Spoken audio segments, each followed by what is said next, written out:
everybody. Welcome back to Wappelville. Look at what we got here. This is no average, ordinary Battlestar right here. This is actually a ship that I made myself. Yes, indeed. It's going to be its maiden voyage right here. Now, we're going to be seeing more of these because I think I've got it figured out. Well, I think I've got it figured out how I can actually make more of these.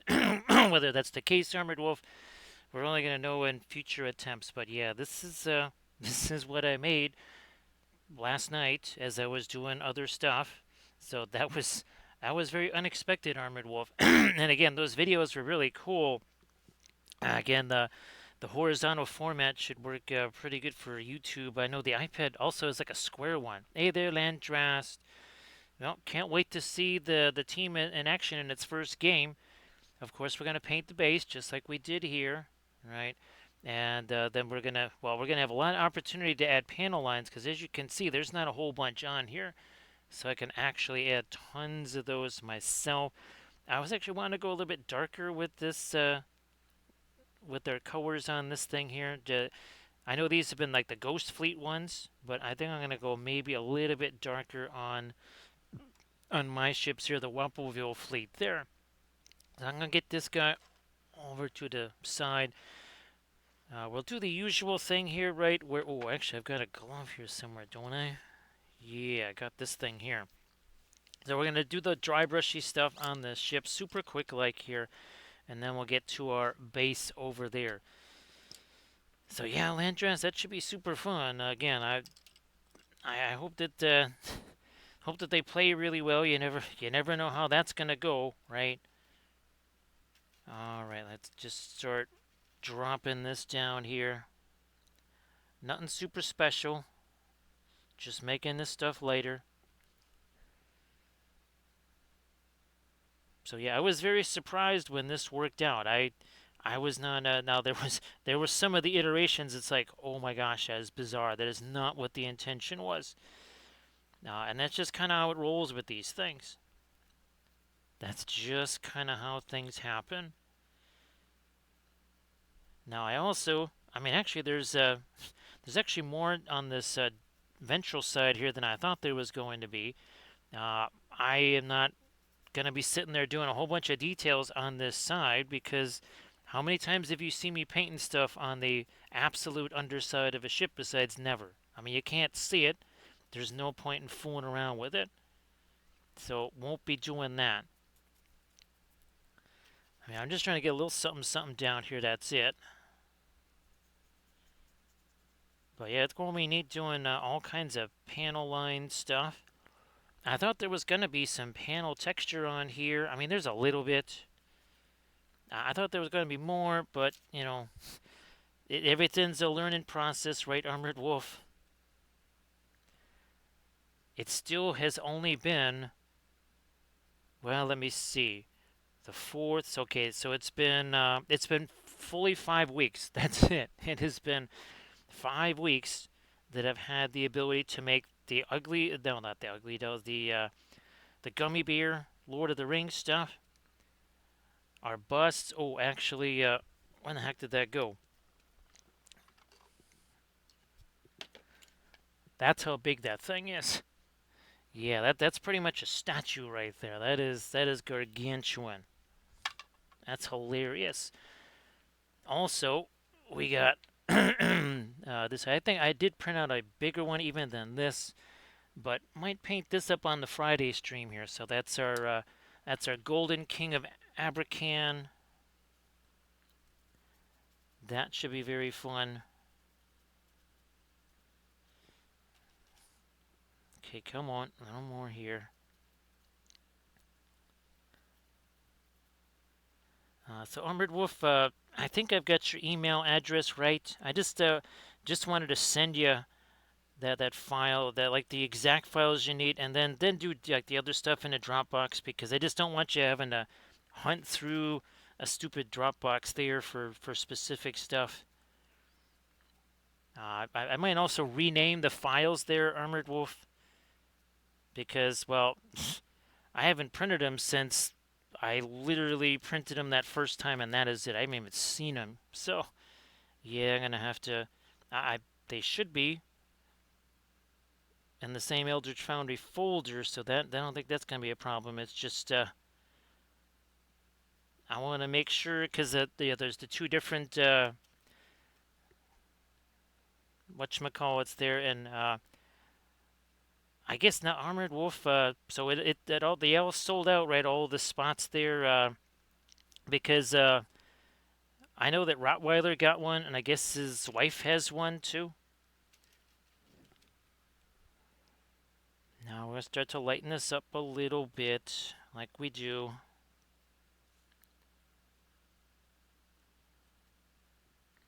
This is not white, actually. This is gray. So Armored Wolf. Here we go. These things hold way more than I thought. Thanks, Armored Wolf.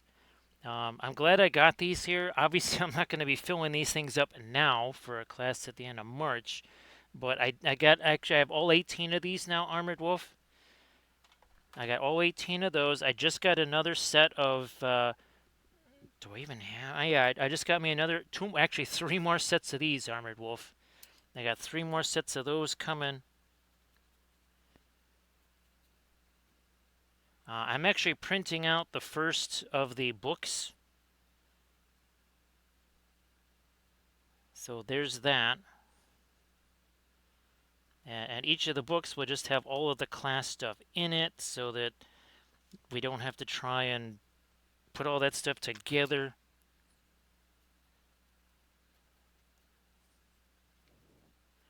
I don't even think I'm bringing tubes of paint, Armored Wolf.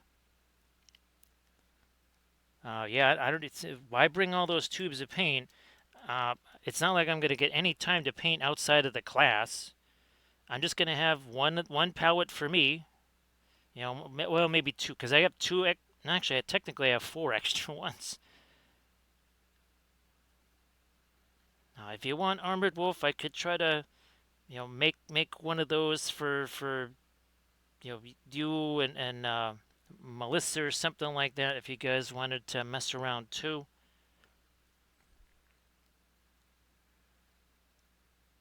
Almost then. Okay, fine. Whatever. I'm gonna go. You know what? Let me. Okay, fine. I'm just gonna use that here. Whatever's on there. And I'm going to switch this thing out for another brush. Actually, I was contemplating, where did it go? I was almost thinking of messing around with one of these here. Now, of course, it can't do, since it's mostly thinner, right? It's not going to work for certain things. Okay, speaking of which, here we go. This thing, that's what I'm looking for.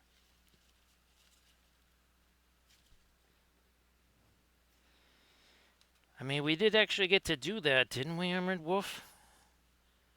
I mean, since we never slept, actually, Armored Wolf, I had to tell a couple of folks, like one person who lives in Milwaukee, the guy that had never heard of Adepticon before, I had to kind of tell him, it's like, he's like, oh, can I just drop in and, we do some painting or something like that? I said, well, you can drop in and do some painting. It won't be with me, because unless it's going to be at 4 o'clock in the morning, right, Armored Wolf?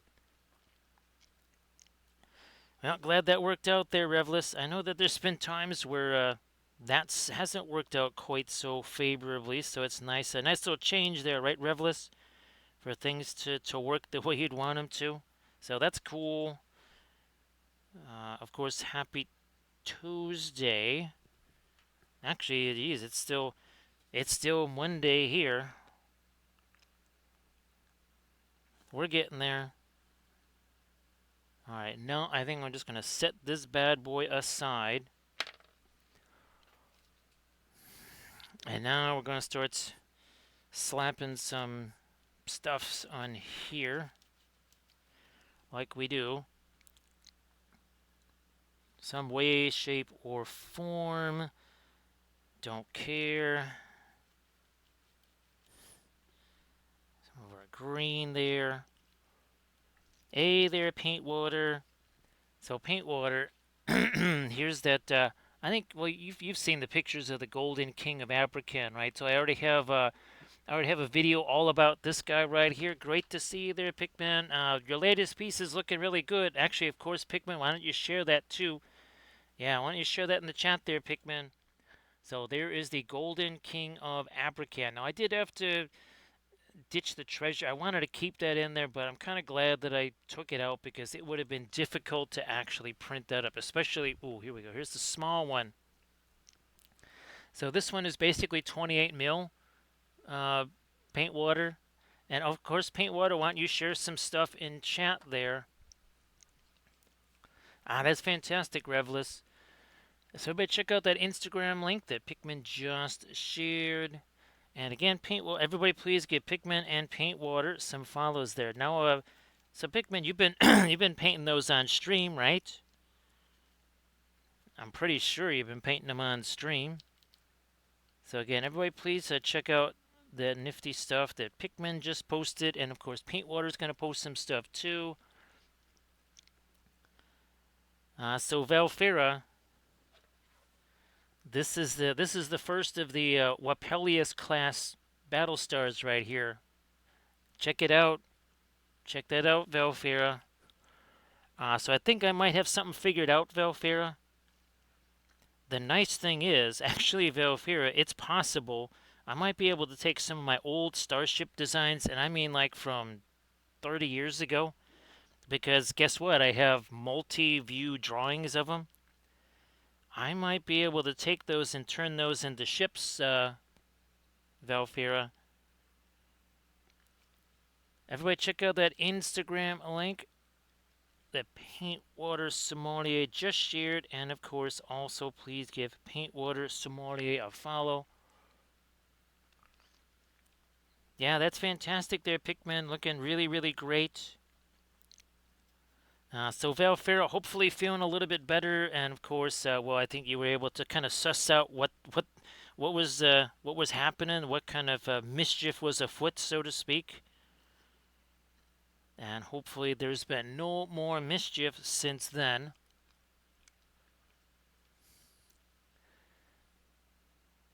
So yeah, Valfera, that was something that I just learned. Oh, thanks, Armored Wolf. Appreciate that. That was something that I just happened to have some line drawings there, and I went, okay, well, let's see what happens. And I actually did. I even used some of the old techniques that I was using on my Starship stuff. Oh God, again, decades ago. I think part of it is I was talking with somebody over the last couple of days who, we used to, do all kinds of Starship designs back in the day, and we would always be showing those to each other and stuff. Yeah, we kind of did our own little publications. Of course, yeah, if we could only do then what we can do now, right, Velfera?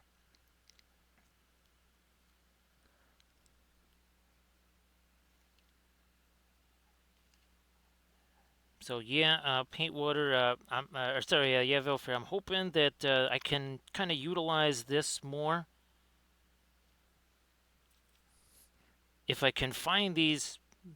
But I'll never be able to find the files because they're not in any kind of usable format in today. That's how old they are. They are most definitely. There's no way to get them off of there. They're on like zip drives and SciQuest drives and stuff. So the files will never be recovered, but I'm hoping I can at least like take a picture of the drawings that I did. Okay, now we're gonna maybe start to go a little bit lighter here. Valfira, are you already getting into fights with this guy right here? It's like, yeah, yeah. You thought you could just kind of sneak in here? Thought I wouldn't see you? I saw you. Oh, and of course, hopefully people got the new video. So again, these are we're gonna be using this color here. Where's my Thalo? There it is. Yeah, there's Thalo Violet. There's your Violet, and there's your Thalo. Yeah, so we made these two. We're gonna utilize those today for sure. I got some. Maybe I just. Oh, what about this one? Actually, I should probably try to get me some more of these two. These golden maple things here. So glad that the anti-bees are helping out there, Valfira. And of course, Landris, I don't think you had a chance to post your Blood Bowl team yet there. Why don't you post that? And everybody, again, please check out that Instagram link that Paintwater just shared. And then why don't you also give Paintwater Smollier a follow? And Paintwater, I actually have now for the Shadow Lord. I'm going to be test printing those files tonight. So I've got, again, one that, I mean, it should be a really interesting. Actually, I got two different ones. I've got one where it's, the cloak has no designs on it whatsoever, so we could completely freehand that.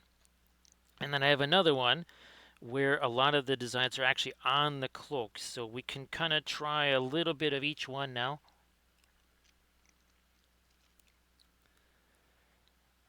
Yep, well, we'll find out. Again, it's part of a test. I looked at the feedback, and I mean, by looking at the feedback, I must have read 40 different things of feedback on them. This one is most definitely airtight. There's no question about this. And again, this is what people are getting in the class right here. There's actually 16 colors in there, as you can see. And as I was telling folks, there's probably 5 sessions worth of paint. As far as like my sessions here, you know, when I'm doing the streams and such, there's probably enough paint in there to get me through at least 4, if not 5 sessions. So that should get, well, if that doesn't get people through, that doesn't get them through that class, well then, too bad. If it means that you just learned a hard lesson, right, Armored Wolf? Actually, ooh, that's one way, Armored Wolf, to get people to not pile too much paint on there. It's like, well, that's all the paint you got. You use it all up, you ain't got no more. That's one way to do it. I like that. That's a little bit more how like we were taught, right? Right, Velfira. It's like, okay, that's all you got. If you burn all that stuff, there's no more coming. That's it. That's all you get. I'm liking that idea a lot, Velfira. Let me do this here. Nothing like instruction through terror. Let me do some more of this here.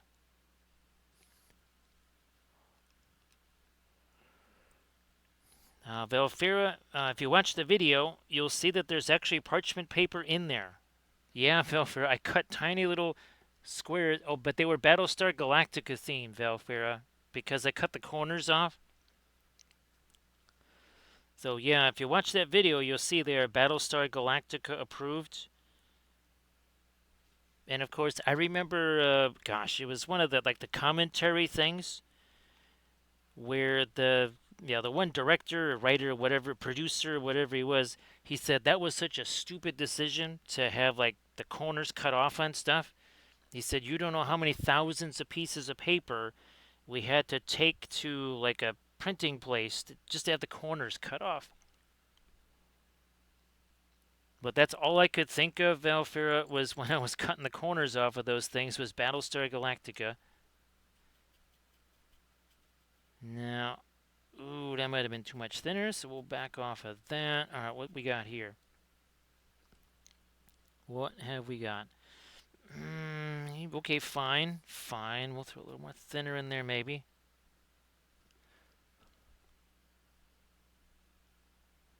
I mean, it doesn't matter.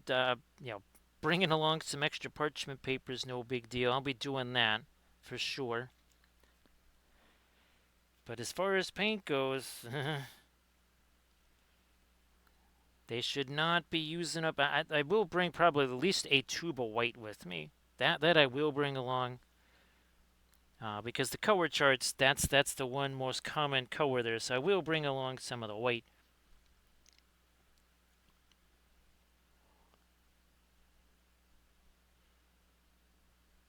Actually, Valfir, what I should do is prime it in ebony flesh and then mix up an oil color that is literally ebony flesh and say, okay, you're going to do a value study now.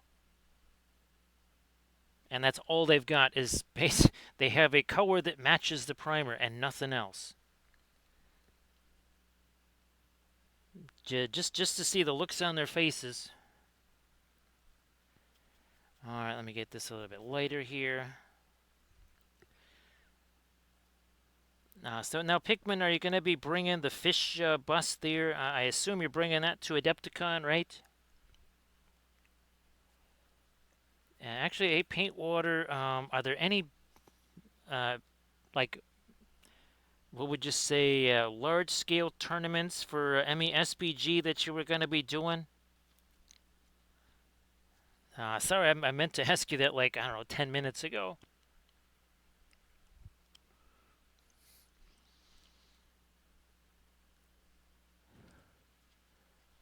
Valefair, yeah, that was in watercolor class, obviously, where well the paper is white and you can have infinite number of values. It would be a little bit tougher with oil paints, right? Especially if the especially if the primer matches the paint. Where's the? Oh, there you are. Like, where did my Perline Crimson head off to? There you are. Being sneaky, being cheeky, trying to hide. You can see, but that the difference that already makes sense. Again, this is just a dry brush. However, it's all wet blending because, well, wet paint and all that stuff. There you go.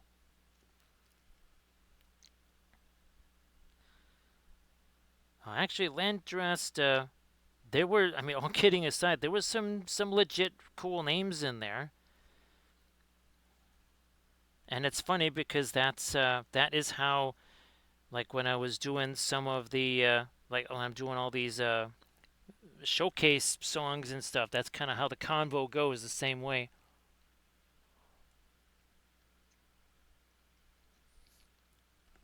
Hey there, Boneless, how you doing?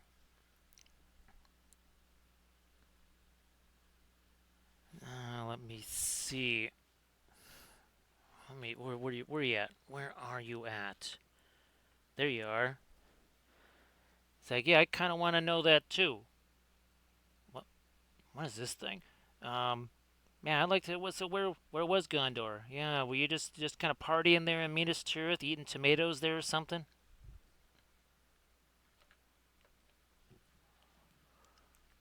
So great to see you there, Studio Boneless. Appreciate you returning. A little darker there. A little darker there.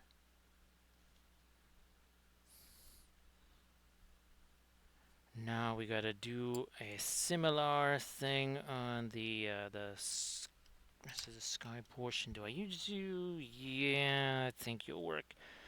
All right, we got this here. We got this here. We're gonna do this here. So I'm just gonna smush some of this darker stuff around whatevs.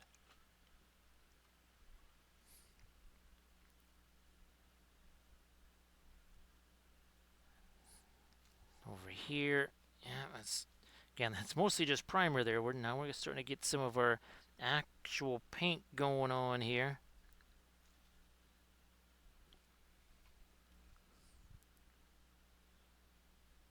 There we are. And at least I got my new roll of green stuff, so we're going to mix up some green stuff then so we can get this attached to this. Then we'll do our pinline washi stuff on there.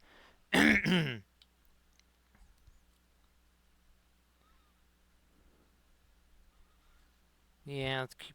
That wasn't supposed to go there. I might even take a little. Ooh, okay, that was supposed to be a little bit of thinner. That was a lot of thinner. That's all right. Actually, it didn't work out so bad after all. Not so bad.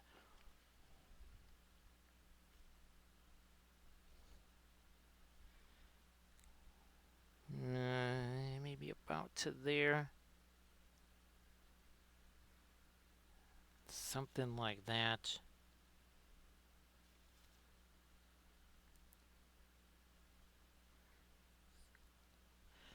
Oh, actually, Velfera, I'm gonna send you. Well, let's see. Instagram. See, Instagram doesn't really play. I was gonna send you a couple of the good, better, best songs that I did.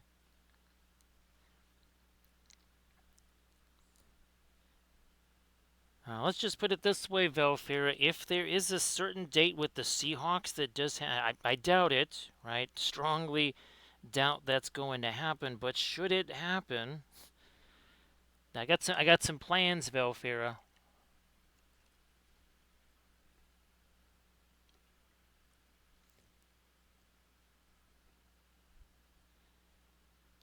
All right, let's do some more here.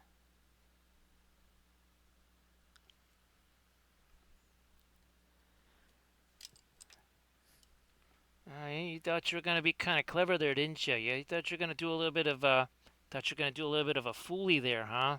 Now who's got the foolie? Yeah, baby. Now he can torment you in person, Velfera. He's not just tormenting you through the phone. Now he can torment you in person. That's that's rather nasty, wouldn't you say, Velfera? Okay, good. That is very much liquid free. We're gonna just do this here. We're doing this little bit of tap, tap, tap. See that? We're not doing this. That's just gonna smear it. We're just gonna go like so. And that is it.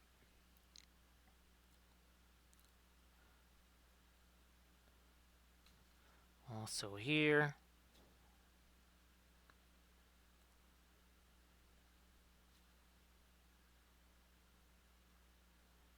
And this here.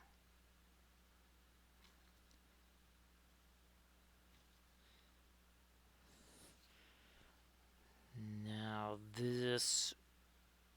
And then we'll get the lighter stuff working too. Then some spatter stars, because, spatter star Galactica and all that. Hey there, Night Whisper, how you doing? Yeah, Velfera, at least he would have to, he'd have to split his fire, right, Velfera? So, Night Whisper, how are you doing? Merry Christmas there, Happy New Year, Night Whisper, because I didn't get to say any of those things to you. So, Night Whisper, yeah, check it out. This is our first homemade Battlestar right here. Yep, the very first one. And yeah, actually, you haven't seen these yet, probably either. Speaking of Battlestar Galactica, looky there. Yeah, that was the first two of our busts. We painted those last stream. Now we also have. This one might have been slightly large. Yeah, there you go. Look at that. There you are. By your command. I'm down with that. So thanks, Night Whisper. Of course, Night Whisper, why don't you post? Oh, and that's glad you were able to get your badge there, Night Whisper. Now, Night Whisper, actually, you have been doing all the renovation stuff has actually started, right, Night Whisper? And I guess now if that has, then what are we looking at, kind of for the timeline, the final timeline of that?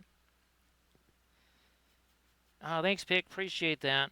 Now, this is the one that we're going to paint in the tutorial of it. Oh, by the way, I was successfully able to slice this off and then hollow this out. So, yeah, these will not weigh anywhere near as much as they did. And and of course, I don't know if you saw this, Night Whisper. So, I really enjoyed this character so much. I mean, we've seen her a bunch of times, right? We used that same character on this vehicle right here. So I thought, let's make a bust of that character. So that was super fun. There's been a lot of new stuff, Night Whisper, including again, like this one right here. We're gonna be painting this up on Friday, right there. I thought so. Boy, Night Whisper, that has been quite the journey. That was not a journey you were looking to take inside your own house. Most people don't vacation, like go away to vacation inside their own house, Night Whisper. Yeah, that's you didn't even get a staycation out of it. You still had to leave.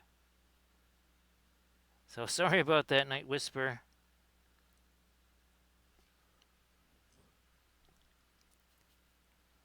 Yeah, I mean, at least with a staycation, you don't have to, you know, pack everything up and go somewhere else. But you, here you don't even get to see it. Well, you get to see the basement and lots of it.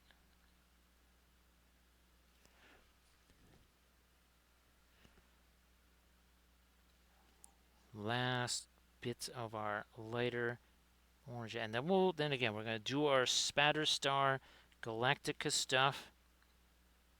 Come on, lighter.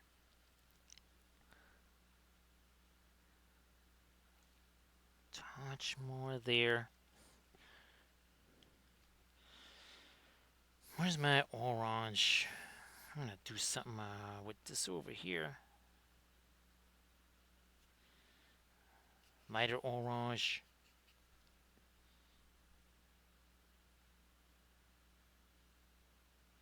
Come on, like that.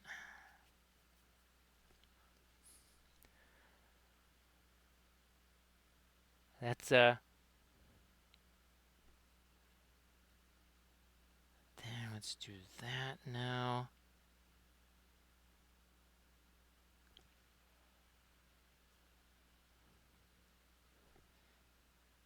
Let's do this here. Yeah, it's just it's pretty wild, right, Velfira? Get this going over here a little more. Nice to see you there, Inkanes. So, Inkanes, why don't you do the thing? Post the stuff in the chat. Everybody, please give Inkanes a follow, because Inkanes also does the oil painting on the streams. So go again. Give Inkanes the follow. Check out this Instagram link that Inkanes is just about to post there. There you go. Go check that out. Go check that out. And like I said, give Inkanes follow while you're at it. So hopefully the streams have been going well there, Inkanes, now that you're back to doing the streaming. I know that the new additions were, well, they're a bit of a handful, right, Inkanes? Not that they're not a handful still. Hopefully just a more manageable handful. Come on. There we go. We're just, again, trying to use the stuff that's already there. Just blend with it nice and easy. No fooling around. Where's that? Okay, there it is. I'm going to take this. I'm going to trade for... Where is it? There we go. Come on. Give me more of that. Give me more of that. Oh, there we go.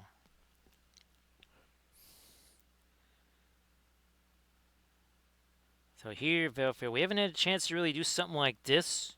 We did so much of this on our paintings, right, Velfair? Now I finally get a chance to kind of do this here.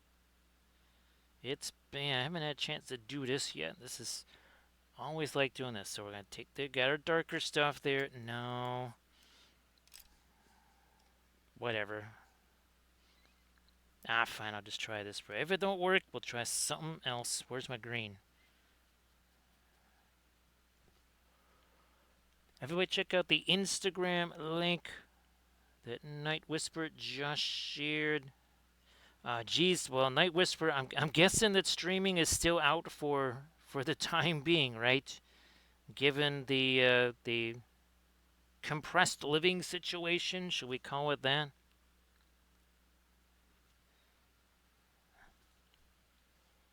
So again, everybody check out that link that Night Whisper just shared.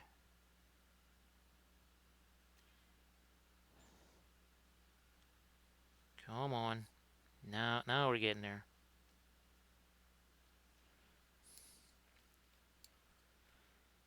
To our lightest stuff now. Just gonna start breaking this time. Okay, fine. I'm gonna do this and that and that. Also that. Let's just start breaking that stuff down.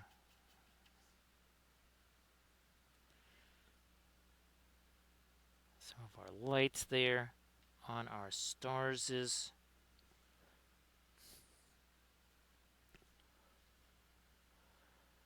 Well, Night Whisper, all kidding aside, I am glad that, you know, at least you're able to try and do some stuff during all this. Yeah, I know that it is a massive challenge. So there, see, we got a little bit of starry thing going on, whatever's there. Now, try this.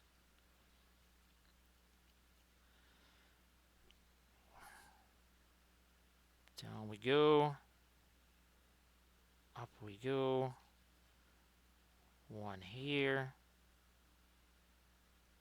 And one there. I would have liked to have that for. Well, this might work. That's fantastic, Night Whisper again. Not, sad about the loss of resupply there, or easy resupply, I guess I should say. But well, again, I know that the streams are probably kind of like, okay, I can stream tonight. There's not exactly a lot of long-term planning for streaming at this point, right? Night Whisper, it's like, okay, looks like tonight is a go. Let's just do it. Come on, give me more of this. And now we're going to push that out either side. We're going to push this out this away and that away.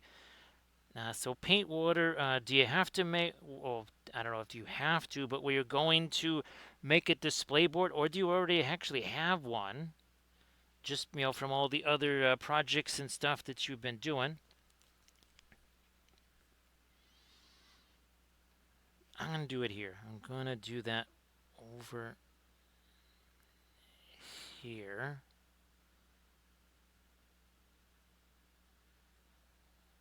Come on. There, I'm going to pull you out this away.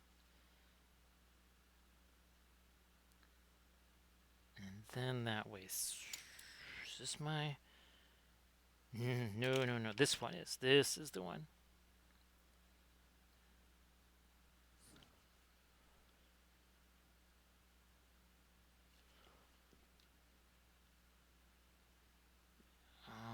Okay.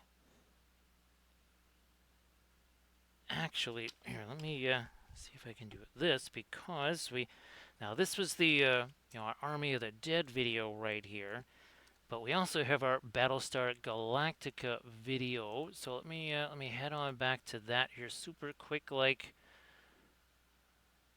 there you are. All right, here is if you want to see the first 13 ships. That should be it right there. So that is the first 13 ships. This is now the 15th ship. Now, I most likely next week will be doing Armada Mondays with some Battlefleet Gothic ships. Unless we don't have the color stuff locked in. But if any of that is the case, then we will get into the back to the Battlefleet Gothic stuff. Now, somewhere around here, here it is our, again, that's our super fancy $800 brush right there. Yeah, the price has gone up since the last stream. Went from like $650 to $800, because again, every time we use it, we add some new feature to it, right? So that's just going to increase the price of it. Becomes more and more valuable with each usage, because it becomes more and more customized. Battlestar Galactica here. Teensy stars, maybe some bigger stars.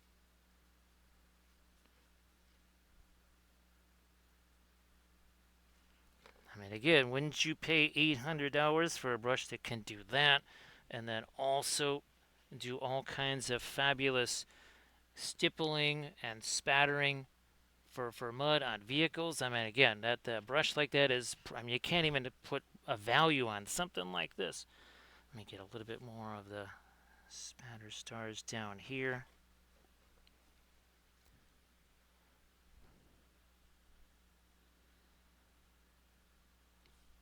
Believe it or not, actually, I wish Camden was here, Velfra, because check this out. Look what I found. I was looking for something else. I didn't find the other thing, but remember this? Yeah, I was looking for that thing, and I'm like, how in the world did I run across that?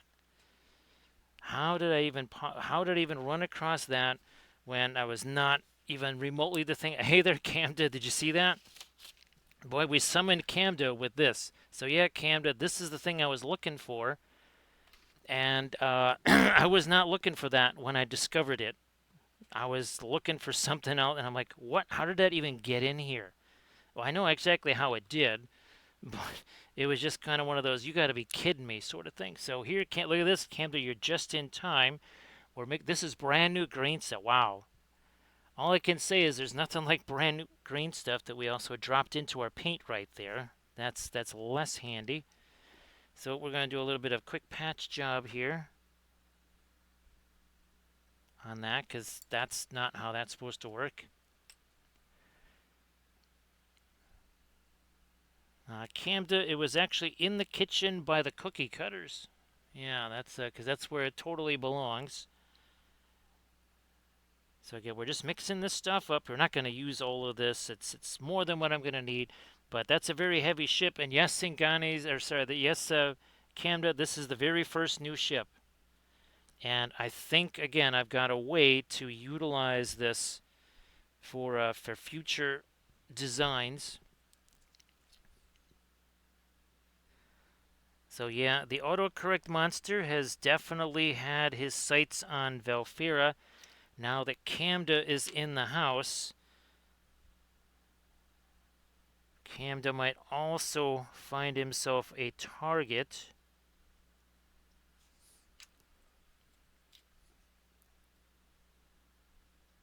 I mean, Camden, I'm not surprised that I ran across it looking for something else. It's just the fact that it was that soon after that time, and then again, the thing that I was looking for is so unrelated to it. That's what was crazy. You know what? I'm also going to put a little bit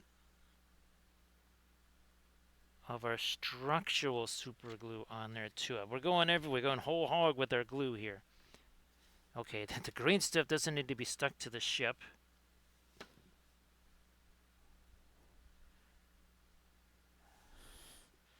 All right.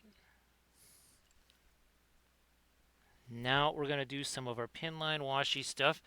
All right. Again, sorry about the voice. For whatever reason, it's just kind of raggedy. Don't know why. Well, I think we've got a... Oh, yeah, now all of a sudden the humidity's 28% in here. It was like 48% a few days ago. Now it's 28%. And it's also... That's not with that stuff in there. Okay, 1 second here. That is not how that was supposed to go.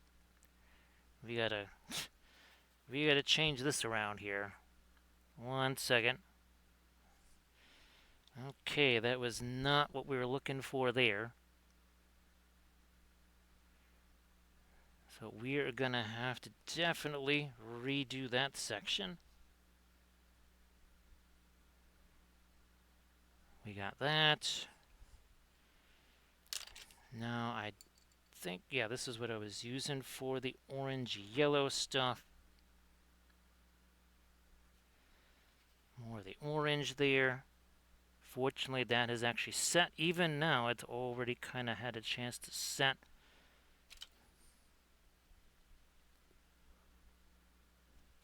No, I'm going to go darker with the red there. And now with the Perling Crimson.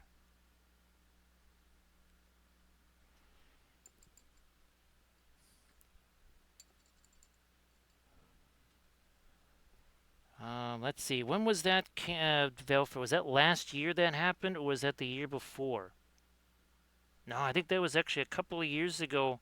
No, that was the summer of 23, Velfira. Yes, because that's when I started to rework like the entire house. That's it. That's it, Velfira. Summer of 2023. That's when I ran across that. Now, when I'm trying to also run across... here we go. I'm thinking I'm going more Painsy Gray with this. Don't know why, but I think that's how it's gonna play out. Where did that brush? It just in my hand. So more Payne's Gray, little of the black there. And now we'll do this. That might have been a little more thinner than I needed. That's okay. But we're just going to start breaking this down. Now, Cam, I don't know if you had a chance to see the new video yet with the new storage containers and such. Needless to say,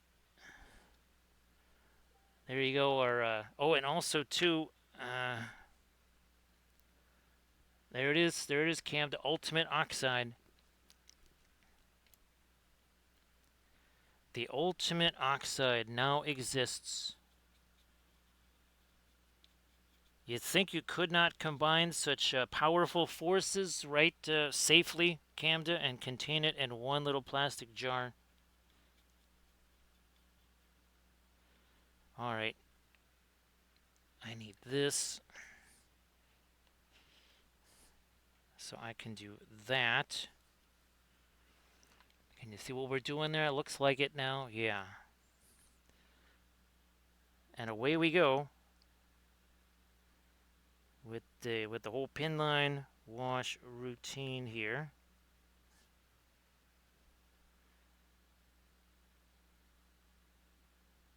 All along this. So, Candace, since there's really not a whole lot of actual like panel lines on here, I thought it'd be a nice little blank canvas where I could do more of my own. Let me switch over a little bit more that way. It's time to welcome in Skits Mix again. Skits, how are you doing? Nice to see you there, Spotty. Of course, they all dare to enter our domain. Is that wise? We don't know. Thank you so much, Skits, for the raid. Appreciate that. So, Skits, we're doing another one of our Battlestar Galactica ships. There is a little bit of a twist to this, though. This is the first ship that I made myself. So I made this ship and printed it out and all that. And, well, I guess it's going to continue our Battlestar Galactica theme because, well, there's the bus that we were painting on the last stream. So a little bit of Adama and 6. And then, of course, we painted this flat over here. Guilty Baltar. Ah, there he is. There's Baltar.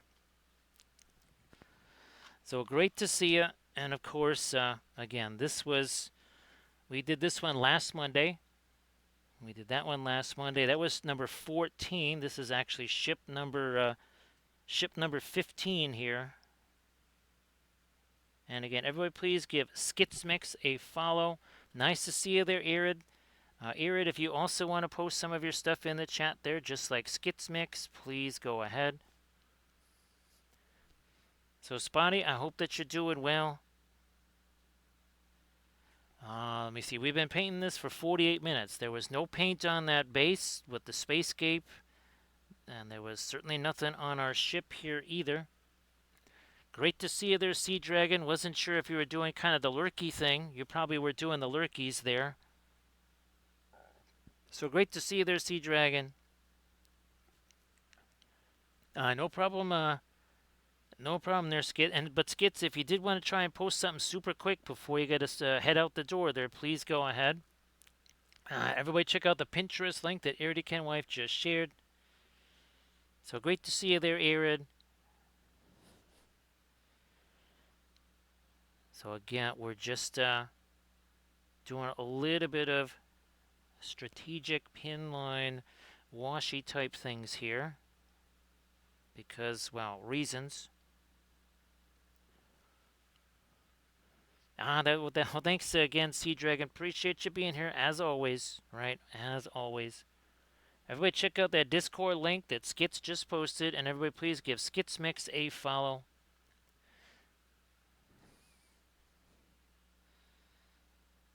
So yeah, well actually, Velfair, I was kind of hoping that now we're finally back to somewhat normal temps for winter. It's about 30-ish degrees out there. Maybe probably by the end of the stream, it'll be in the 20s or so.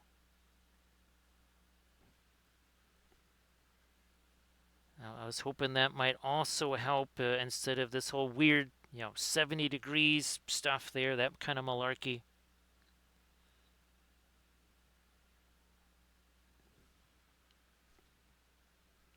Of course, and again, Cam, I think you had a chance to share your stuff, right, Camda, earlier on?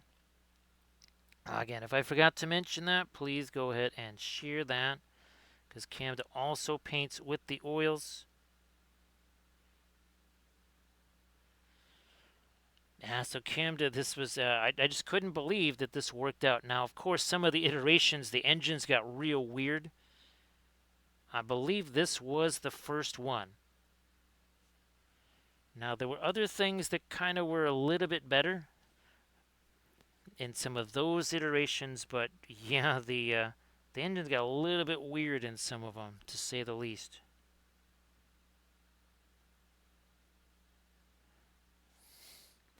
I might actually do glowy stuff. Yeah, I'm gonna do some glowy stuff, and we haven't done that since oh gosh, the one mega ship. Yeah, we're gonna do glowy stuff there.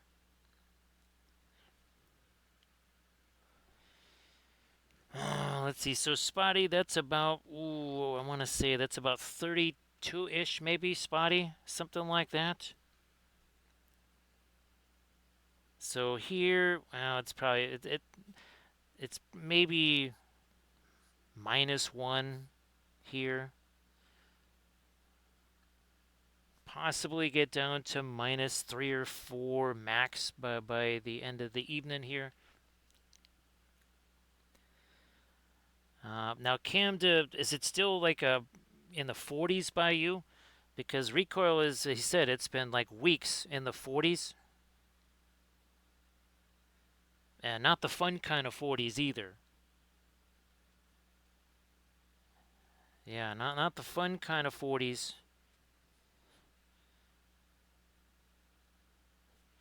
So yeah, I'm gonna go. I'm gonna go with some Source Lady stuff on that, cause that could be fun. I'm gonna do that.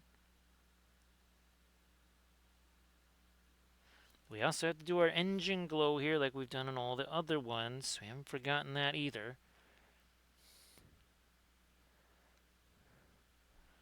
Yeah, Revless, again, I'm just glad that that showed up, right, when it was supposed to, with not a whole lot of extra hassles.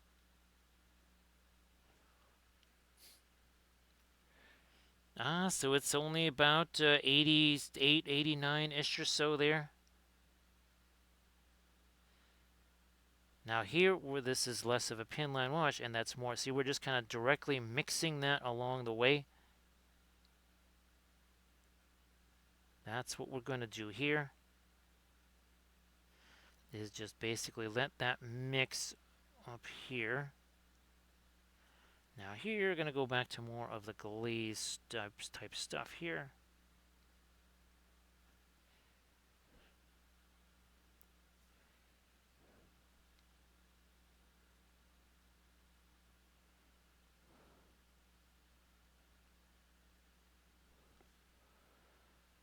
Now I figured, Revless, that was going to be yeah, having well, I tried to actually scratch sculpt an autokin on the back of an SDK.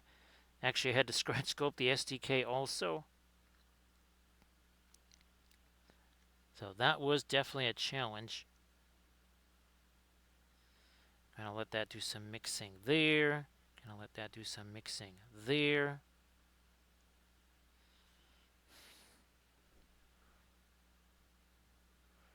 And let that stroll on down to the, hopefully, the ventral side. Yeah, I'm not gonna fool around with that until a whole lot later.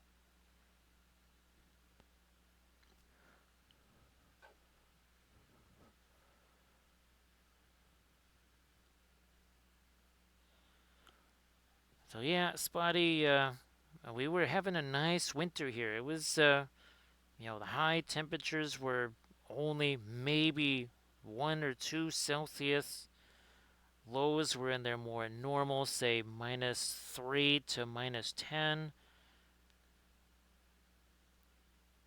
It was glorious, and then all of a sudden, it was back to the whole, December and January are the new July, and then all of a sudden it was 50 something degrees, or probably what, 10 Celsius.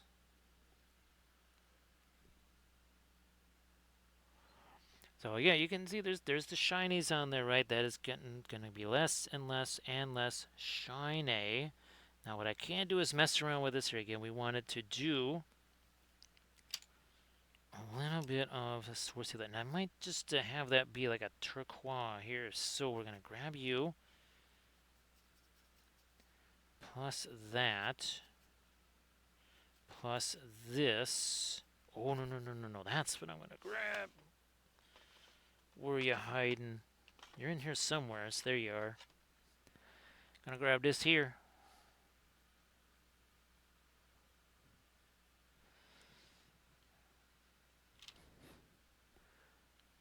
So yeah, Spotty, well, let's see. I guess you could have had some of the 100-degree, well, it'd be hard for you to have 100-degree temperature shifts like we've had here.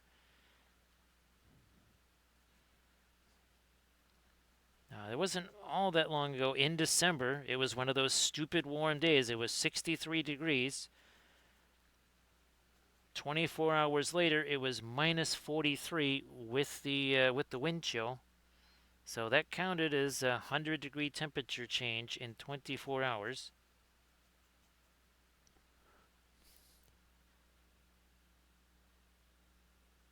It didn't quite do something like that this year, but it went from about almost 60 degrees to 20 something degrees. Actually, well, technically it went from 70 degrees to 25 degrees in about 2 days.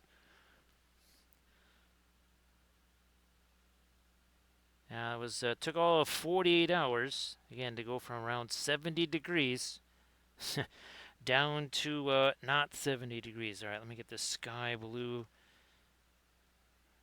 Fine, I'll just take some of this white as well. Whatever, don't care. A little more of our thinner into that. Wait a minute here. One sec. Just get that in there.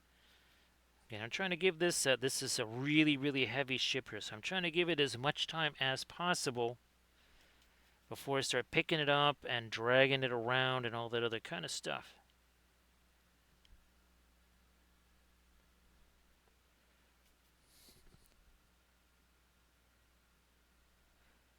I mean, we seem to be pretty solid there, but still not going to mess with it because I got a whole lot of stuff I can do up there.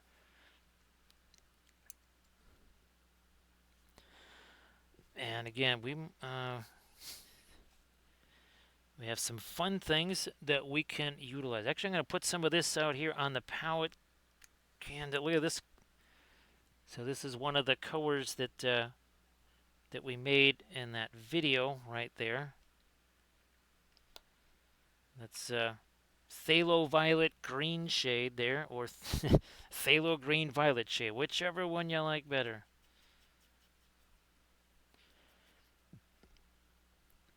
Grabbing some of, speaking of violet here. And now we're going to start again creating. You can see that. See, there's already, just by doing this, it's already starting to create what could be some panel lineage there. Or Aztecing. Now that's good, Camda. Sorry that it was a little bit delayed. And I have to say, I think these things are very rock solid. Those are pretty darn good. Oh, you know what? I'm gonna move this thing away because that is a disaster waiting to happen right there. Let's not have that sitting there. So again, see the difference that makes right there? Actually, you know what? I could even do this, couldn't I? I can do this.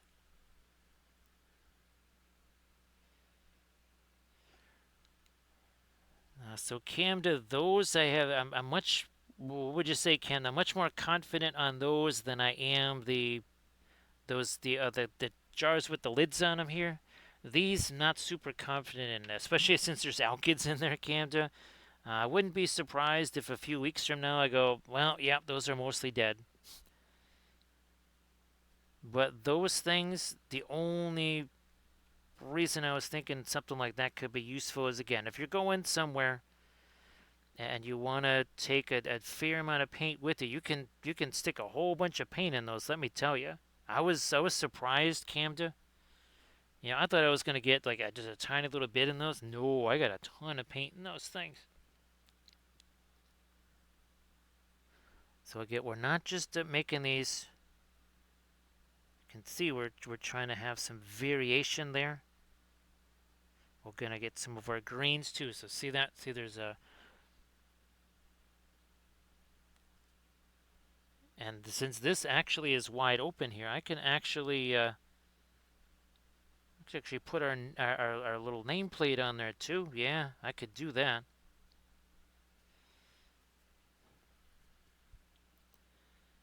So yeah, Cam, I don't have a whole lot of faith in those lasting very long, but you never know.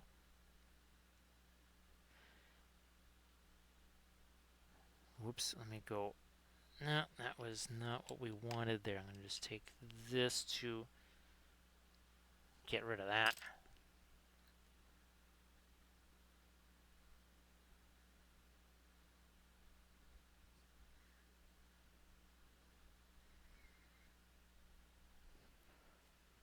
And up here, this is really where it's going to start to stand out.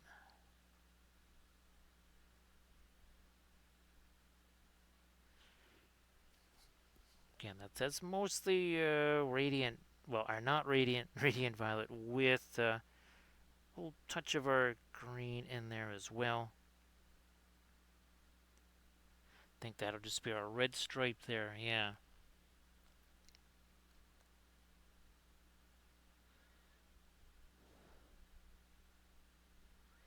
I might even, yeah, I'm going to indicate that right now before I fool around with any other star. Let me just again indicate that is there.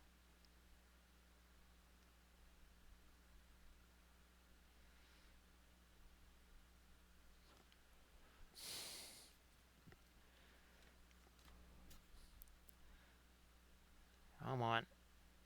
There.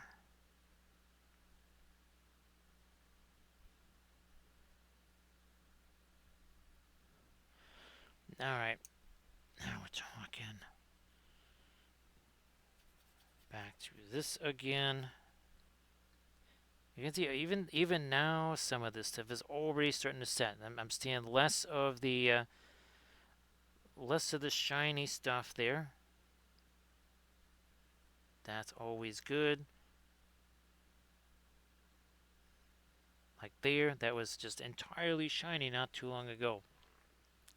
Not anymore. So Spotty, hope that everything is going fantabulous.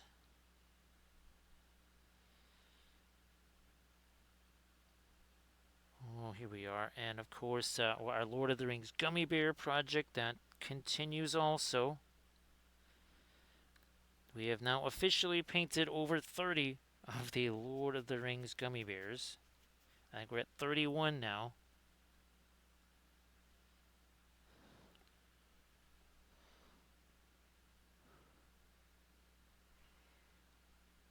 That now. A little lighter there.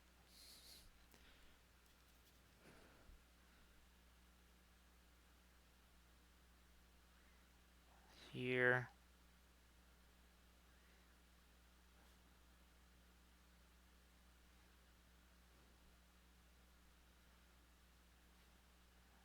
Take out a little bit more of that really dark area there. And again, if some of the pinline wash stuff is still there, I'm just going to utilize it. I'm just going to say, all right, fine, I'll use that. Oh, where's my? There it is. Like I put this seafoam stuff out on the pallet. I'm like, why am I forgetting to use that? There. Gee whiz. What are we doing there?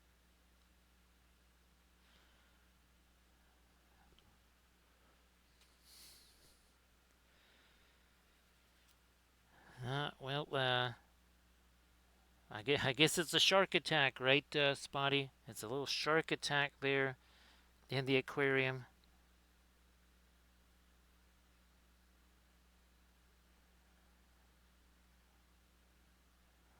Going that way with it. Okay, now that's a little too dark. A little too dark. Actually, Sea Dragon, let's see. I think it got maybe not as warm for you up there as it got down here. Actually, I think Sea Dragon, we might have the lake effect snow thing. Now, I think the models are exaggerating stuff, but you could have somewhere upwards of 6 inches of snow here, and then just like 5 miles away, nothing. Like maybe a little flurries or something like that. So yeah, we're not talking about vast distances. That is the nature of lake effect snow. See you later there, Night Whisper. Night Whisper, if you want to post your stuff one more time before you head off to sleep there, yeah, why don't you go ahead and do that, Night Whisper. So, Night Whisper, best of luck with everything. Glad that you can still do the streaming. Yeah, glad that you can still get a chance to do some of your streaming there, even with all of the reconstruction there.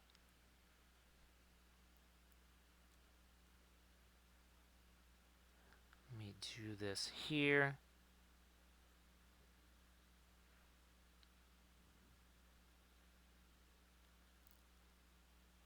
It's one of those secret ones, Camda. Yeah, it's one of those super secret ones. Like the guy in the Burgundy Blazer. Yes, it's one of those super secret ships, kind of like the Cylon guy in the Burgundy Blazer there, as opposed to the turquoise one. Everybody check out that Instagram link there that Night Whisper just posted. So I can see we're getting rid of some of the little weird printing effects in there. Now again, in a little bit I'll be able to pick this up and move around. Just trying to give it some extra time. It's so wide anyway, it actually kind of fits a little bit better on screen this way. Actually, Camden, where you're going to be streaming, say, tonight or tomorrow, well, today or, because it's already nighttime for, well, no, it's not. No, it's not. What am I talking about? It's still only afternoon there. Never mind. I was thinking it was already about maybe, let's see, right now it's, what, 11-ish in the morning there in Melbourne.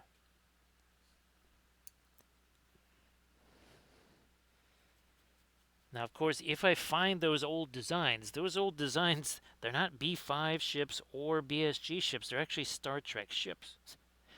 Yeah, those were designs that I had made. And if I can find those bad boys there, I'll see if I can get those turned around into something that we can print and also then paint. Don't hold your breath on that, because you never know how it's going to play out. There's been times where I've had something I'm like, these are going to make fantastic files, and the files were terrible. And there's other ones I'm like, I don't know about this. This may not work out. And of course, that was what works out fantastic.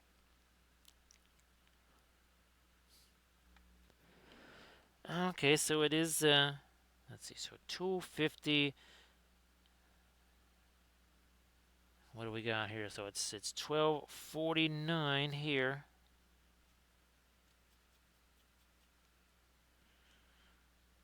Get that lighter there. And again, for all the folks that signed up for the class, that is appreciated. Do I have that bus? Oh, yeah. So you saw the palette thing that you're going to get. It's going to be larger than this, but this is the bust that you'll be painting here. This is the, and you'll be getting that file as well. So you're getting yourself a USB with that bust file on there. You're getting it on that USB will also be basically a tutorial video. I mean, literally, it'll just be that vid. I think I'll just put that vid on there. That's one of our Patreon vids. And I'm actually starting to print out the books. I wonder, I like to actually check Bambi's here we go. Here it is. Bambi's progress robot doing this. One secola here. Let me just see this here for a second. No. Here we go.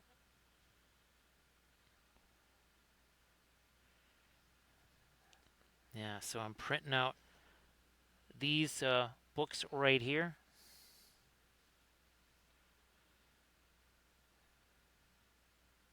Let me see if it's still actually printing there. 1 second. Okay, yeah, it is still printing. That's good.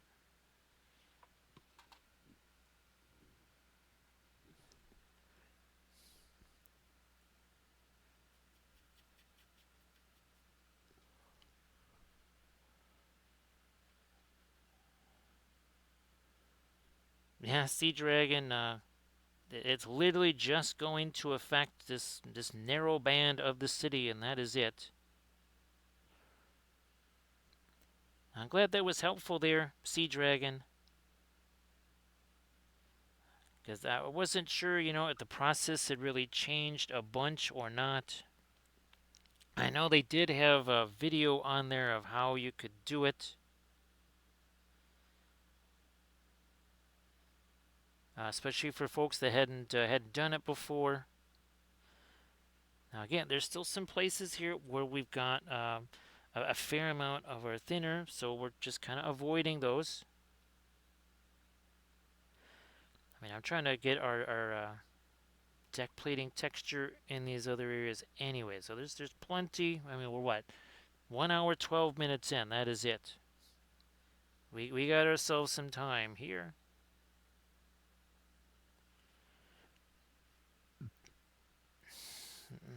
Back to me, yeah.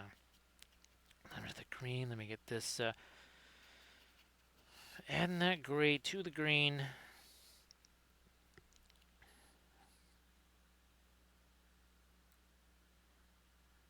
There, and that, we're going to maybe go over the top of that soon.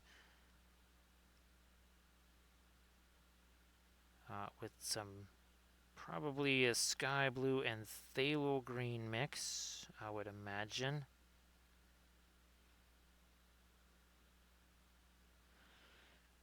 I would also, if possible, where's my floral green here? Did I already, okay, there it is. Like, I thought I had floral green here. Let me get a little bit of that out here.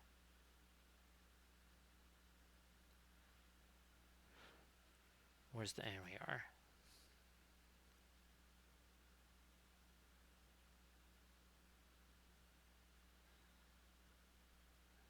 This too.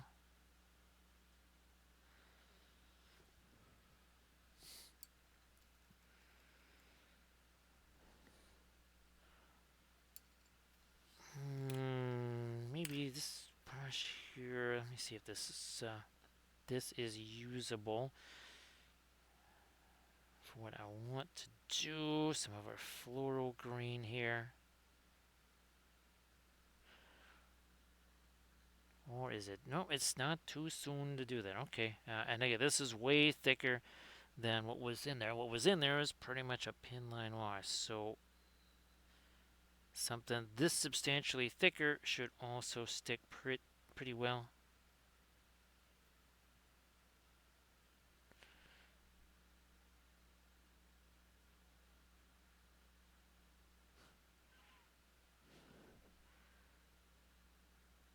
There.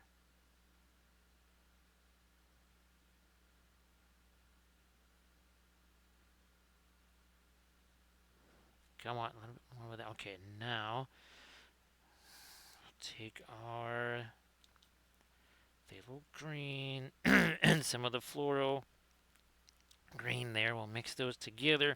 Yep, not with that big old chunk of paint on there. Let's pull that back again and try some. Actually, I should get some of this blue in there too. So again, sorry about the voice, but with humidity levels changing this fast, I'm not really surprised. Come on, up there.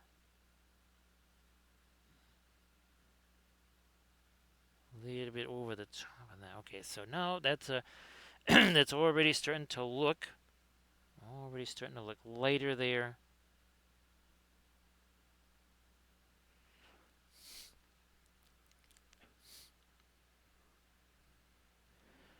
Yeah, Sea Dragon, that I forgot all about that because, well, I've been up all night. So, yeah, like 2 minutes before I remembered that, which was probably about 15 minutes too late.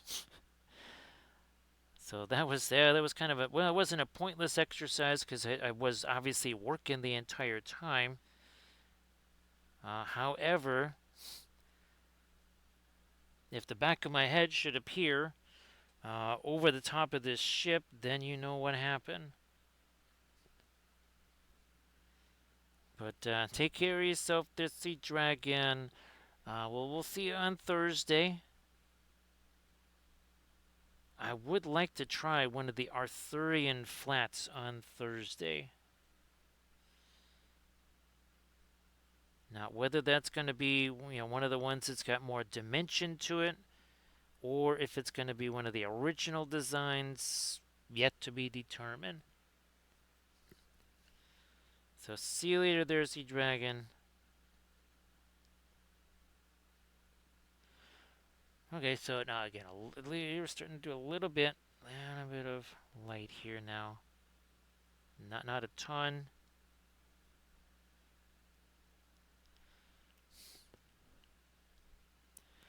And then we'll do the rest of the engine glow in there too. Not now, though. They're not doing that now.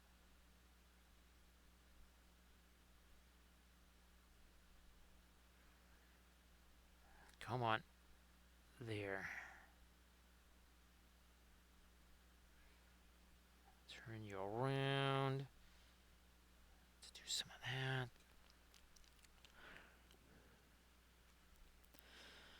Yes, CJ, I know sometimes folks, they happen to wake up and they're like, well, okay, it's time to calm back down again.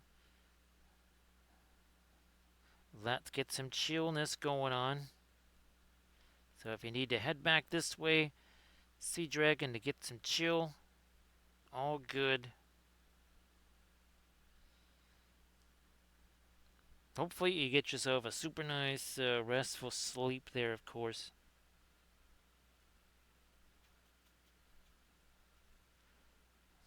Come on, more of that on the brush here.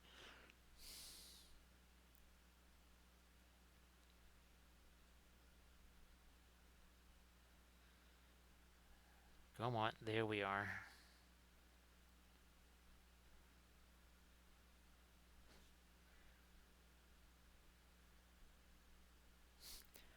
Same back on this one. Ooh, maybe a little less thinner than that. I was a little too much thinner given the fact that we have a decent amount of thinner on here already. How's about we welcome in AD? Everybody please say hello to AD Creations, who dares to enter our domain.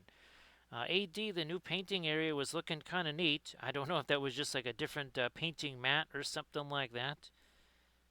But actually, AD, I couldn't tell if you were assembling, like taking the blue tack off of a figure so that you could do the final assembly after pieces of it were painted there. But of course, AD, why don't you share stuff in the chat?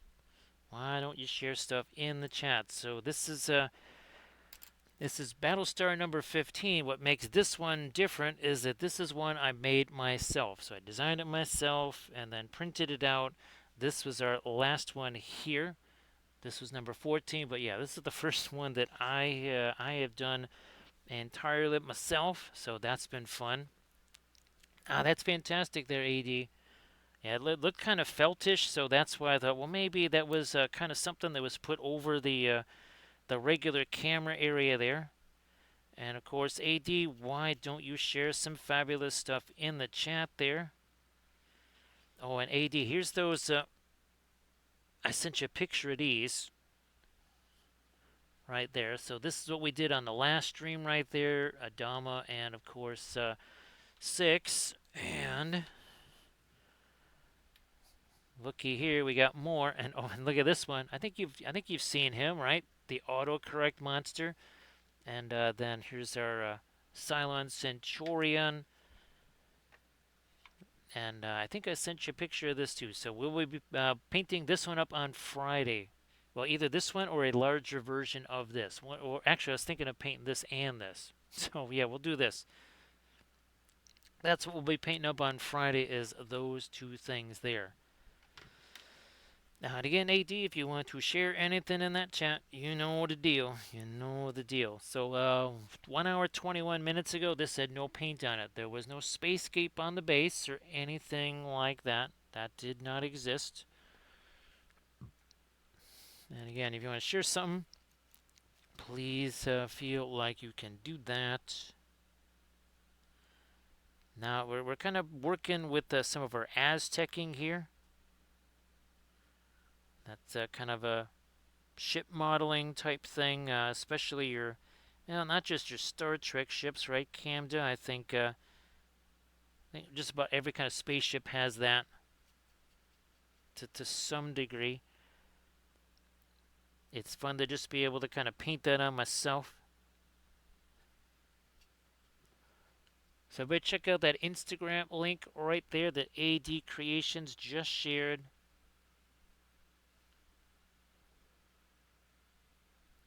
I actually saw it off. We did, well, let's see. I don't think we painted the original one, but actually saw it off. Oh, I don't have them here. Actually saw it off. I think this is the, yeah, here, check this out. So we have some of the Ghost Fleet ships here. So check this out. No, thanks, saw it off. So that should be the rest of the fleet. And you'll notice there's a Loki class in there, sawed off. So so again, that actually, ooh, so this is also part of the Ghost Fleet right here. So this is an Aerolon ship. I've actually got a couple of Tauron ships printed out. Uh, there's also the Geminon ship. So we're going to be working on some of the Geminon ships as well. But I just thought this would be kind of fun. And obviously, this is kind of almost a little bit more old style in a way. This particular Battlestar design. It's meant to be kind of a, again, maybe in between two wars, in between the original Cylon War. Who knows? Maybe this is from the Caprica era. Maybe this is even that early. Who knows?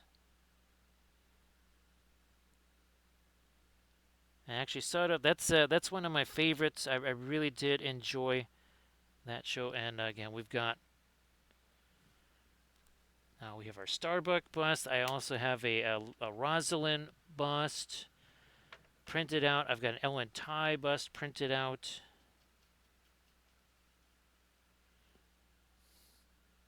I'll print out the Baltar one probably next week or something like that. So yeah, now I can really kind of get into this here. I think I can zoom out a little. Maybe I won't zoom out. Yeah, stay this way. I'm going to keep it like this here. Now, see how that's starting to get a little bit lighter? And also you can see it's a little bit less shiny overall. That means a lot of our glazy stuff is starting to set a little bit. That makes it easier there.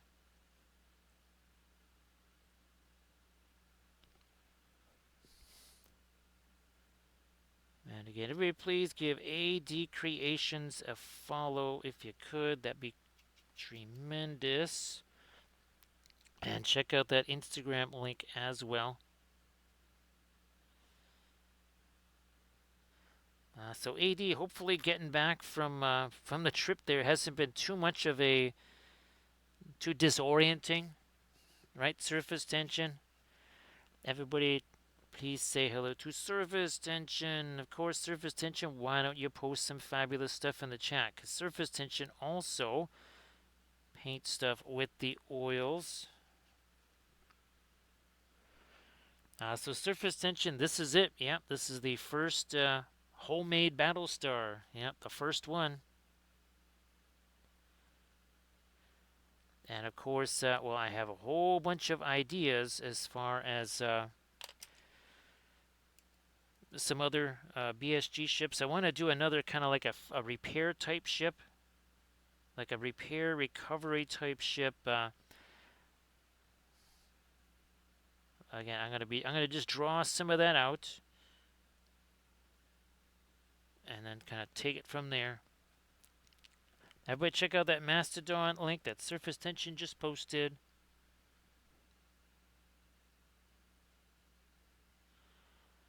Yeah, that seemed like quite the whirlwind there, AD. That was quite the whirl. Right, and here, let me get. Oh, yeah, we really needed that. We needed that there, and of course I can do that right because the paint has started to set there.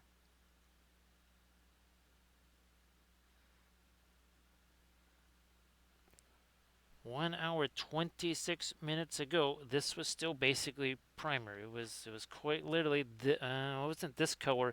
It was like Payne's gray mixed with some black. I think that's what the primer was.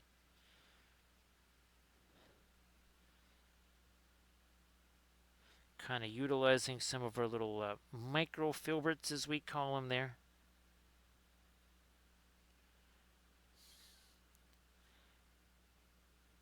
Yeah, that should probably, yeah, it definitely needs to be a bit lighter. This too.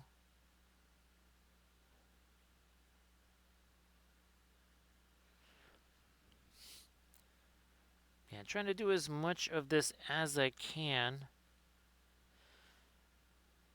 with it just sitting on the table there. Trying to give the green stuff and everything maximum time to take hold and cure where it's attached to our base to give that a little more strength, because again, this is a really heavy ship. And surface tension, I was able to do that, slice off the plinth and then hollow out the plinth. So yeah, that's going to save a ton of resin going forward.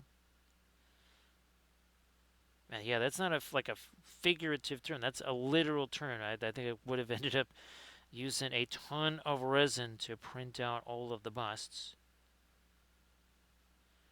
Now here, yeah, see that we can definitely do some of the dry brushy stuff back here. Now that's really had a chance to set there pretty well.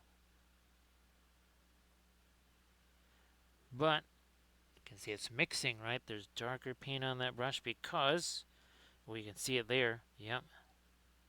Even here you can see that again. That's mixing even though it is a dry brush because we have our oil paint already sitting there in place.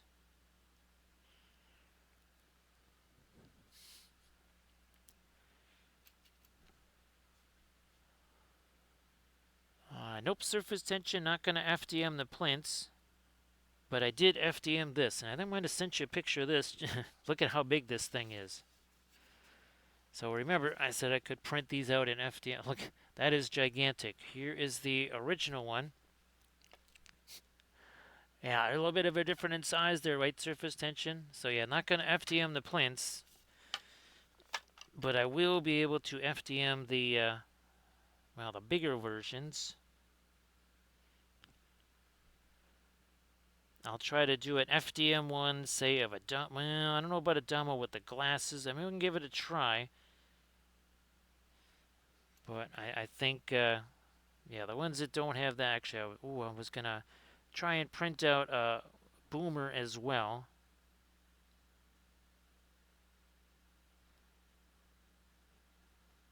I already did do a little bit on these.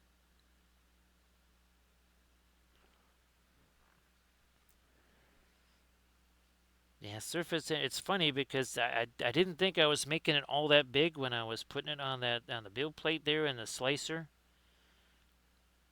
and then I saw him. As the he was about 3/4 printed or something like that. That was maybe at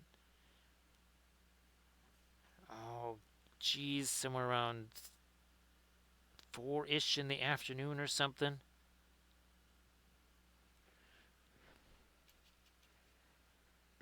But that is a big old beastie. And the funny thing is, surface tension, that does not weigh, well, that weighs probably about the same amount as the tiny little bust. The one that's not hollowed. Yeah, that's how much resin went into that one.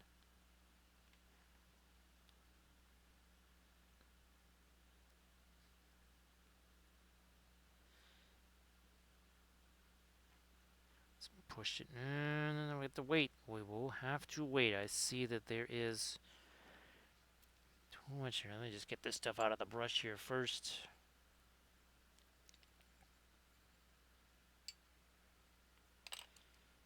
Where are we at?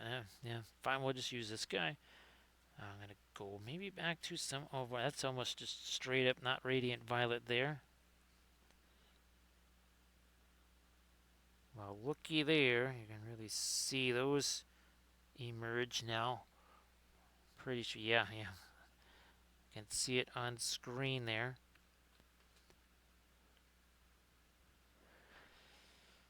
Surface tension. I mean, I'm counting the little squares, right? I'm counting them out because I believe they're 10 millimeters apiece, right? Each of the squares. But of course, that's that still is a not the homegrown measurement system, so that it's again, like you say, it's hard to tell.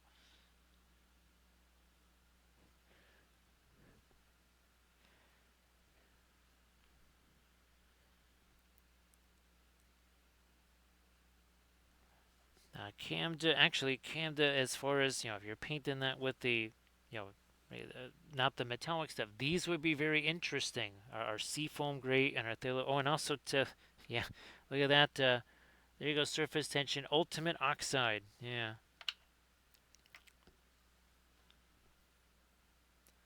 Where will we at with this stuff? Oh, here it is. Now that can't have too much thinner in it, otherwise it's just going to join the pin line wash. We don't want that. We don't want to join the pin line wash parade. At least not just yet. Come on, a little bit more there. Man, now we are 1 hour 33 minutes in.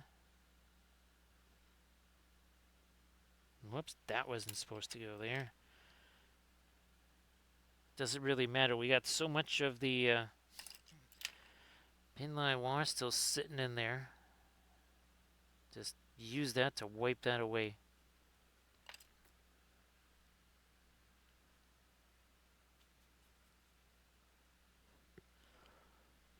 Yeah, surface tension. It was. I think you might have heard me mention the one of the last gummy bear streams. Trying to scale those to each other is almost impossible.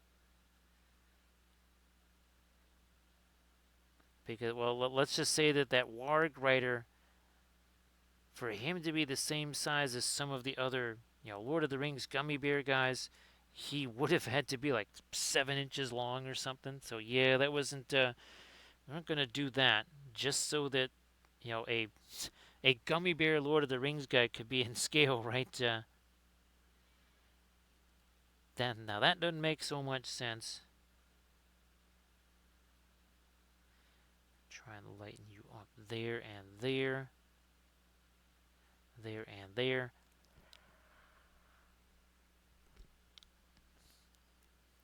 Again, wherever I see the shiny kind of stuff there, I'm gonna have to say, whoop, okay, we'll just have to wait.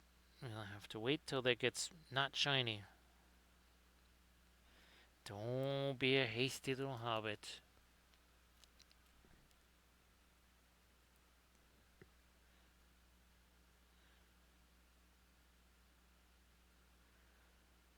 So he has surfaced even this ship right here. This ship is fairly beefy. That's why I'm kind of doing this right now.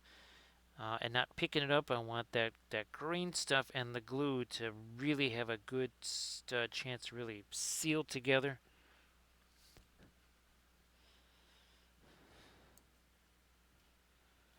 Perline red on that, and also on our side there.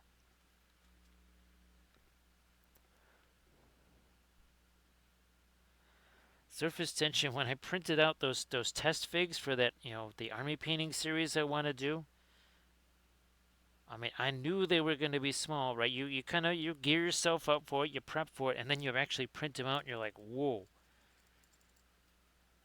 these these things are just so small. I was very very surprised at that, and again, I was completely expecting it. Even still, was absolutely surprised. Try and get me a little more. There we are. How's about we welcome in Teals? Great to see you there, Tealscar. He dares to enter our domain. So, Teals, I hope that you're doing well. Well, now it is a happy Tuesday here.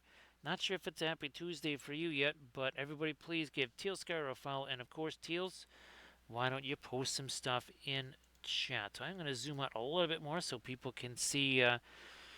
This is another one of our battle stars. What makes this unique is that is a battle star that I designed and printed myself. Now up till now we've been painting ships that were again, these are available for free on Thingiverse right here. We've been printing and painting those. Yeah, that's right, surface tension. Now also too, we did these on the last stream because it was all part of Battlestar Galactica week. So we painted 6 and a Dama on our last stream, and then the stream before that, Guilty Baltar flat. So yeah, there's Guilty Baltar. That's our flat right there. So that was our Thursday stream, and we're doing this all in the usual oil paints. So again, Teals, if you want to share stuff in the chat, that would be fantastico. Don't go ahead and do that, please. I'm sure the stream went fantabulous as well. More of a, oh yeah, these guys here. We never did get the light on those.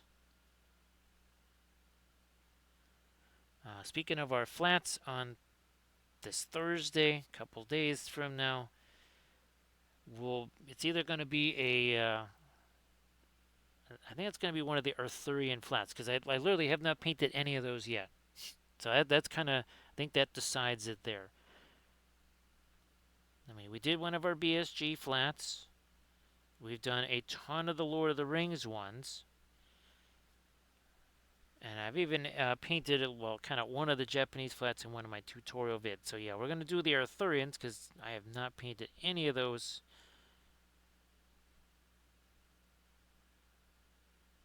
Not sure which one. Not sure if it's going to be one of our new style designs where it has a little more bas relief to it or not.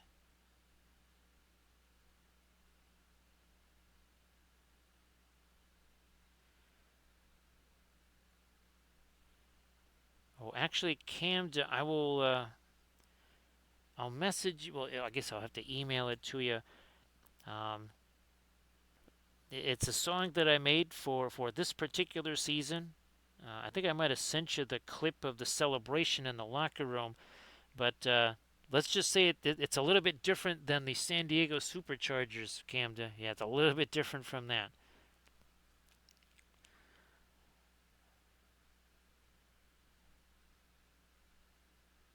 No problem there, Teals. No problem. Again, have yourself a fantastic rest of your evening there.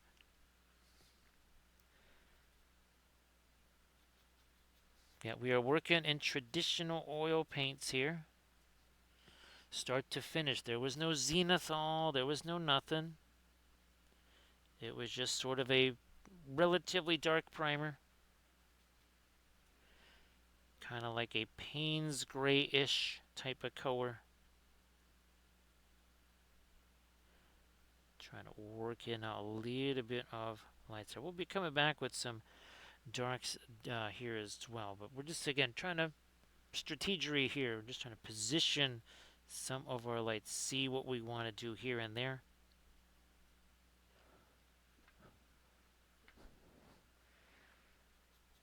So yeah, Camden, it's the celebration, the locker room celebration that the coach started, which now has become a cultural phenomena in the city. I haven't seen anything like this in 40 years since the Super Bowl Shuffle. Yeah, it's like my version of the Super Bowl Shuffle there, Camden. Oh, there's some homework for you. Yeah, Camden, Google the Super Bowl Shuffle from 1985. Do this here. Little lighter right there. Oh, and that one too. Oh, geez, AD, I was going to send it. That's right. I was going to send it to you. Let's put it this way. I still can't believe that nobody has thought to do that here. Like, how am I the first one to think of this?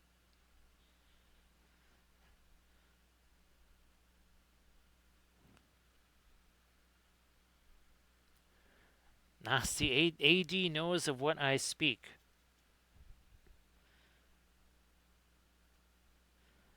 So yeah, AD, this is for anyone that is familiar with the good, better, best chant that happens in the locker room after a Bears win.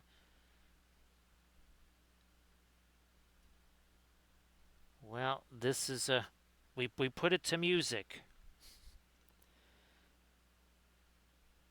I do believe it really took off when the coach of the Bears did that shirtless. I think that was the viral moment that good, better, best went really. That's when it went nuclear.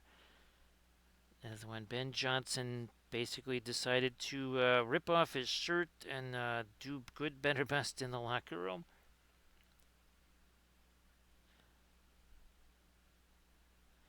Now, of course, if you find a shirtless version of the Super Bowl Shuffle, you did the wrong kind of search because they were most definitely wearing their jerseys. You might want to maybe erase that particular search history if that comes up on the screen, especially if it's a work computer or whatever. Let me get some more of this light here. On this flight pod here. There we are. Now we're talking.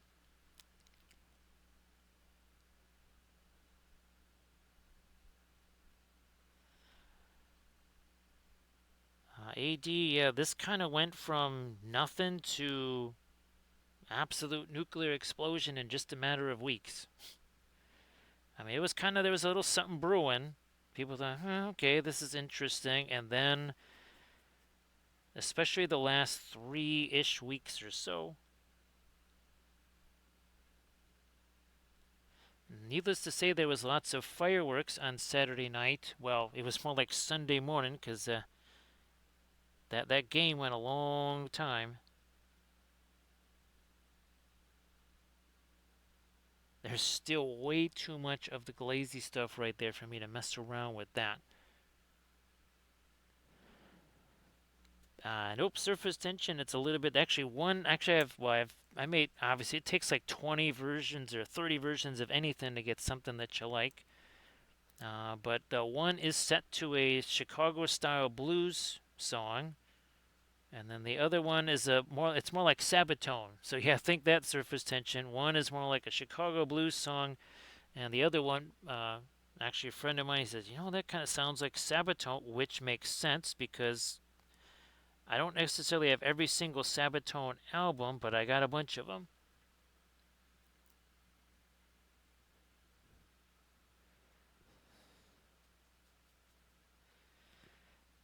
AD, what's I don't know, what would you say? What's nice about this AD is that they're going from worst to first. They were never even supposed to sniff the playoffs, much less make the playoffs and then, well, beat Green Bay in the playoffs. So yeah, you're safe from this one, Camda. You are totally safe from this. And there's no although a disco version of it might that would be very psychotic, wouldn't it, Camda? A disco version of it. You know what? Should I go lighter on this up here? Wait a minute. Let me just grab this brush here.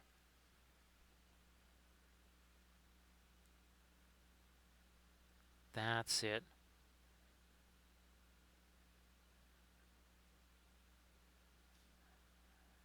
There we are. It's just one of those weird, rare windows. Well, of course, we know what started at AD, of course. It all began in the Vatican. And once that took place, then all of a sudden, players are getting injured and weird things are happening. If you don't believe me, just watch Tom Grossi. Yeah, look up Tom Grossi on YouTube, and he does he does a Packers style broadcast, but he also he does if the NFL was scripted, and he also does like every fan's reaction, where he basically is pretending to be fans of all the different teams. So if you're looking for some chuckles there again, look up Tom Grossi on YouTube.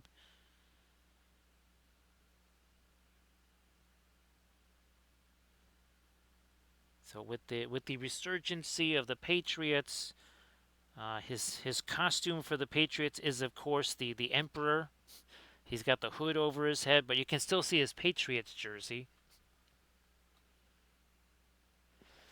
Oh man, where's my? Oh, here we go. Here we go. That's what it is right there. Yeah, that's it.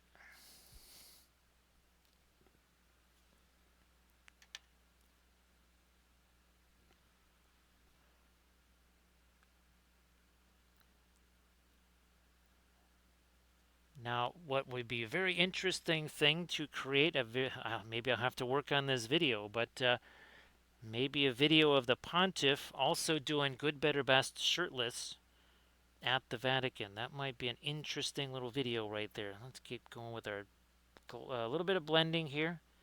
Not a ton.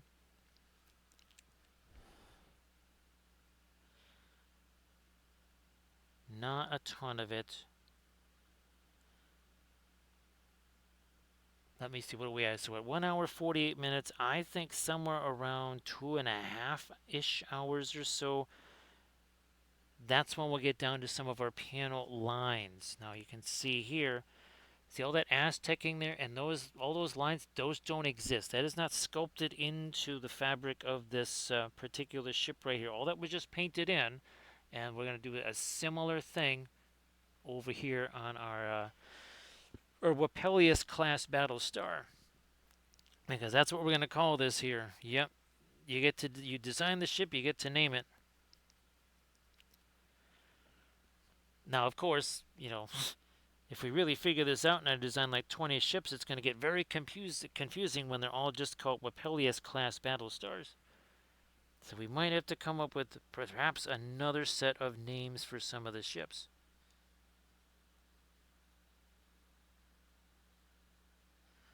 Now, of course, if I was thinking more of along a mercantile type of thing, we could sell naming rights to each of the ships. I mean, well, that's what they do with every. I think they do that with the stadiums in Australia. So see you later there, AD. And again, thanks for the raid, AD. And well, of course, take care. Glad that you are back, doing the stuff.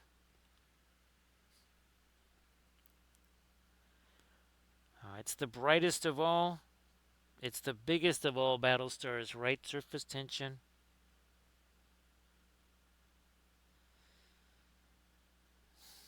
Get back to that. Here, Yeah, I can finally start to put some lighter stuff back here. Gee whiz.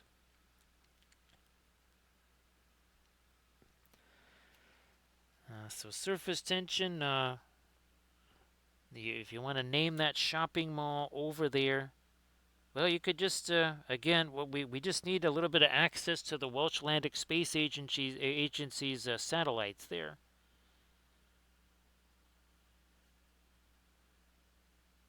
Yes. All of a sudden, the side of the ship here will just say WSA for the Welsh Atlantic Space Agency.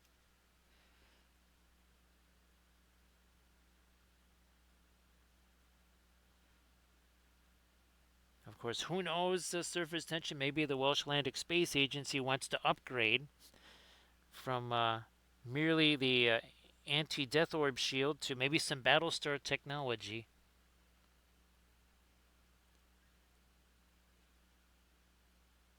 Let me do this here. I think it would be very handy surface tension because if any like sheep or any whatever get out of place, they break out of their pastures or something like this, one of these battle stars could take them out from orbit. Yeah, it's kind of like the ESU and NASA, right? Surface tension. How you doing there, Doji? So Doji, you know the drill. Why don't you post some of your fabulous oil painted stuff in the chat there? That would be great if you could do that, please.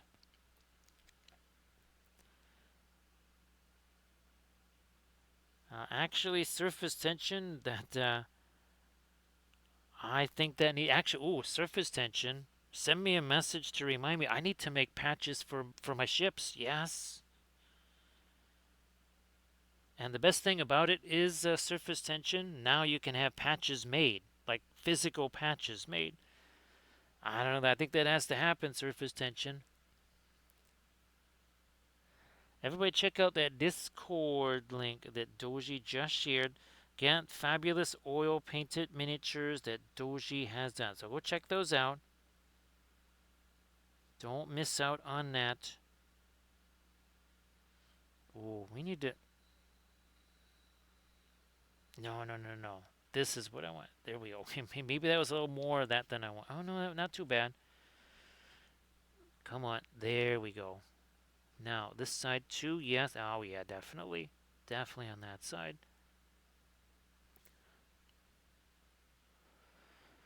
So again, everybody please check out that link that Doji just shared. Fabulous oil painted miniatures. That can't all just be that. Maybe we will fool around with a little bit of that violet in there. Turn this around. And again, this is all just Aztec. None of this texture is here when we do the panel lines on there. Again, none of that stuff is actually there. That is stuff that we are creating.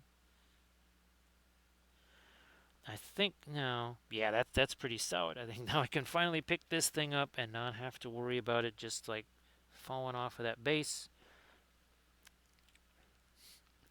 Thanks, surface tension. It's funny, surface tension, because way back in the day, I actually did get some some of the NASA patches, a lot of the space shuttle NASA mission patches. I couldn't tell you where those are. They're in the house somewhere. Last time I've seen it was years ago, like a long time ago. As in well beyond 30 years, well beyond 20 something years ago, that's for sure. But now we can make our own, right? Right, surface tension. That's how you do it. Again, it still is a little bit of almost like dry, brushy type stuff there. Now I'm going to go touch. Well, not exactly dark. It is a slightly more of a mid-tone. You can see it doesn't even register as darker on there necessarily.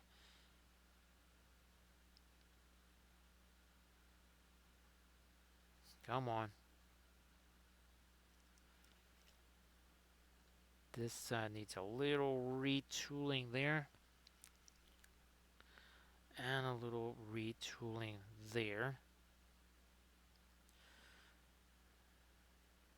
Now I'm going to try to get a little something here on our underside. I'm actually going to, oh, that's right. I'm going to take our pinline washi stuff there to it. Because I was really trying to give this maximum amount of time to set. So we're going to bring this thing here back. We're going to bring this back. And then we are going to do some of this here.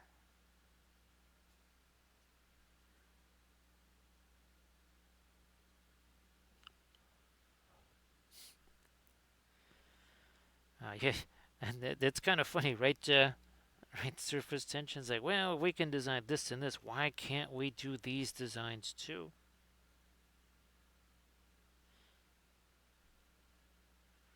Why not us, right? As that's a common playoff refrain here is why not us? Also, why not get rid of that weird thing out of the brush before I put that on here?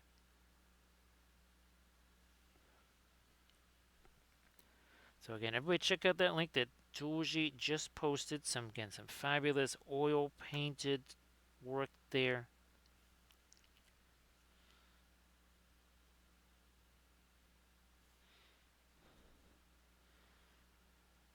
And what I will try to do, of course, is lock down a process for doing this, and well, we'll make it one of our tutorial vids on the Patreon page.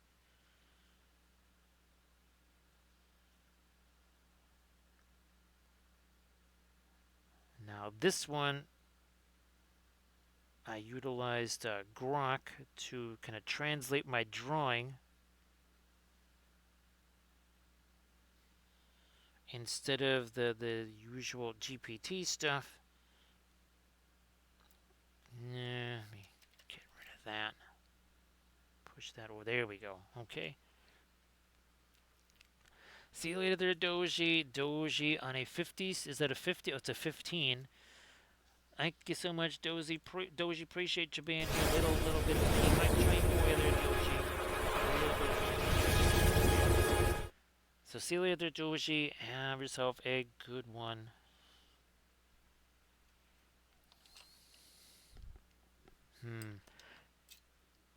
Get the stuff out of there first real quick.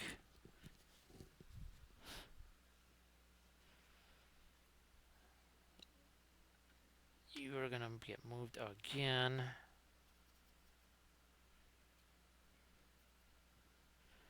Actually, I might put this over here. Now, I had thought about messing around with one of these here. And that's one of those, you know what the heck. Let's for just funsies here. Oh, that's right. It's the crazy, you turn it right and it loosens it.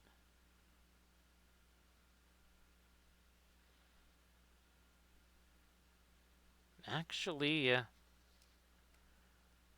it's not quite as pinline washy as I thought it was going to be. Of course, it kind of gets in the way everywhere. And of course, it is mixing with everything that I put it on. Oh, that's right. This must be Perlene black here. That's no wonder. That's Perlene black. That's a dark green. I'm like, well, it looks kind of green. Yeah, that's why. Oh, I think I did a Van Dyke brown and a Perlene. Okay, that's it. That would be why. Like, okay, Perlene black. Oh, that's because I was doing the. Yeah, that was our video on Treebeard.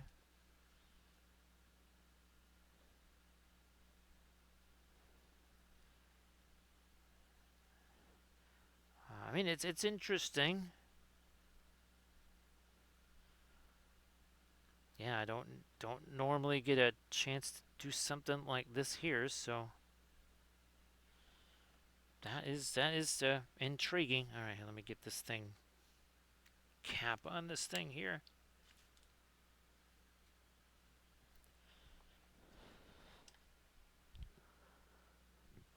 This one, this brush here, phthalo green. At this point, almost kind of making my own perline black here.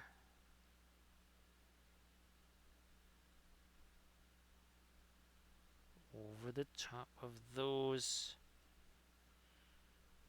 No, I'm going to keep it this way.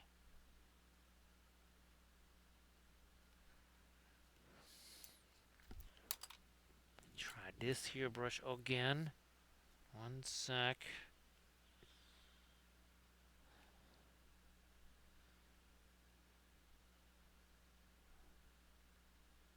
There. Where's my... Which one am I using? I think I'll just roll it that side then.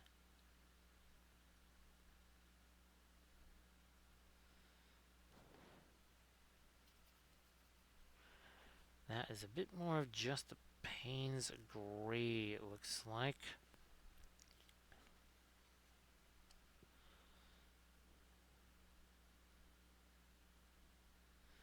Oh, that needs to be lighter there. Yeah, I can see we need to do a little bit of cleanup in this area here. Also, here, let me start that out with just something like that. No, I think we need to go later. I will go lighter. Yeah, maybe even with this really light magenta color. Not too much thinner though, because we still got, looks like, some sort of active pin line wash. Not super active, but still somewhat. There's also a little bit of asymmetry here, which is nice. That's kind of a fun thing in ships sometimes. I know there was one whole series of ships that I did where the whole idea was they were asymmetrical. Remember that person I was telling you about earlier? We kind of did a little challenge to each other where we said, okay, we are going to design a whole series of spaceships for ourselves.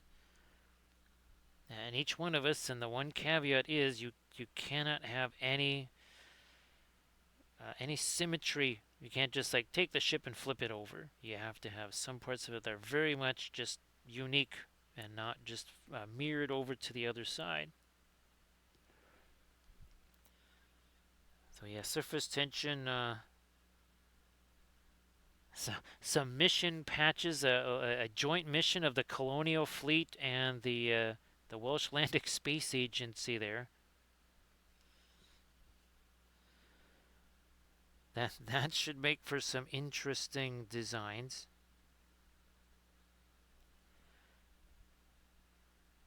I think, yes, I can do that. I wasn't sure it was going to let me do that. Now, of course, hour 3, that's when we'll bring in our fast matte white there and really go much later on stuff. What do we got here? 2:03. So yeah, we got ourselves round about an hour-ish before that happens. Because we only started 2 hours, 3 minutes ago and 54 seconds.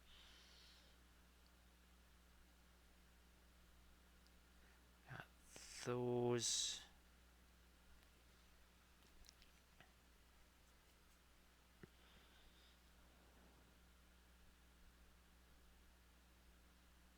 Doing this little piece on our flight pods there. And man, this is really going to look tremendously different once those panel lines are added. But trying to do as much as I can everywhere else. Also, again, want things to be as set as possible. Certainly not going to work in any area where I see a little bit of shininess. I think surface tension. Actually, let me see if I can't find that super quick here. So there we go. There's your mission. There's a nice little flag there. It does look like a very much a protective shield there, surface tension.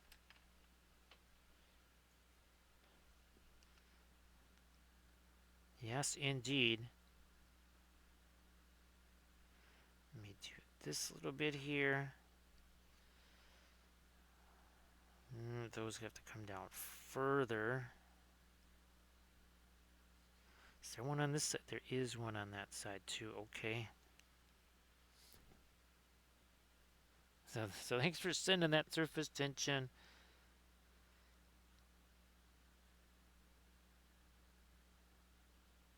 Let me work in this here, and fine. We'll lighten that up too. Fine. I mean, we're talking about doing that anyways. I think finally maybe I can get in here a little bit.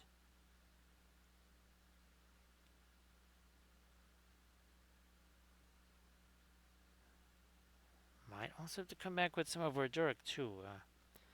Can't all just be lighter and lighter and lighter. So that's going to be really hilarious surface tension. Oh, wait, I must have went the wrong direction with that. That is what we want.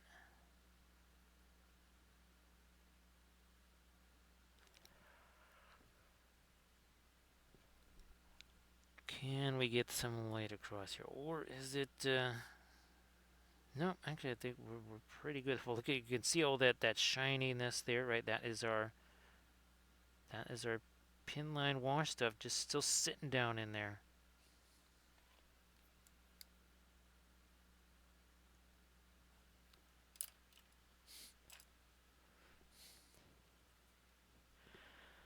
Well, let me see. So add Astra is to the stars, right?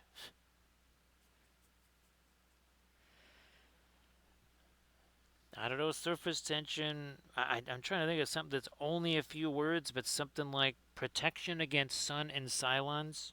I don't know how that would go in Latin.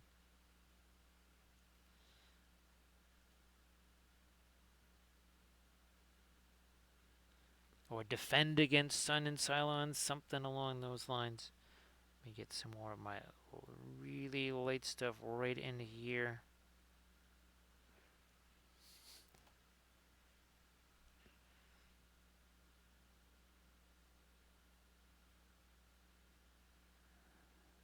There we go. Operation Toaster Shield or something like that, surface tension. Nah.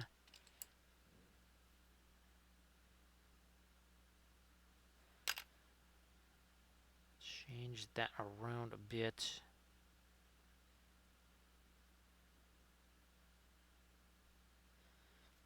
Yeah. I think it might still be worth it to go ahead and hit some of these little objects right on here.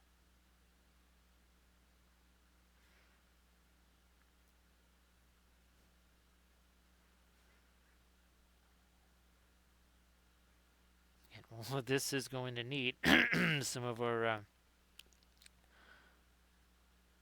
some panel lines in there, and we'll be coming back with some of our kind of mid-range Aztecing too.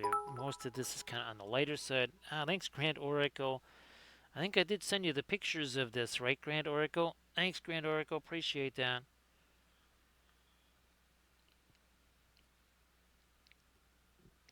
Boy, surface tension. Definitely send me that. That's pretty. That's really good surface tension. That's actually pretty darn good. So thank you so much, Grant Oracle. Appreciate that. I gotta get a little refocus there. Yeah, and how big this is, Grand Oracle. I'm pretty sure I sent you a picture of that. So that's the FDM version. Look at how big that is, even compared to our Battlestar there.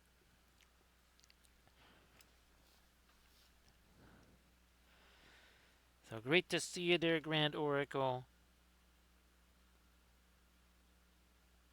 Yeah, Grand Oracle. I think I might have made a little bit of a break to. Oh, Grand Oracle.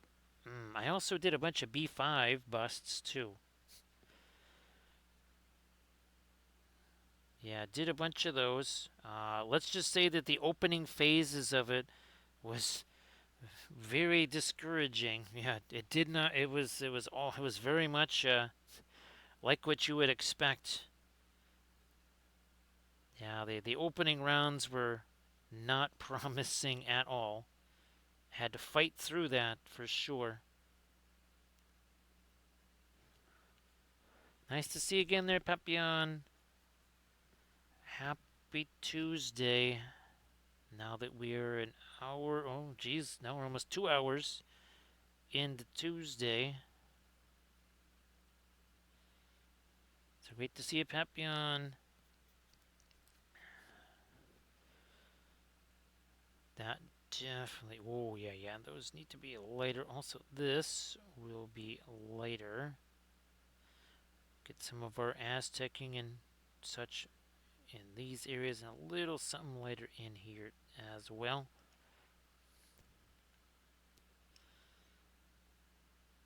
So appreciate the bits there, Grant Oracle. Thank you very much.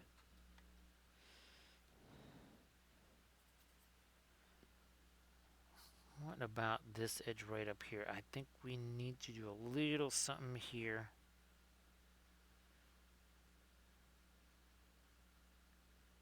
We'll have to do that same deal on the other side.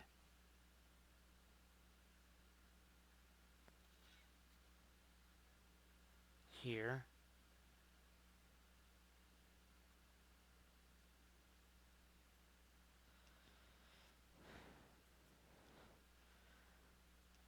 Something there too, yeah.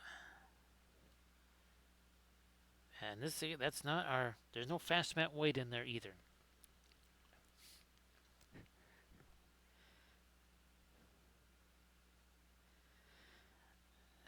Yeah, that's, I know surface tension, well, I didn't quite, what was, oh yeah, Google Translate. That's what I used for the mimes when, like for Jetez-moi, for Toss Me.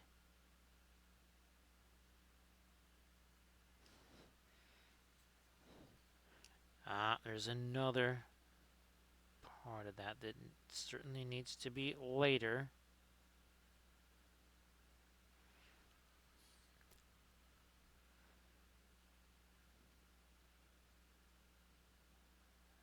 That and that was a little too close to those things there.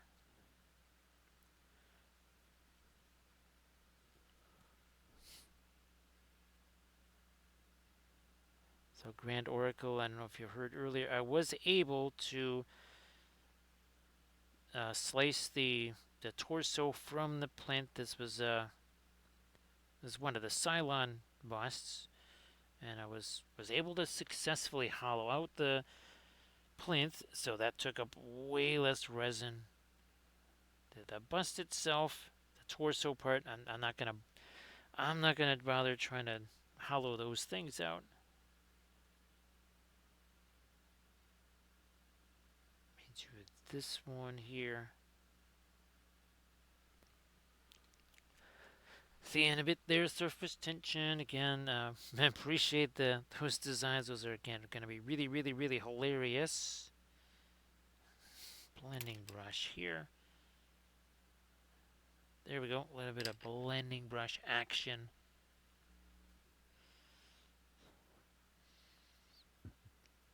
Maybe lighten this up now.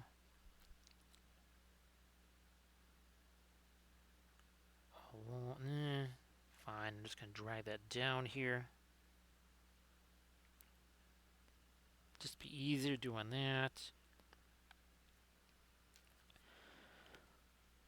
Of course, Grant Orc, if you want to share anything in the chat, please go ahead.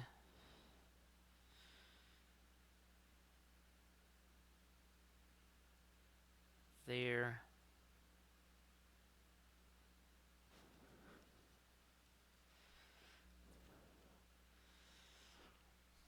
So Yeah, Grand Orgo was saying earlier in the stream, if I can find the old Star Trek ship designs that I did, might be able to rework those into something that is also printable.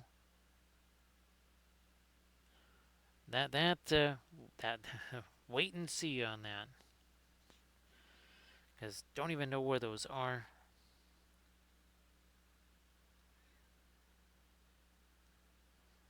No, here, let me just lighten that up a little.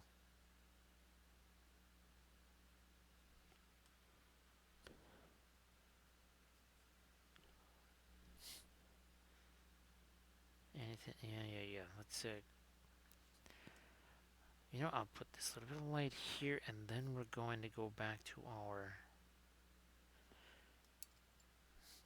If it's really during maybe a mid-tone ish.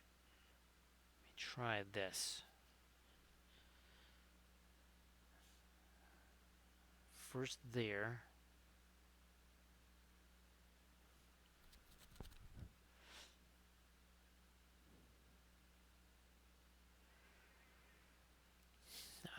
Darker.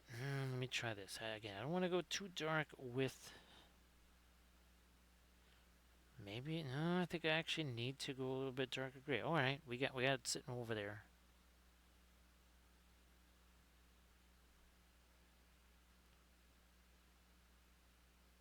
Yeah, that's some of it over there too.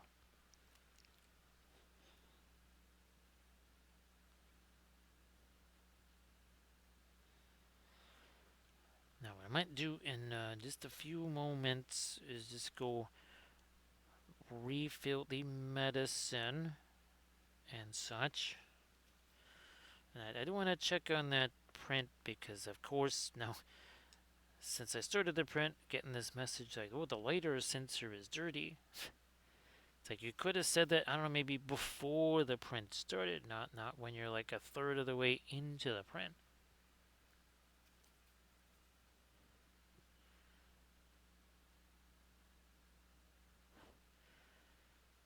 Yeah, keep maybe a little. I mean, it's funny because it wasn't all that long ago that this whole area right here was just a big batch of the thinner. You can see that's all very much set now. It's not dry, nowhere near dry, but yeah, I wouldn't have been able to do that. No way what I just did there happens.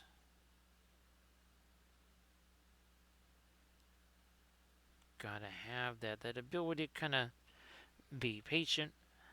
I know that people kind of want to do hasty things.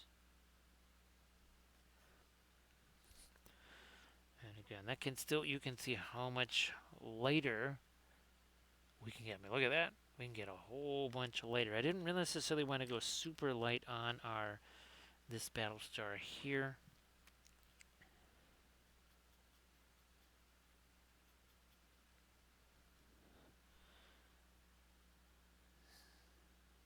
Let me try to do a little something on the engine nozzles there, then that pylon there.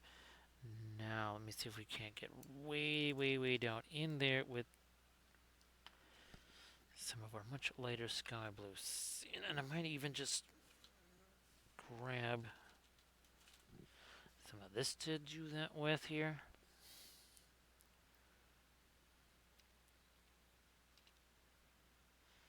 Alright, let's give that a try super quick here.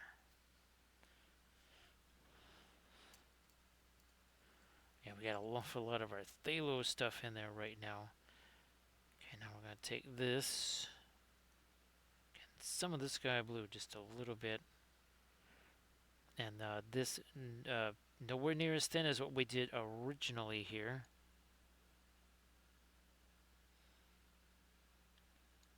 I couldn't even see in here before. Actually, I might have to, I am going to go the opposite way with this here. Let me start going back to the thinner stuff again. Break this down.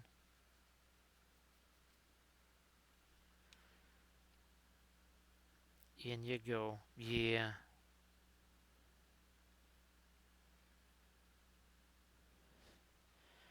Now on the outside of that. Let me get the more Prussian blue.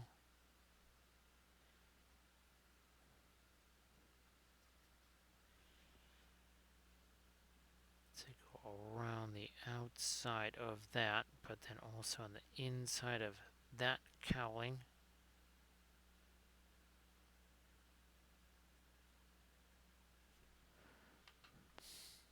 Still sticking with that for now. Ooh, waiting for me. Some of that off of that brush.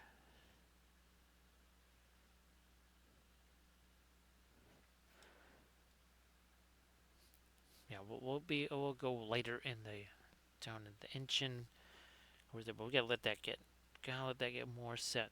So what I'm gonna do is run super quick, get some more of the medicine in the yield container there, and then we might actually even start to fool around with a little bit of panel lineage here.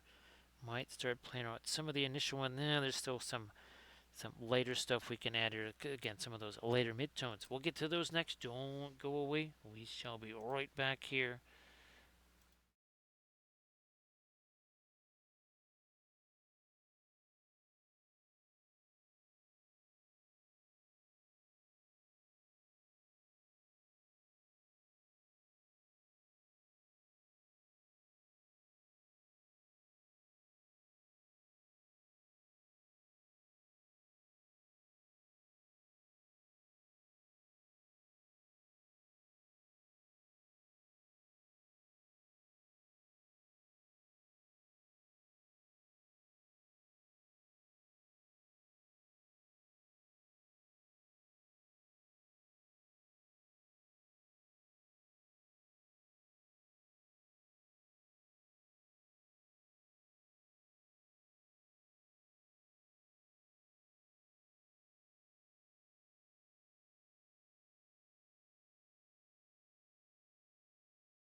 went and got our Loki class ship there. I just wanted to kind of see size. Okay, so that's pretty long compared to it, but you can see again, here's a bunch of that Aztecing. There is no texture on there, right? All that, what looks like whole plate texture, that's all just painted on.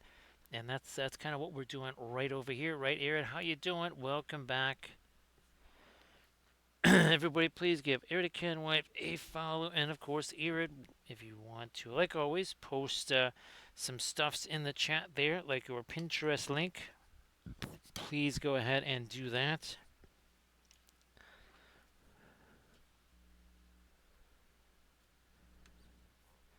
So there we go. Everybody, check out that link that Eric Wife just shared. Give Eric Wife a follow.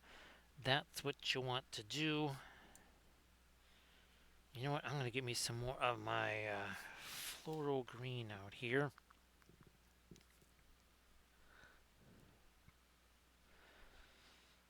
So Papillon, think of it almost like it's just freehand. So, in the very same way, or yeah, let's see, where do we have something that has? Oh, wait a minute, here we go. I think, yeah.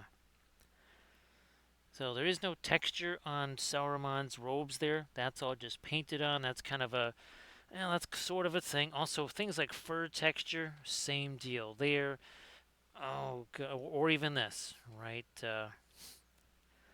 So there, obviously that's not sewn onto the flag. That's just free-handed on. Same thing with the cloak right there. Now we also have things like these. So we've got, freehand designs on the base, right? There's nothing sculpted on there. That's all just painted on there. Same thing with the symbol there on the cloak. So again, those are just painted on. There's no actual sculpted texture there.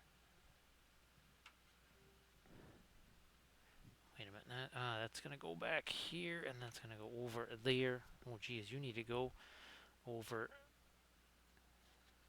here. There we go. So there's no actual texture there. Oh, gosh. What was it that they used to call it back in the day when we were the early days of 3D and bump maps? I think that's our texture maps. That's the other thing. I think they might have called them way, way, way back in the before times. No problem there, Papillon. And everybody, please check out that Pinterest link again that Erica and I just shared. Come on. There we are. Where's my... more of that sky blue, then some of this. That's still getting a little bit too dark, I think. There we go. We wanted some of that to work its way onto the engine cowlings there.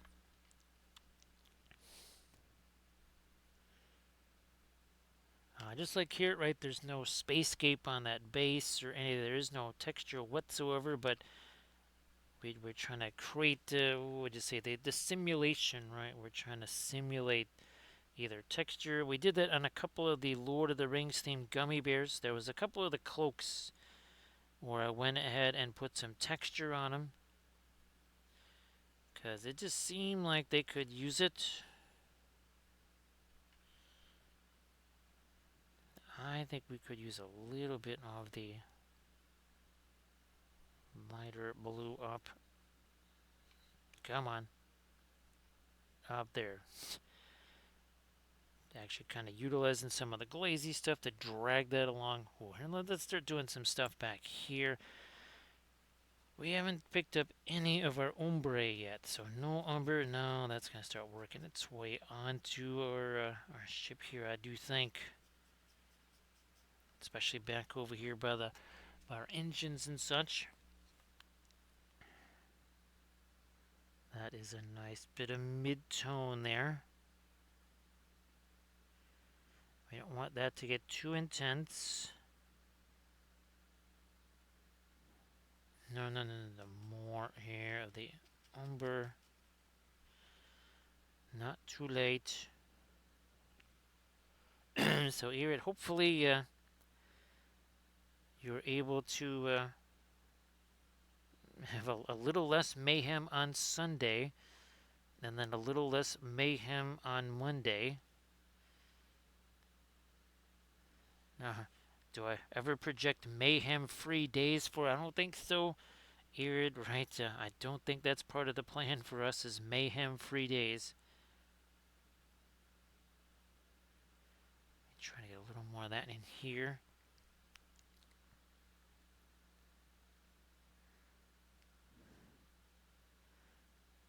I was almost tempted to go on the later, or to get some of our source light stuff back on these, but I think we're just gonna go simple on those guys there.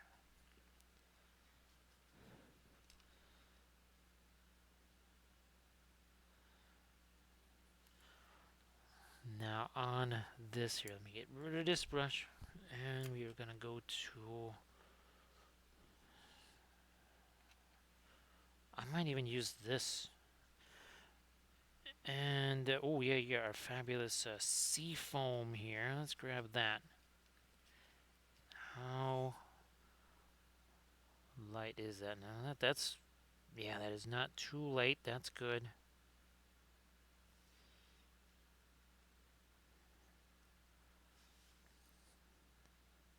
Can you see what I'm doing here?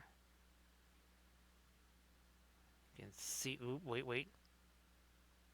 There we go. And now there too.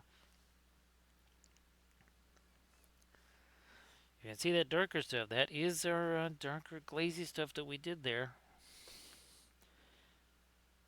It means we have to refresh the brush, right? Got some of this later stuff here on these engine cowlings.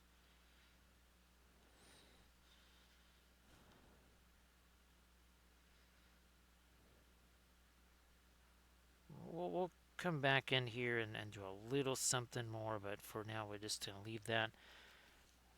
We'll probably go a little later with some, again, of our stuff here on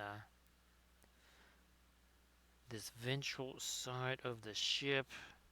Again, focusing more on the kind of almost like those seafoam greenish tones.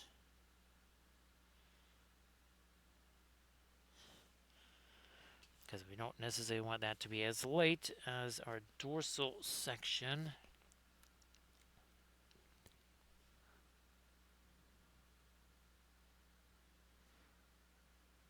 Now we're getting there.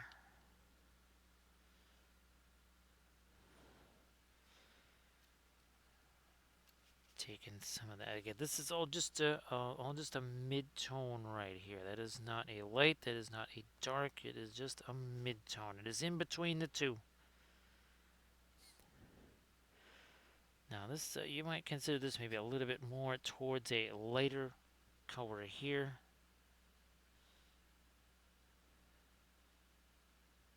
Slightly, I guess.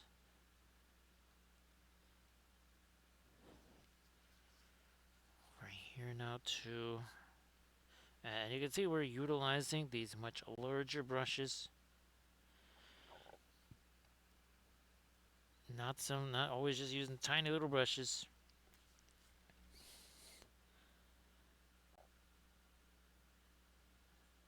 That is going to get a little bit later there. You can see again, we're not no little gradual thing. That is much later, but because we're using the filbert brush and stuff, you can see that's all just kind of mixing there at the same time.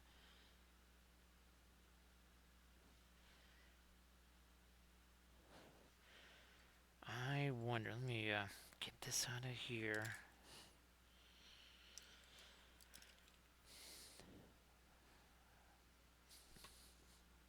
I'm just here. Maybe we'll roll with this again. The same stuff.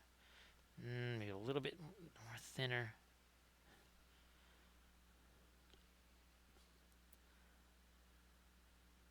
Because that, yeah. I think it makes more sense if at least this one has some of our mid-tone in it. We'll have to again come back and do some of the edges on that too, but for now, let me try this. And let's see where we at. 2 hours 36 minutes. So in 15-ish or so, 20 minutes, we'll grab the fast matte white, and then we can really start cranking in some lights, and then we'll be able to get to our actual panel lines, because we have not actually put any panel lines in here. We've been doing all of this has been the Aztecing. That's good. Think of it as a precursor. That happens before we start really getting into said panel lines and such. Because it's real hard to put this around the panel lines. It's a whole lot easier to get it in before those happen. And then a lot of this here, where some of these shapes are a little bit on the softer side, those are going to suddenly tighten up like crazy when we start to put our, first of all, the light colors, and then when we start to put the actual panel lines in there. That's really going to be noticeable.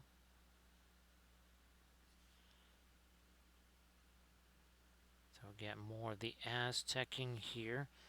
That shouldn't quite be so all dark in there. We have to lighten this up as well.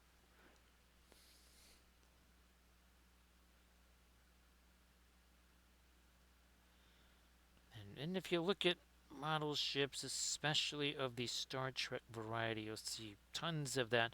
Again, what we call Aztecing.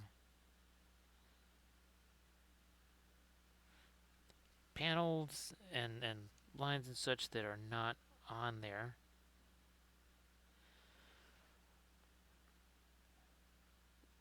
Once you get to stuff that's printed this small, it's very difficult for stuff that's that tiny of a texture to actually really replicate it all and translate to the print.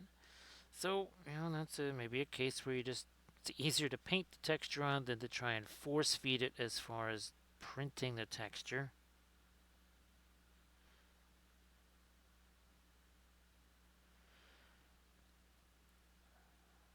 Again, trying to do as much of the kind of the lighter middle tone work here before we break out said fast matte white. I mean, there's still some parts of this where I can see some of our darker glaze stuff is still sitting there. Now it's not like it hasn't necessarily set. Like in here, it's very much a matte look there, so that tells me that any pin line washes in there definitely is the same over here, because otherwise there's no way I'm doing that. And I can see there's the dark paint there, so even then it's still picking up some of the darker paint that's sitting back there.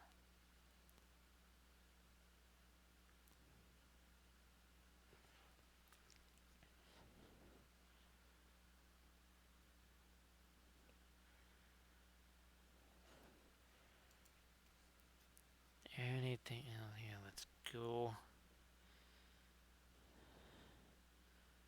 That same light here.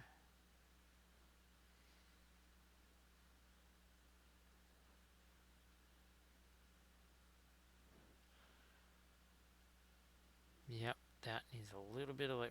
Same over here. There needs to have needs to look kind of on the rounded side.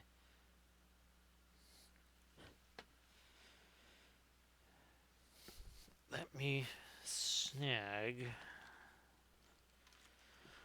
some of our fast matte white. Actually, I found this when I was doing that video last night. So look at this. I guess I do actually have a brand new untouched, well, sort of untouched tube. It's definitely been opened and used like once or twice, but certainly not quite as used up as this one is. And even this one is not doing too bad. Just gonna get some of you over there.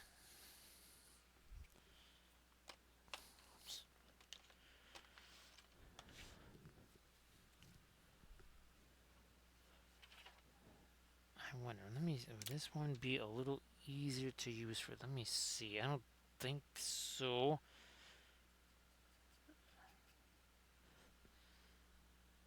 Maybe. I think there's too much thinner in that for this. I was hoping that could almost be. Yeah, I was hoping that could almost be like a little filbert brush. That's not going to work out. Like a micro filbert brush. But not really going to work. So we'll go with this one.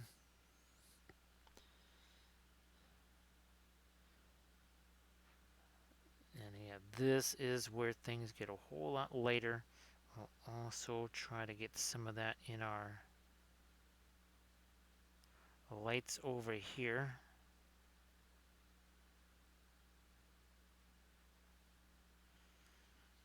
Now on the top part of this, for sure. Maybe a little bit of it there.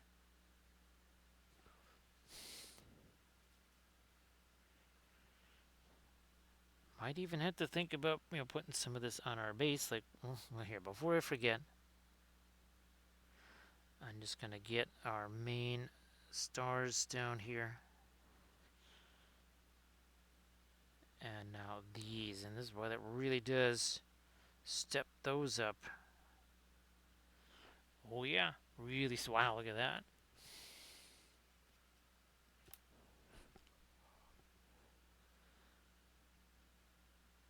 Wow, those really get sharpened up. And again, this is, that's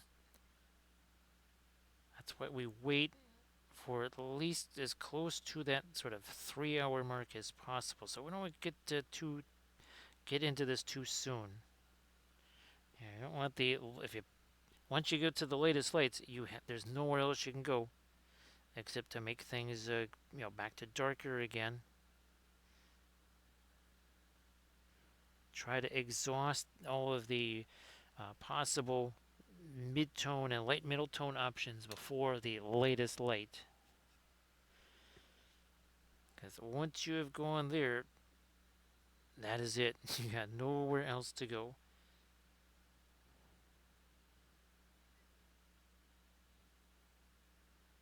Yeah, now the edges on these definitely starting to stand out.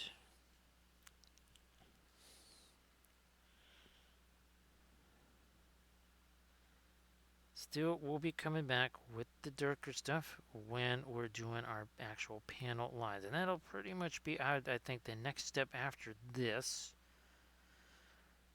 And then we'll probably do some more stuff on, say, the engine cowling type things.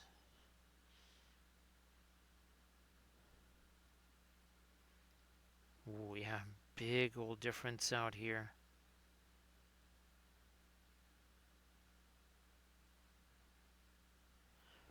Okay, look at how much sharper all of that is.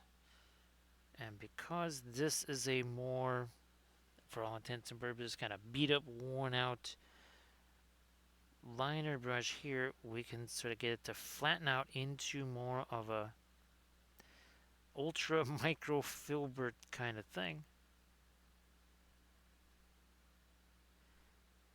Because the tiniest of filbert brushes are still much larger than this.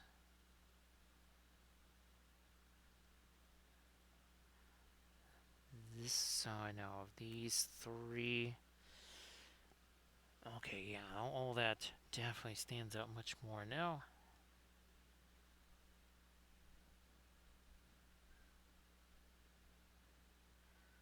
This.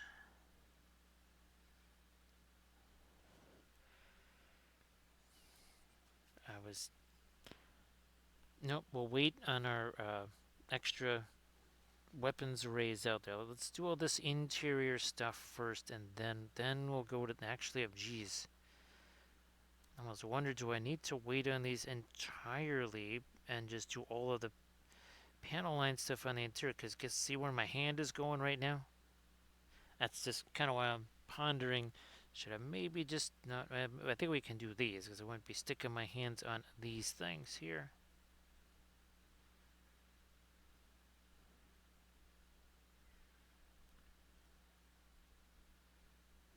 And maybe I will just kind of, again, a little bit of the Aztecing or whatever.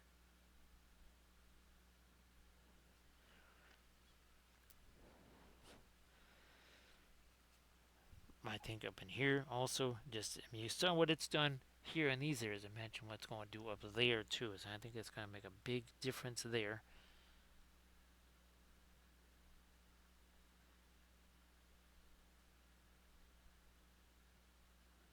Much lighter up here.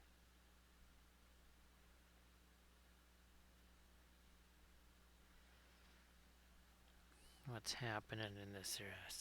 Again, this is as late as we can go. This is our fast mat weight. Beyond this, that we can't go any later.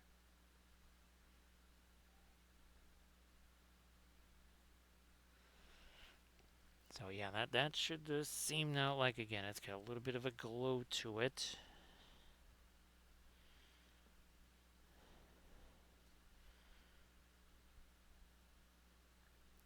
And now maybe even against some along some of these edges here where it's maybe gonna again catch some of the light of that glow.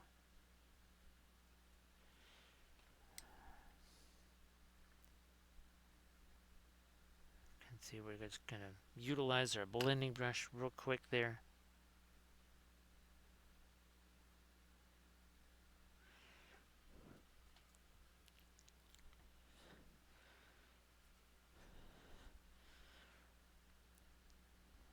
Yeah, you can see I'm just gonna have to keep sticking my hand on the edge of that, and then we can always, even at the very end of it, or the whole thing dries or whatever, and maybe before we do that, our photography or something, we say, oh, we're just gonna touch this thing up here a little bit, maybe touch this thing up there a little bit.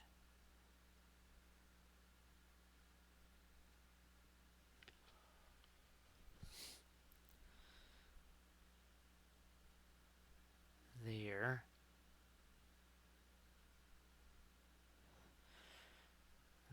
What I was originally trying to do with this was to have a much larger landing pod on this very top side of the dorsal. Also, to one of these arrays was supposed to be up here, but it was.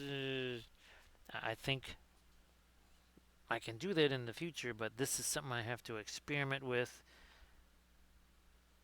and that's maybe these things printed separately, right? Maybe they're not on the ship in its entirety. Print them separately, then they could be, again, the one could be put up there without having to try and have it understand how to print it up there. And of course, too, that means support-wise, that's way easier to deal with. This one wasn't too bad to support since things were relatively kind of symmetrical and flat. Lighten you up a little more there too.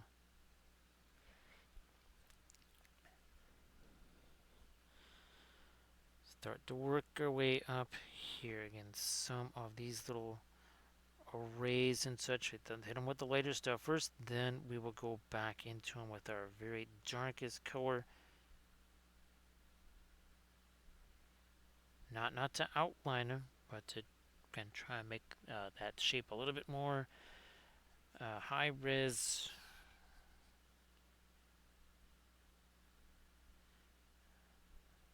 Okay, we actually do have again a little bit of asymmetry. That's not quite the exact same thing on both sides.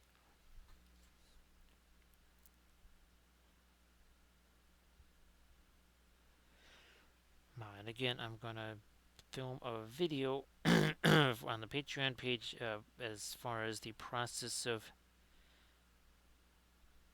doing one of these ships. I'm going to see if I can expand on this. So it's not just going to be like, okay, here's a video on this thing that I tried and just got lucky by accident, things maybe worked. I want to try and lock in a process and again try to record that on video, because sometimes it's best for you to see a video where something is not set in stone. It's like, well, we're going to try this. And then you get to see what maybe modifications are needed in that process, instead of just wondering like, well, okay, I thought this should work this way. It didn't. I must have just done it wrong. I won't try it again. I just want folks to see, there's going to be times where things don't go the way you'd like them to or expect them to. And there's many, many, many different videos that are like that, where it's just like, well, okay, we tried this material, we thought it would work this way, and it either doesn't work at all, or it works well for something else that wasn't originally thinking of.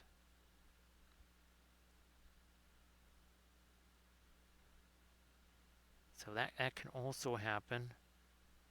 And the only reason we find that out is because we're filming it and we're testing things constantly, new things all the time.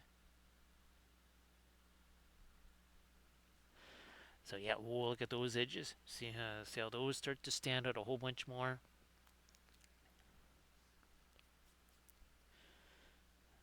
Yeah, oh yeah, we did the other side. Now look at that, boom.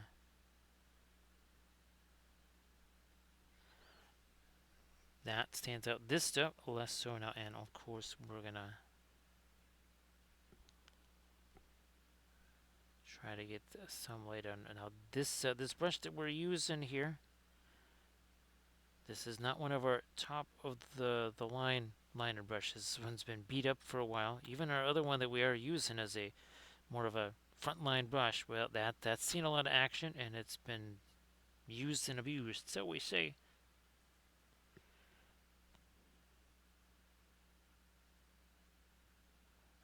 Okay, yeah, now that a much sharper line. We'll have to do some more. I think with our lighter reds. Yeah, I'm looking over at our Airline class Battlestar that we did on our last Armada Monday stream.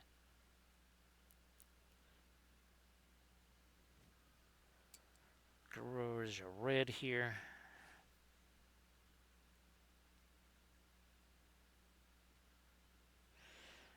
See that now we got that light against that dark there, so then hopefully again makes that kind of turn the edge there.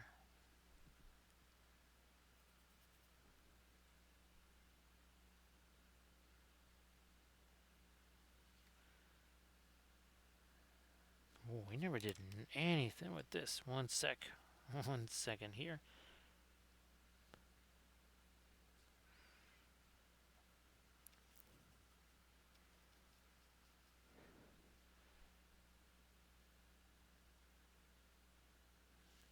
Some of that back in here. Now let me see if I can go a little lighter still. Possibly maybe even get a little bit of that orange into that now, into that red. So that we don't want it to be pink. This is almost more like a skin tone right here.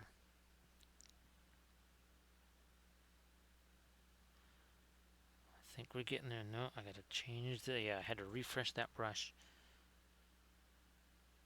Change the angle, and now I think we're talking. So, oh, not that light.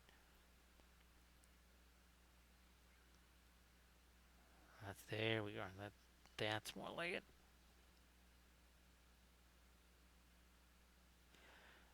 So you can see that difference, right? Just use a paper towel on this here, maybe.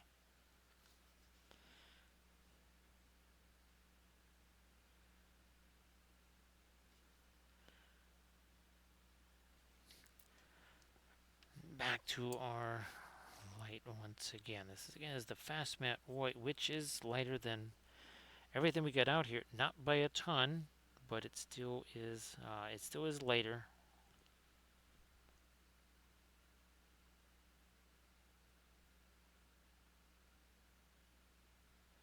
It didn't really know what quite mechanism to put there for, our flight pods closing. The other thing I would hope to do actually was to have these on top of there, but I think what we'll do and this is what I was pondering in my next design,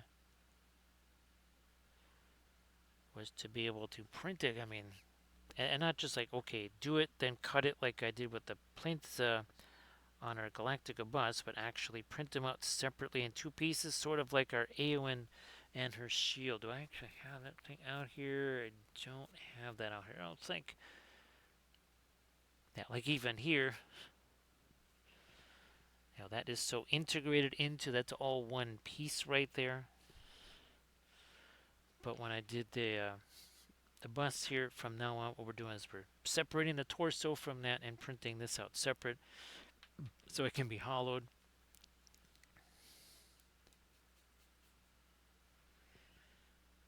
We already did both of those sides. Get this here.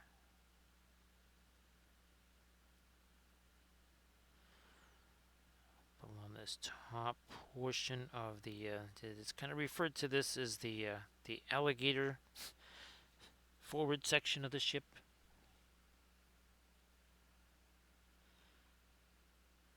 Back to our light again up here.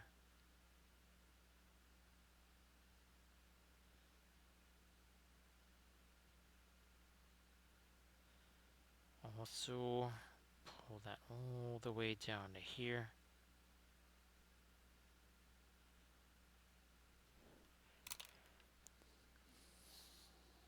So instead of this is a micro filbert, it's kind of been more of a micro blending brush.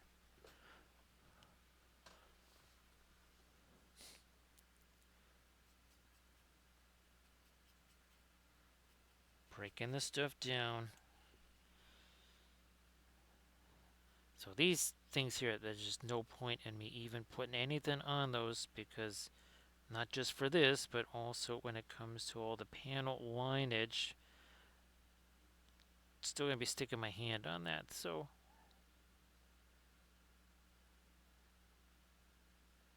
also some up there.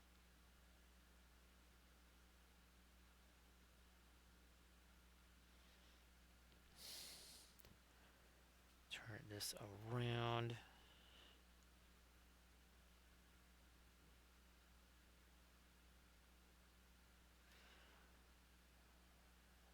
Some of that up here.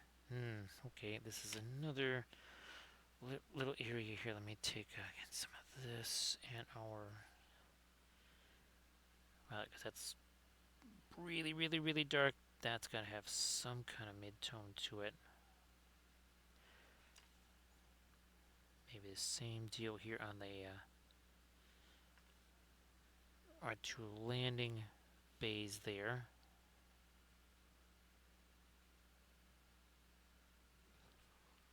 Hey there, Recoil. How you doing? Boy, Recoil. As I'm painting this ship, I'm realizing, well, and after doing what I did with the buster, I'm thinking, okay, if I do want to have these weapon pods in a bunch of different places, I won't even include it in the design. I'll just let it print with that area just almost more flat. But yeah, all this stuff is so new, right? Recoil, it's just so incredibly new. Remember Recoil? Wasn't it last week? Recoil. That's what we printed these, because I tried making my own ship and it was not successful. And it ended poorly, to say the least.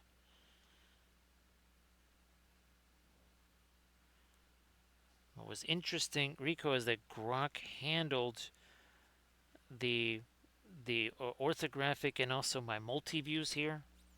So again, when I draw out at least a 3 view, if not maybe a 4 view or something like that, for whatever reason, Grok seems to be doing a better job of that now. And remember, for the longest time, I couldn't even figure out how to get to the image editor on that stupid thing.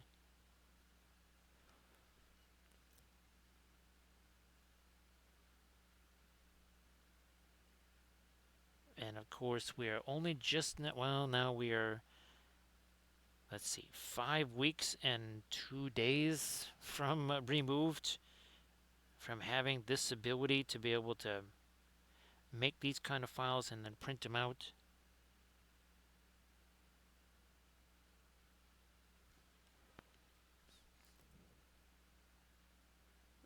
So Recoil, yeah, I'll have to send you the image, the patch design that Surface Tension made, or maybe he'd be back in the chat here. He's out there walking the Greyhound, but he made an interesting mission patch, because combined Galactica ship, the the Wappellious Class Battlestars. And then somehow we got into naming rights. Recoil, we got into naming rights on the Battlestars.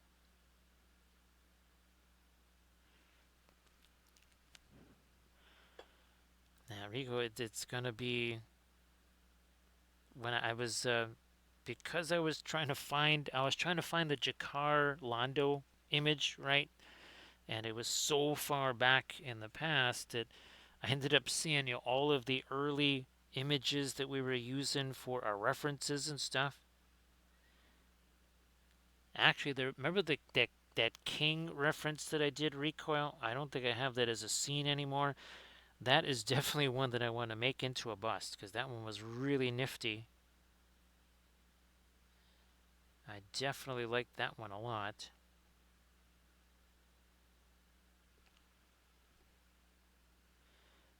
And of course, Recoil, if you want to shout out Rottweiler or anything like that while you're in here, please go ahead.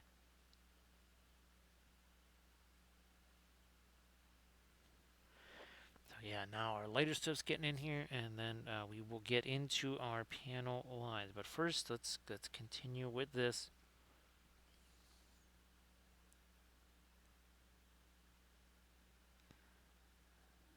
There. Also there, and now maybe a little bit of our lighter stuff here.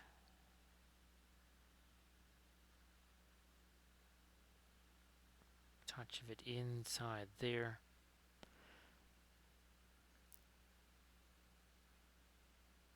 Push that up a little bit further there. Okay, we did get our light there.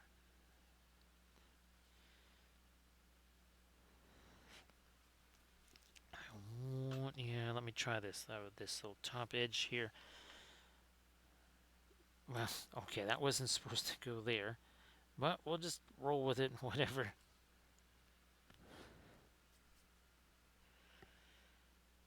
Top of this now.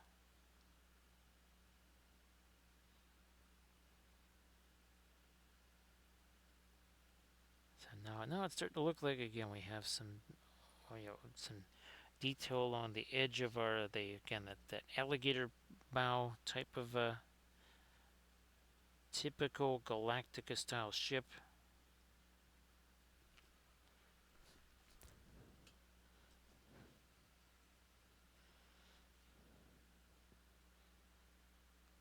Also there, some of our light on that, maybe the edge of this. Come on. There, and certainly more of it here as we get closer to the potential glow of that.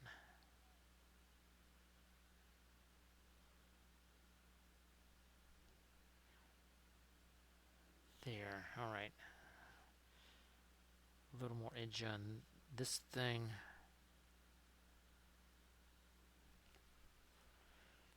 Down into the cowlings here.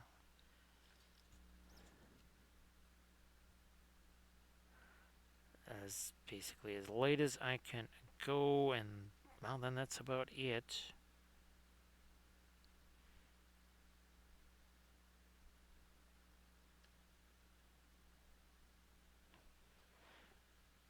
Now that gets a whole lot later. Now we'll do this on the perimeter here of maybe on the bottom and on the top of our cowlings.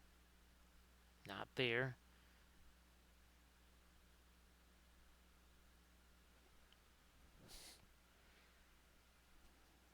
Go with the here. This is our not radiant white, radiant blue there.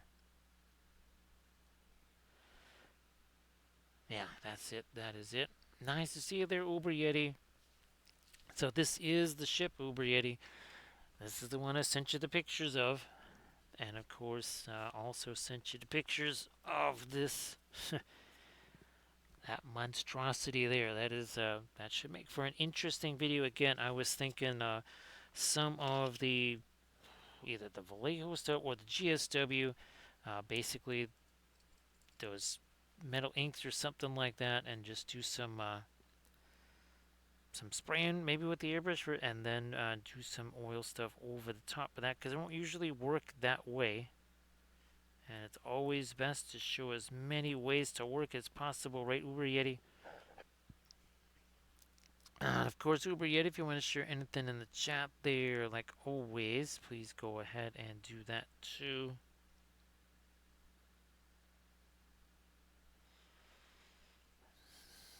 Yeah, a little bit of the edge on that too. Okay. So yep, that is FDM. Yeah, whenever now it was done with the still not was it still not the point .2 nozzle, but it was the adaptive layers and your more advanced layer height.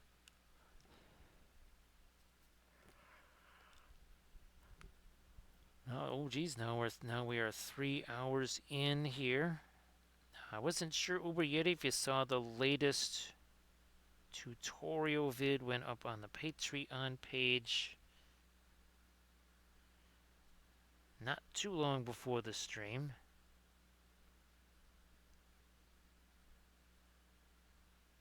Get rid of that. But it's really, really, really, really getting close to, again, us putting on our much deeper, darker panel lines.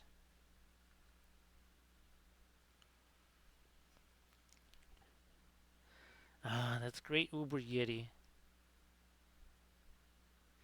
I mean, it wasn't a fancy schmancy video by any stretch, right? Not at all, but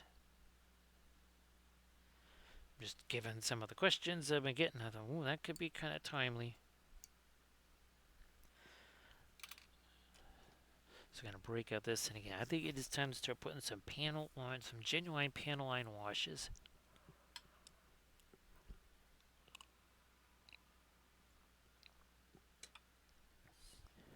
Let me just get me some of the thinner here.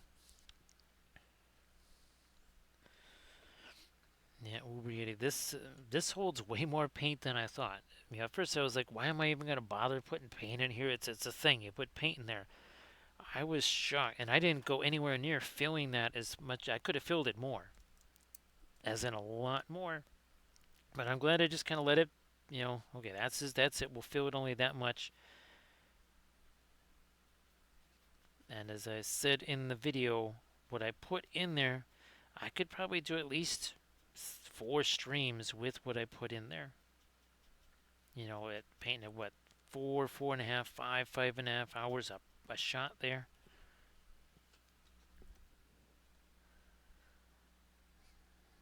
Now this is where I'm hoping, yeah. See, already, even in here, just as a little bit. Actually, I can zoom back in. I'm gonna zoom in for this panel line such.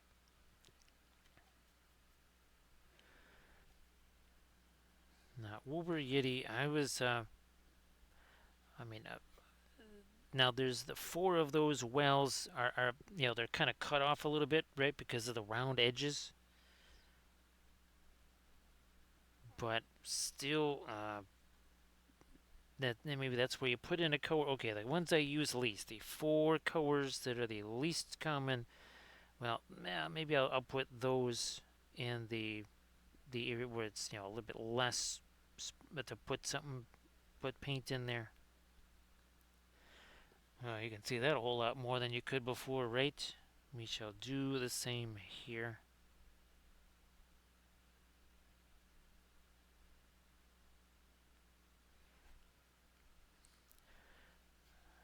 Now, once we kind of do all this reorganizing here and just kind of clean up the shape, then we'll get into also the panel lineage. And of course, Uber Yeti, I don't know if you've had a chance to share anything in the chat, but if you want to share some stuff, please go ahead and do that too.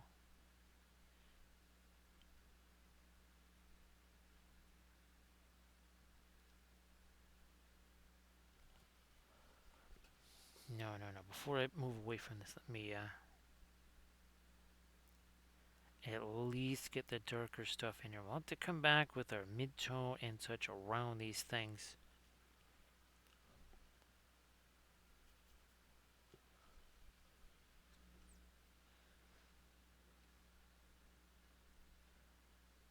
Come on, right along there.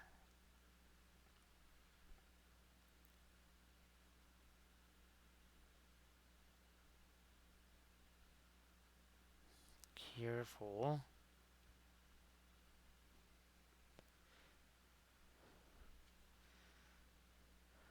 Then these things here, they were really, really, really kind of soft and smushy.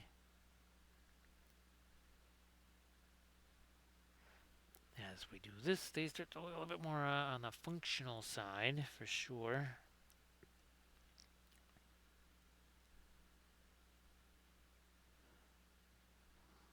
Those are just square, aren't they? Yeah, those are.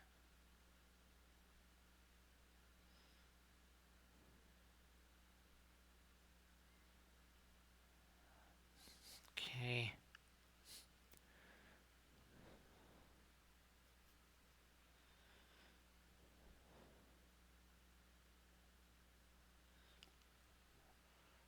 Now, all of these guys are definitely going to need some kind of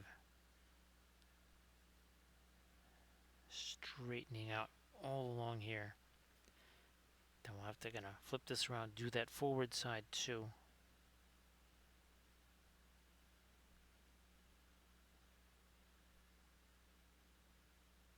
Doing it here.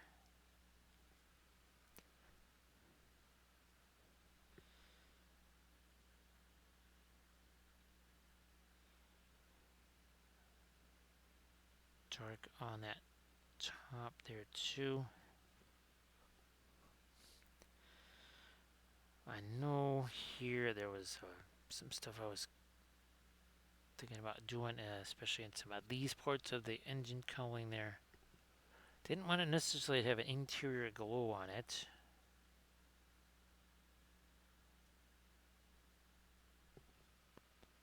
Everybody check out that Instagram there that Uber Yeti just shared.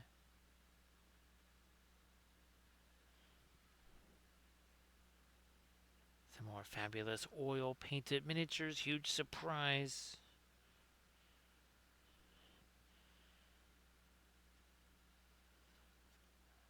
Is how much, I wonder just how much asymmetry there really is in all this. This area in particular.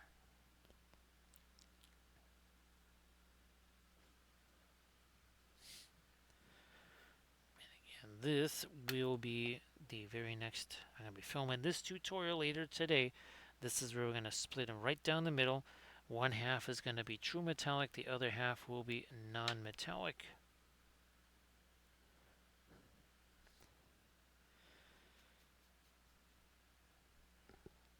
Uber Yeti, that is kind of interesting because one thing I hear a lot is that they're like really big. I have like really long fingers and such. I think my sisters also had it. I'm not so sure. I know my one brother, he definitely didn't get the longer fingers and stuff like that. But I think my sisters also kind of have the longer fingers and such. It's not unusual Uber Yeti. There's some folks where I can kind of, you do this where you put your hands together, and I can actually put these up over their knuckles. That's how much longer the fingers are. I don't know if that means they get more in the way of stuff, or I'm not quite sure how that translates, right, Uber Yeti?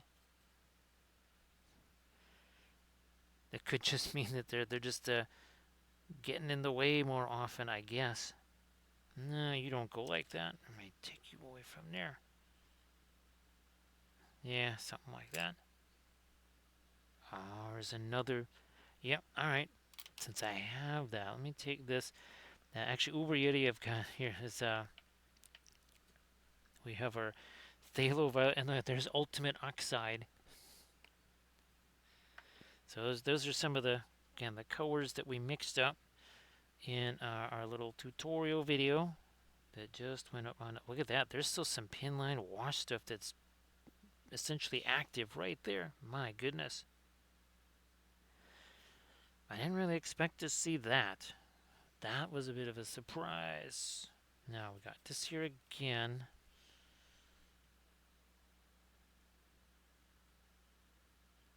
We can't let this just this. Well, of course, that right there, no point in messing with that.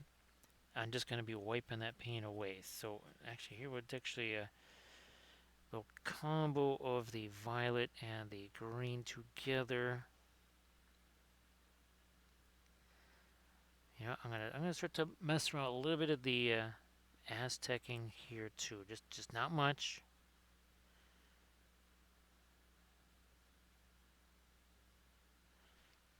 Blending, brand. You know, I might just use this for it. What the heck? Instead of a little, yes, that is the smart choice there. Better plan.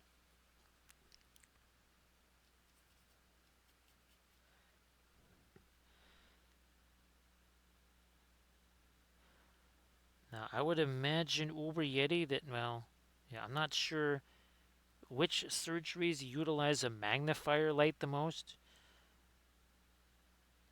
but I mean, everything I do is in a magnifier light. Now, this is not the most powerful one I have. The most powerful one I have is like a 7 times diopter. This one here is only a 3. Unfortunately, found this out the hard way. So my bigger one, I got one that's a 5 times diopter, and then there's that 7. So they weigh a ton. But the other problem is that the when you put those lights on, you get those crazy, as we just call them, the gray bars of death on your camera. Yeah, it's because and LED lights should not cycle in any way, shape, or form, but well, these do, which meant I cannot use them for filming or streaming, which made them kind of useless. The big giant 7 times diopter light, I think, yeah, that's sitting down with the printers. Yeah, that's actually lighting up the printer table. Yeah, it doesn't do any magnifying anymore.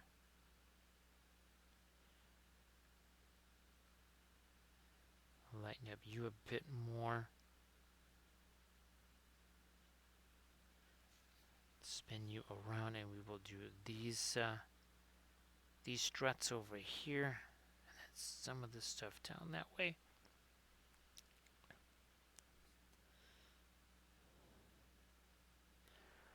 So yeah, Uber Yeti, that was a very unpleasant surprise to find that for sure. But these, and these are a fraction of the cost, Uber Yeti.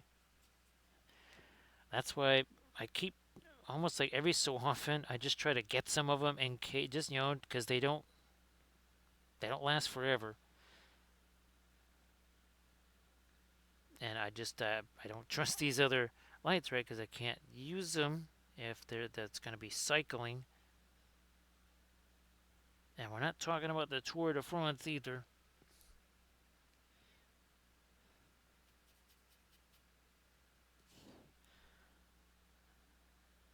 Again, just a hint of the Aztec in there, the hint of it here.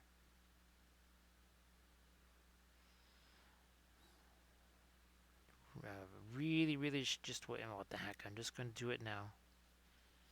Do that on this side. We already kind of hinted at it here.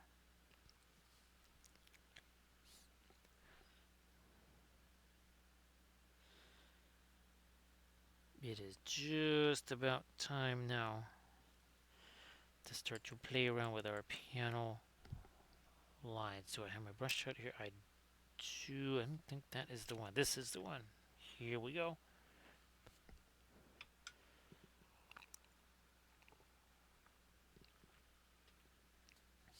Time for panel lines. We have this pretty well broken down here. There's a little bit of our Venn diagram, a little bit of the Mars black, and what we are about to do, you can see it here, right? Those little teensy panel lines, that's what's going in here. So the powered camera is a very, very, very ancient, and by ancient I mean like it was part of the Stone Age. Is the IPVO document camera there for the powered camera. As far as the main camera, that is just a very simple Logitech C920 because it's well, it's got that Logitech camera control so that we can do things like our film noirs, all that good stuff.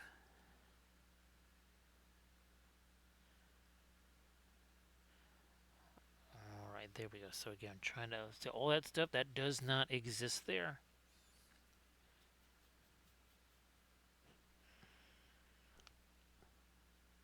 Key thing is, of course, no autofocus. That is always perpetually turned off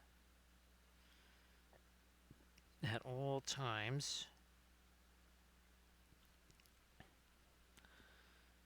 And again, we don't maybe like how that works. It's wait a minute here. That's not really following what we did as far as our Aztecing. We'll change that all round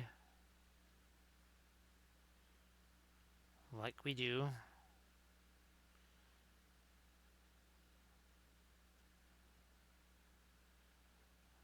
Like so. I was glad that that's been working out for you, Camda. I was kind of hoping that it would, that you'd be like, oh man, this doesn't quite do what I thought it was going to do.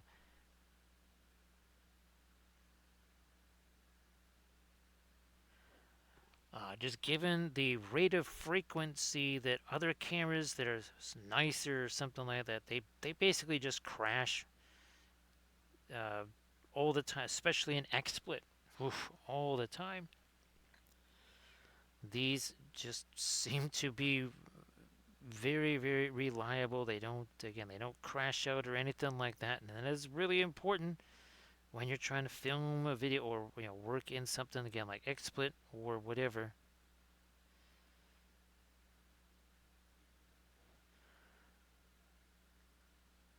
If it's a situation more like, okay, I'm just all I'm doing is a Zoom meeting or whatever, or just Discord of a RPG game or something. Well, that's not quite as big a deal.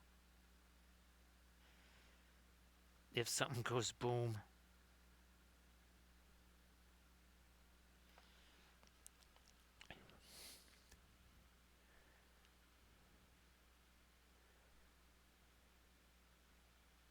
No, Rico, it's just it is a very, very, very basic thing. Nothing fancy about it. No attachments or anything like that.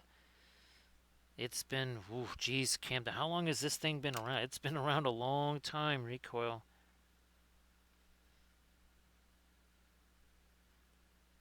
Let's put it this way. It was only, I mean, even when Kathy was streaming, I think even then it still was not exactly a brand new camera either.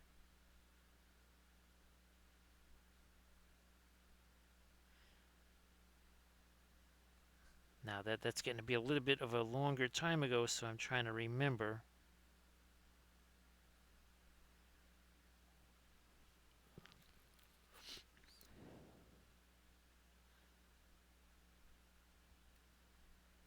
Come on, there we are. Again, trying to work in. So it says, look at the difference between this side and that side. And we're just, again, trying to work in some of this panel line stuff here, because that's just going to make this look much more interesting. And then we also didn't have to rely on it to try and print out said texture at all. I think there was another camera, Rico. Actually, it was one of those ones that was sent to me. They had some kind of extra lens thing in it, and that was a hideous failure. Now, maybe I try it again or something like that with another setup, but it just did not seem to work very well. And the other thing too, and this, oh yeah, this is another thing too. Sometimes these other cameras, well, then it doesn't let me put in a second one. Like if I try to put in, okay, the palette camera, the 920 always plays very well with other cameras. Every other one I've tried, it's like that's the only camera that I can have. I cannot have a second, like palette camera type thing. And that's weird. Don't know why.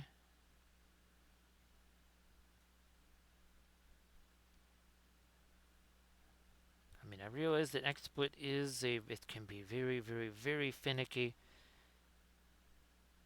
but it is infinitely easier to try and use and say, well, I've had no luck with using OBS or anything like that to record stuff. Had zero success with that.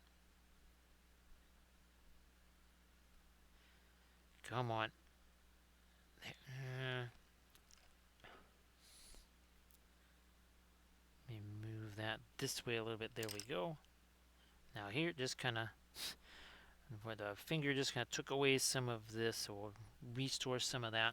And then we'll come back in and lighten some things up there too. We can do that later. So I think we'll kind of work on our port side of the ship then. We'll get back over to starboard here.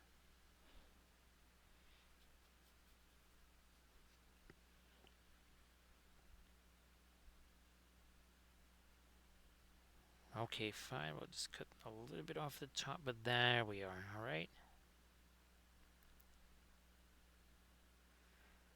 Let's break up that here.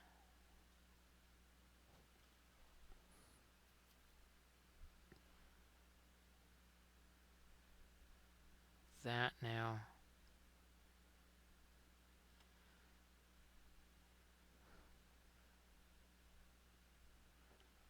Now over here we could also, well, here I might also do. Now we'll do that with our red. We'll do it with that.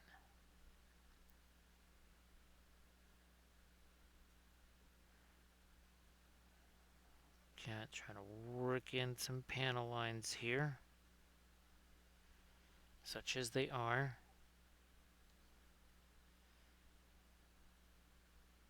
Tighten up, cut out some of these type of details where they need to be.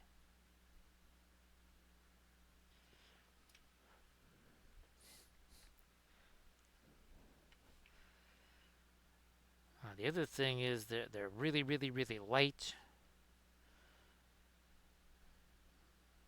And again, that camera control thing is really huge because I can just, with the click of a mouse, do stuff, whereas the other camera that I have that's supposed to be all snazzy and such, I have to physically, change the focus and everything else. I have to just physically reach for it, which means I can't just do that right in the middle of a video or something like that. I have to stop everything, then move it.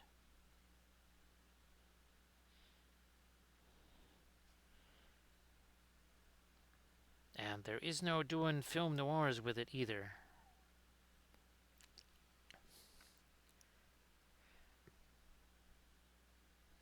We pretty much have that as dark as we can make it, so I don't think we want to mess around with that.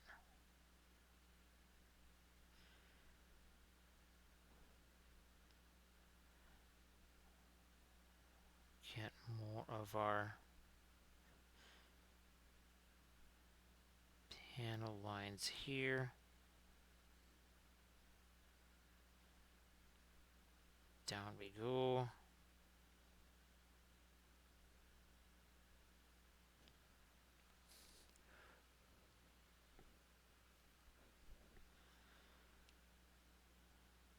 All along these sides. And we also, sharpen up that.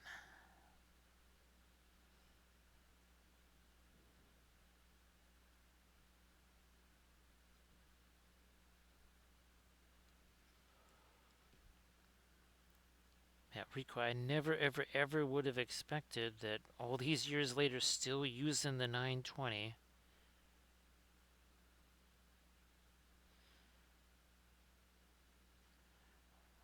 Oh gosh, I think Nick is still probably doing his YouTube training style videos. But he had some videos about the 920. Oh, and then there was another guy too, and they explained the reason why the 920 is just kind of hung around so long is that with these web cameras, they only want them to be a certain size, so you can only get so much in there at that size. So that's they really have not advanced. There's another one that I got. It was a Logitech camera that was part of a Kickstarter, and sadly, I think one of the biggest problems with that was that the I couldn't get the Logitech camera software to work with it, which is weird given the fact that it's a Logitech camera. Thanks for posting the link to the YouTube channels there, Armored Wolf. Again, we have the Linseed Fellowship channel, and here, if you wanted to see all the other Battlestar Galactica ships, here is a video that's got, hey there, Vitae, how you doing? So again, that video right there, you check that out. That's got 13 of the previous ships in it. So Vitae, I hope that your Tuesday is off to a fabulous start. What are we looking at here? So it is 3:12 in the AM here.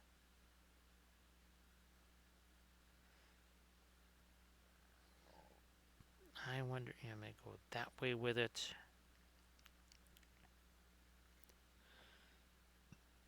Same deal here.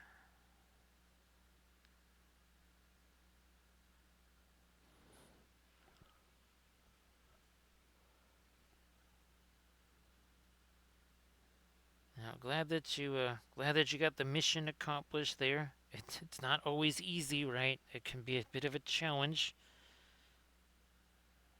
The old herding cats expression sometimes applies. I would imagine.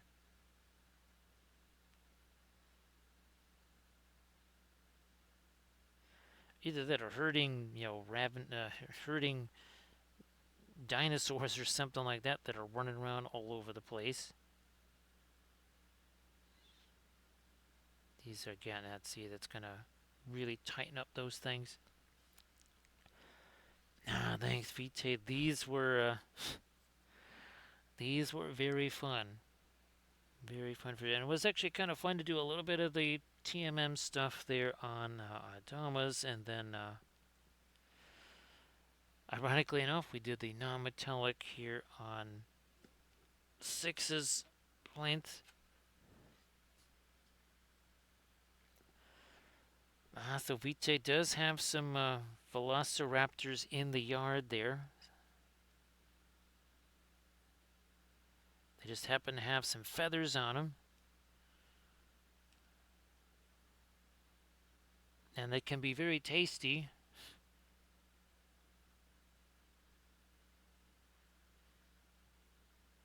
Yes, indeed. Dinosaurs return, and they say, seriously, that's what we've become. We become dinner. Which is funny because I think either tomorrow or the next day, recoil, guess what's going in the air fryer? Yep, another bird is going in the air fryer. That's going to happen. Another birdie in the air fryer.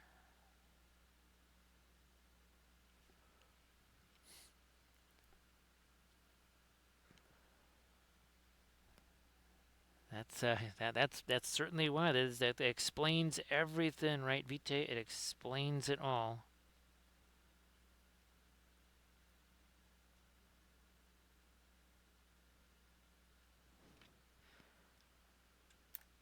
Now, for some of our panel lineage over here, see what we can do with this.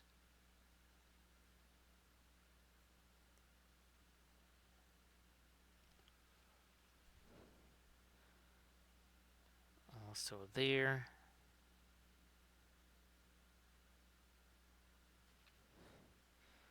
Now some more here.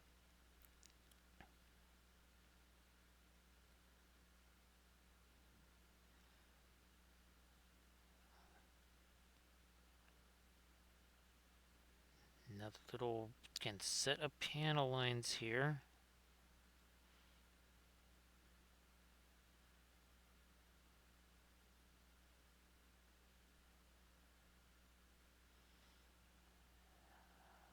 Another one that maybe comes down like that. And not necessarily even symmetrical panel lines.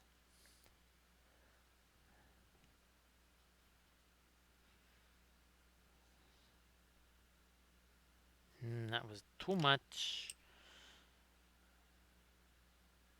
Look at that. We can just take some of that away. No problem.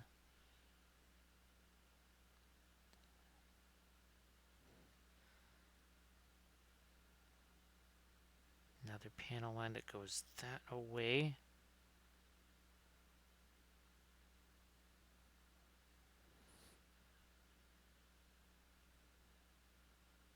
Tighten this up, all those edges up, and another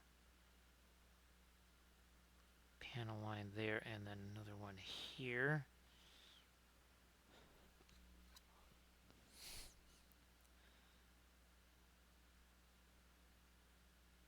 Like this.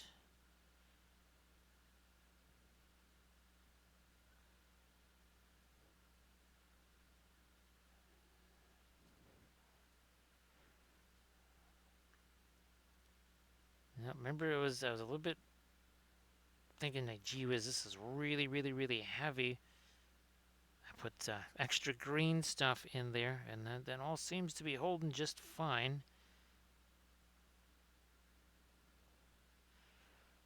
Well, look at that looks very different now, doesn't it?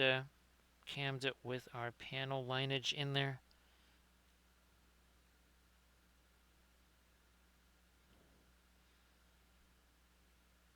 Which way do we want to roll with this? We're just going to go all the way over.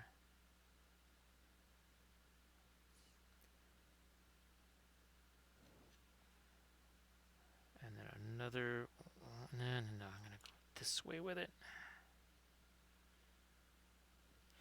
And then we'll get some lighter stuff in there. Maybe also here. Not too much thinner in this, though. I think we will have to come back with our lighter stuff again on those gun ports there.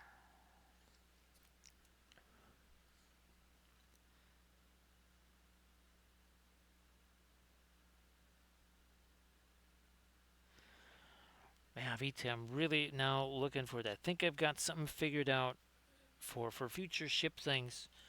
And I think we'll be able to make much more complicated ship designs too. Just trying to figure out how to do all this stuff. It can be really there's no instruction manual on how to do this anywhere. I'm trying to create one. That's yeah. I'm trying to make that manual that does not exist right now.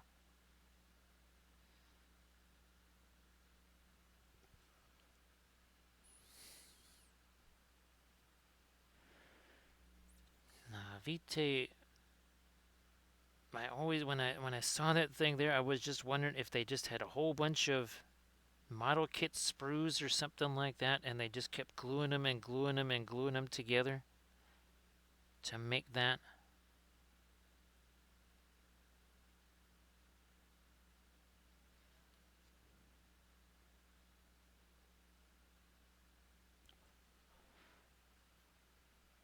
I still have not seen anywhere near all the seasons of that.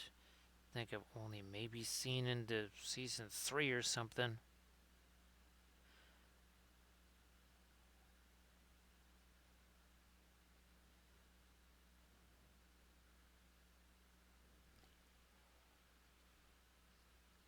Let's see. Wouldn't surprise me, right, Vitae? I mean, that was kind of the way of things.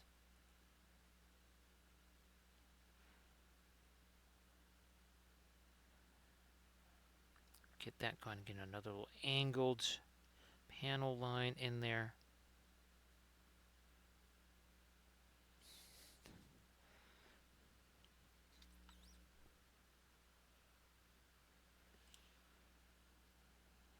We're starting to work our way aft here a little bit on the starboard side.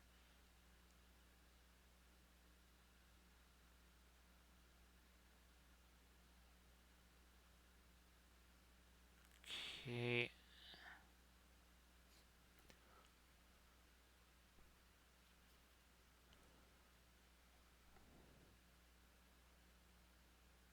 Panel lines here.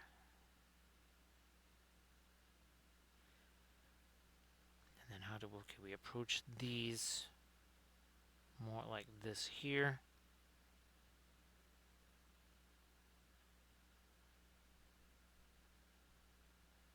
Tighten that one up.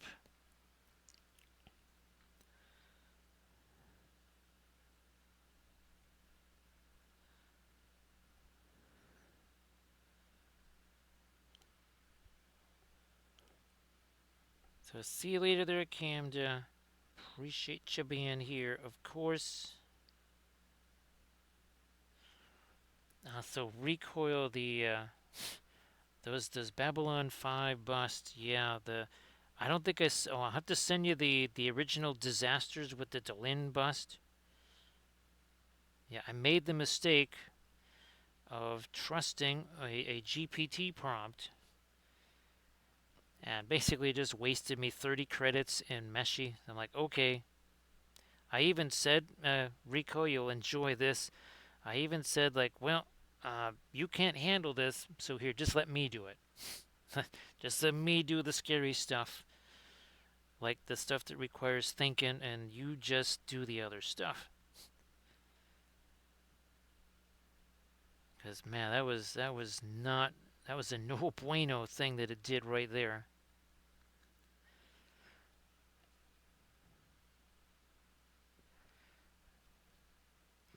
Oh, geez, every single one, and each one has to be weathered individual too, right, Vite? Weather every single one individually.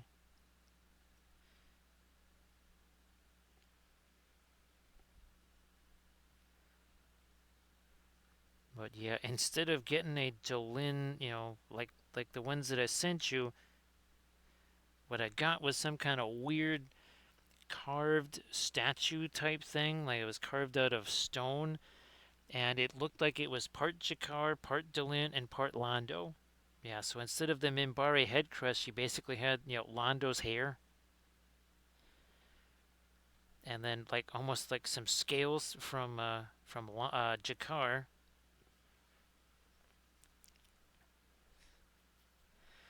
We also have to paint the serial numbers of each piece, right, Vite? I mean, that wouldn't really be terribly accurate if we did not also paint the serial number on every single panel, because how could you ever reassemble it, right?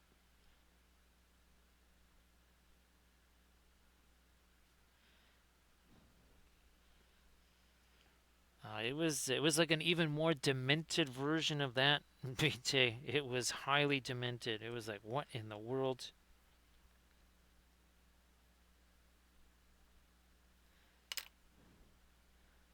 Yes, that Tuvix would almost be like, not so unusual compared to what it did with this.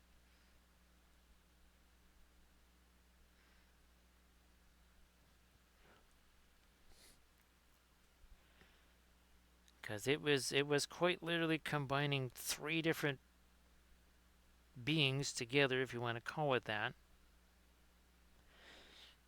And it totally was not. Imagine, well, one of our B5 busts here, but it looks like it's carved out of soap or sandstone or something.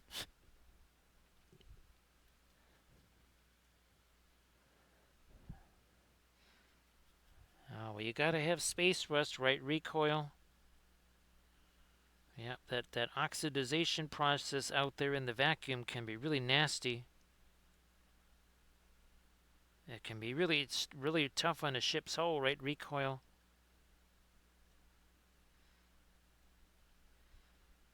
Gotta make sure that you show that.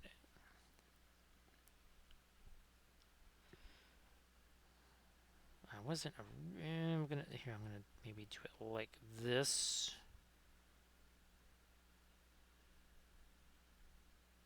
Then like so.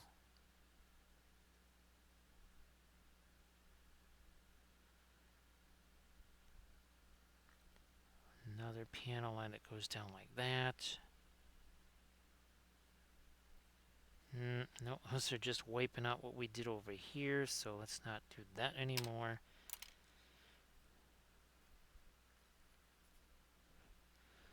We'll just restore these guys real quick. 1 second there.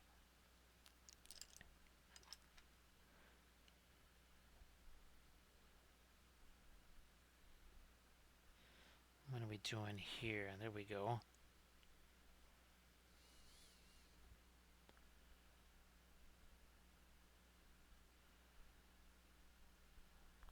Okay.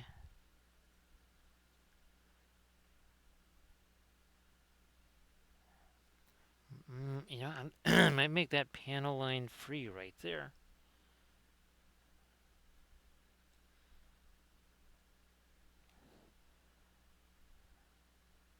A panel line here.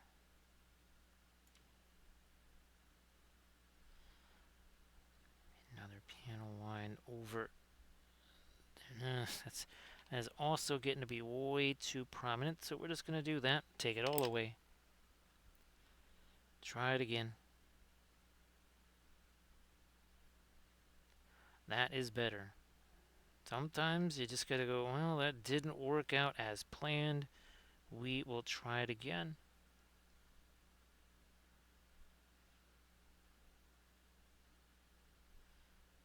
Sometimes it just goes that way.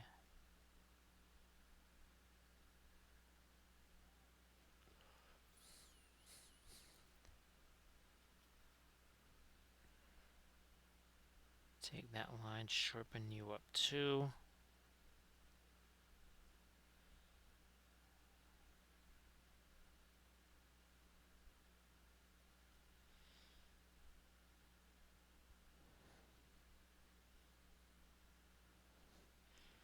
Oh yeah, there's a whole bunch of stuff down in here we gotta get caught. There we are.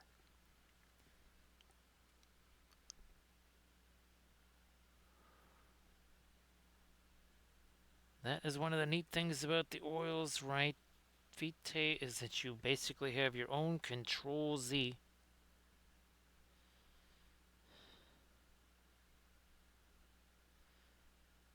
Me can't work in. I get some more of our panel lines here.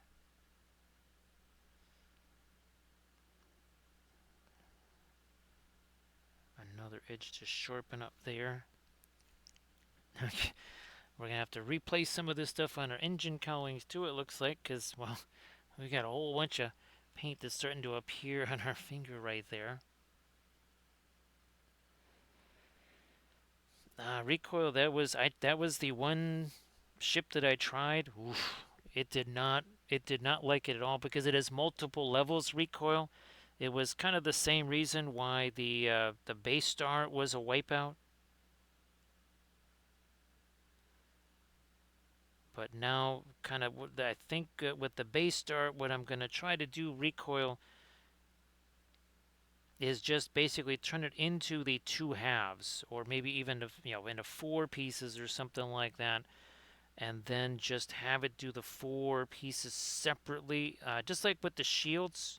So one of my characters, the Shadow Lord character, he actually was far better when I had the sword done separately, just like with Eowyn, the shield done separately.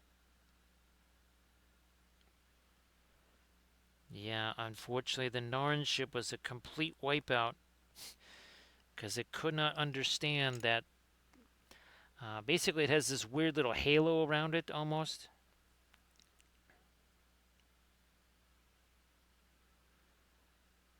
Hey there, Lord Dave. Oh, yeah, no, recoil, the Meshi couldn't understand it at all. And remember, recoil, you can't put in the multi-views. Like if I could put in my 4 views or something like that, it would have no problem. But yeah, you can't use 4 views. I tried, and that was also a disaster. I think I might have sent you some of those pics there. I'll try to send you some pictures of that recoil. So, Lord Dave, I hope that you're doing well. And of course, Lord Dave, I know you got tons of pictures of miniatures that you can share.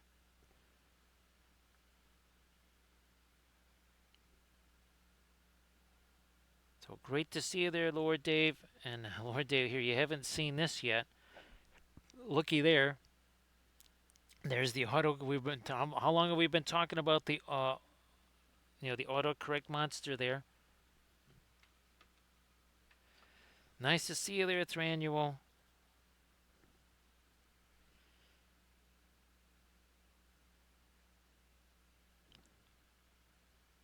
So yeah, recoil. I was trying to do the Arizona, right?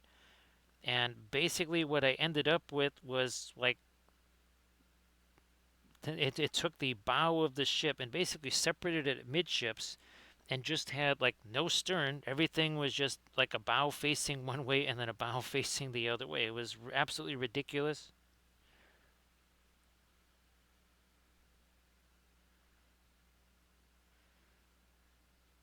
Actually, recoil. I didn't realize just how giant those were. But even sort of like your average Earth Force destroyer was several times the size of a Galaxy class starship. Nice to see you there, T-Cat. So T-Cat, how you doing? Of course, T-Cat, if you got stuff you want to share in the chat, please go ahead.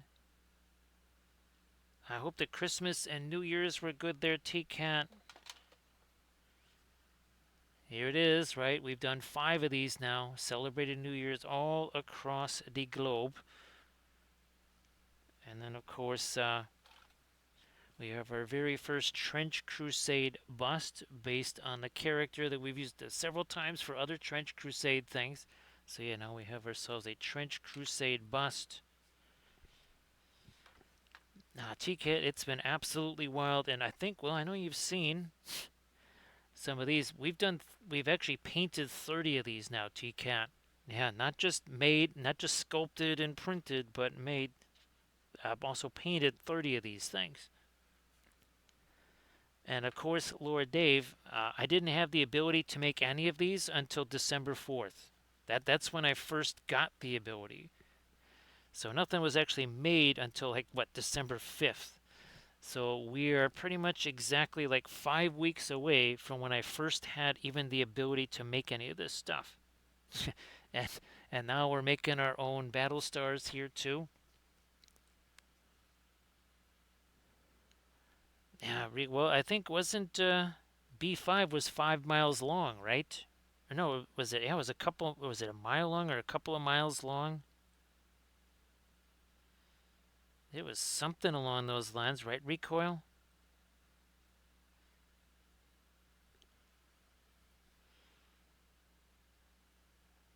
Yeah, fine. That wasn't exactly what I was looking to do, but we're just gonna roll with that. Fine. That's okay. Well, that doesn't go up there. We'll get rid of that too. Not sure what happened with this. That's gonna go away.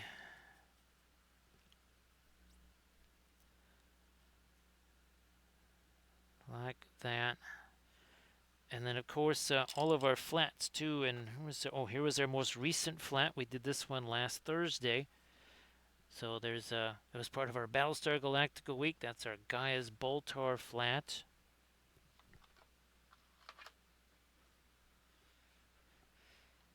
Yeah, Vitae, they're kind of like B5 in their scale, just miles long.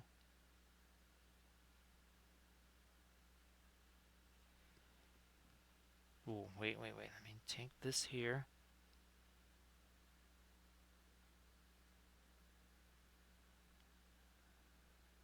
Doing that. And get another panel line right there.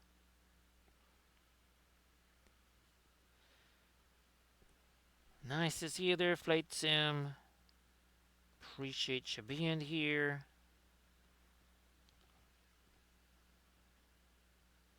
Let me roll in some stuff like this. And there. Let me tighten up this up here, I think. Maybe a line like that. I'm not so sure about that. We might need to change that up. So it is 5 miles. Oh, okay. Because, I mean, they mentioned that in the opening credits thing, right? Recoil.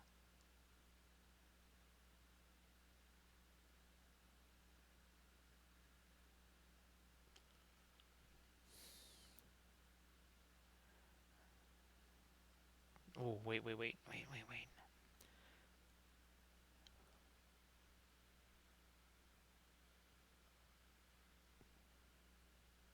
Now, sorry that there's a little bit of a complication there for you, Flight Sim.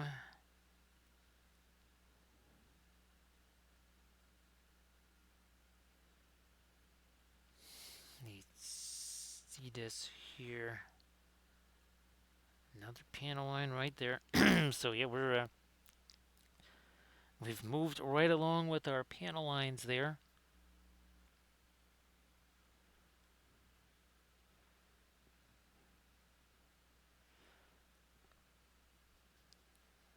Yeah, Flight Sim. There are other, non-alcohol type cleaners. Now, of course, if you're using that 90% whatever, that's definitely going to have some whatevers to it. The resin that I use, I can get away with just using 70%.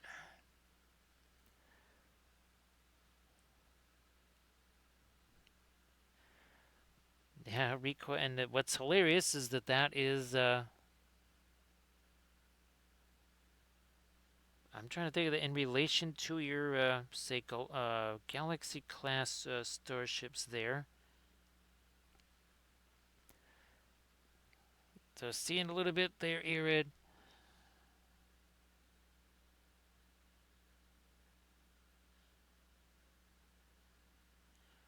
May here get this tighten up again. Now that can't be too light.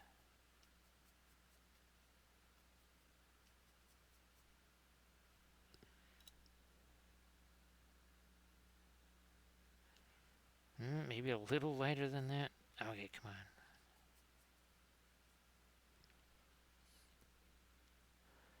Now, yeah, Flight Sim, I haven't, I couldn't tell you the last time I used the 90% stuff. Yeah, that stuff is brutal. But because I use the water washable resin there, that's not, I still am convinced it's not actually water washable. But anyway, it's the Soraya Tech Simple. And the 70% is more than enough. But yeah, that 90% stuff, that is gonna, whew, that is nasty. It's also very pricey. I think another reason I went to that was because that was getting mighty hard to get back in 2021-ish there. And the 70%, I mean, I could just go to my grocery store and get that.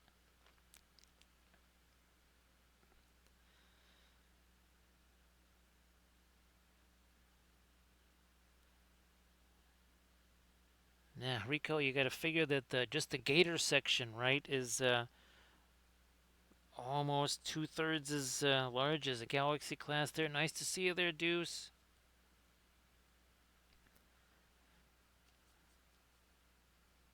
So yeah, people went bonkers with that stuff. Next thing you know, there wasn't any of it to be had. And well, that's when I just started using the other stuff there, and that worked out really well.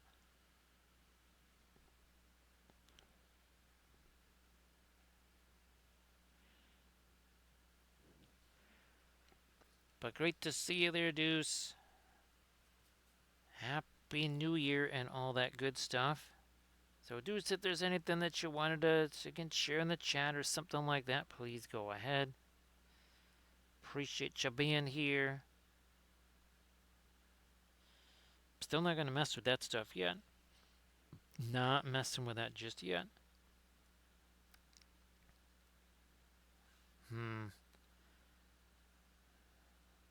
Trying to work out this panel here. Do we need to... No, see, that side was okay. Very weird right there.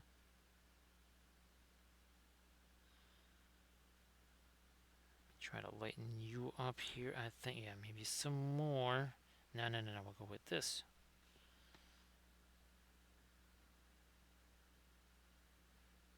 More, there we go.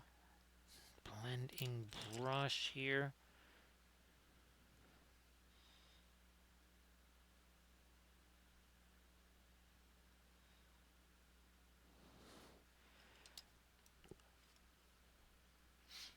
So yeah, recoil, that's and you think about how big those jump gates have to be, recoil. Because, I mean, there's like 2 of those coming out of the jump gate at any one time, right, Rico? So that thing has to be absolutely massive.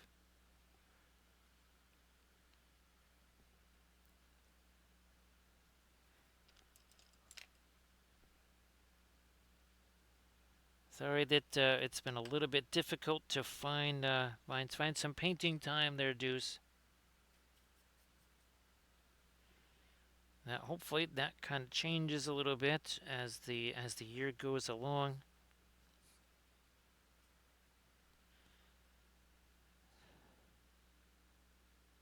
Let me work that into here. And yeah, Lord Dave, if you want to share some stuff, same thing there, T-Cat. Actually, now, T-Cat, have you been kind of able to stay, not necessarily ahead, but kind of stay on some of the projects that you've wanted to do? Or has it been just a little bit too verschmizzled to keep up with stuff?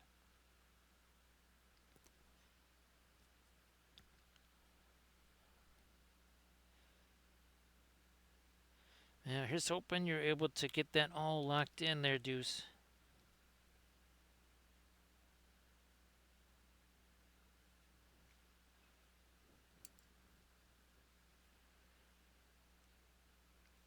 Alright, now I'm going to now try to maybe get some more lighter stuff in there.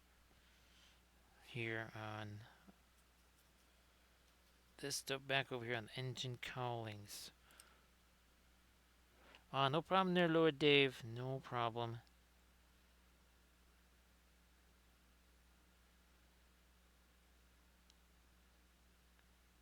So, oh, Lord Dave, I got some songs that I'll send you tomorrow.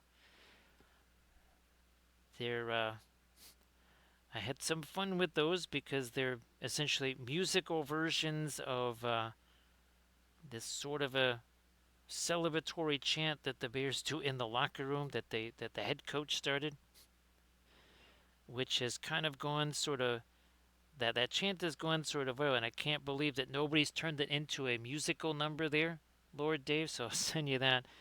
You'll get a laugh out of it.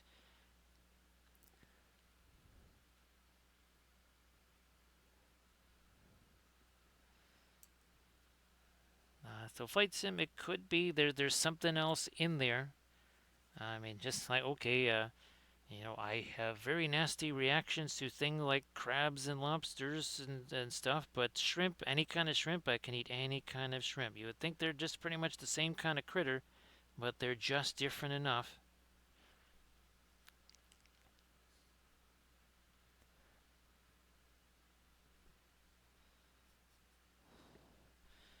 I'm glad that things have been manageable there for you, T-Cat.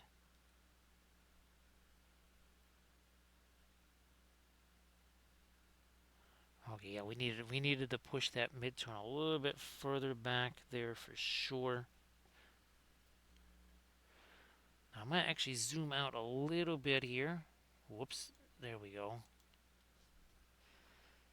So you can see a little bit more now of the overall panel lineage and how that compares to this. Now again, I could have printed this one out a little bit bigger. It's almost a bit on the smaller side compared to how it scales up to our other ships, but it's really, really, really hard to tell with this guy's files.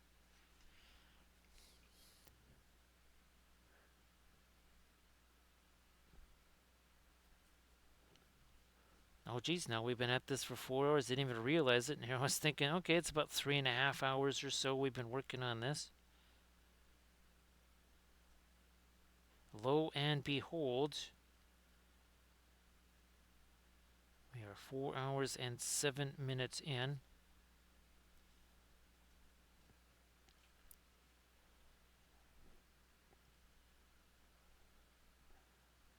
Deuce, yeah, that could be a little bit on the negatory side for the wallet there.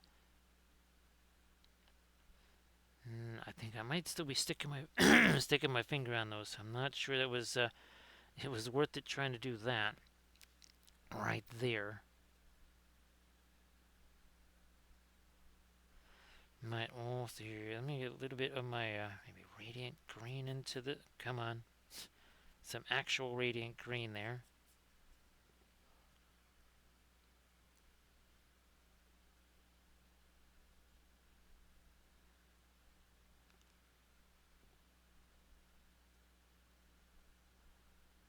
Oh well, just kind of scraped away one of the panel lines there. No big deal. Ah, it's another place where I kind of stuck my hands.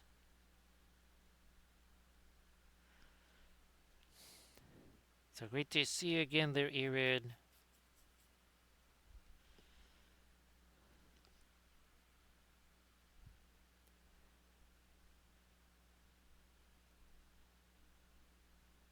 So again, our next stream, we are going back to our flats, and I think because I haven't done any of the Arthurian flats yet, that will it's one of them. I don't know which of the Arthurian flats it's going to be, but it will be one of those.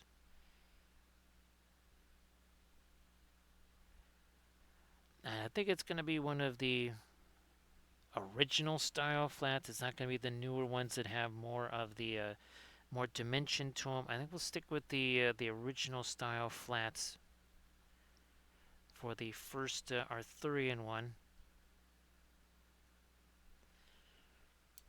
I'm gonna have to change here. Let me get my phthalo green. Also some of the floral green in there.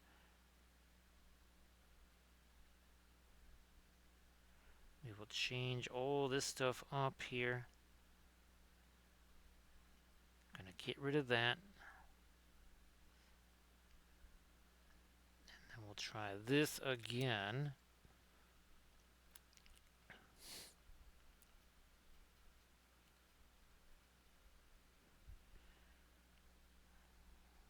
Let me see if I can just stick my finger there.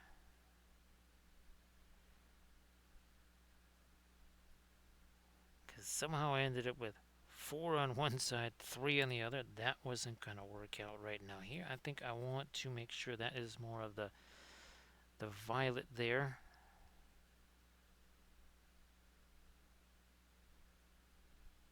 That goes down here. We will maybe lighten this up now up here.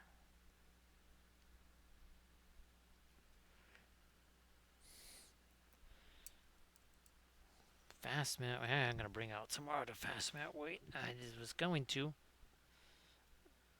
No, that. Okay, yeah, that is the fast mat weight. Down you go.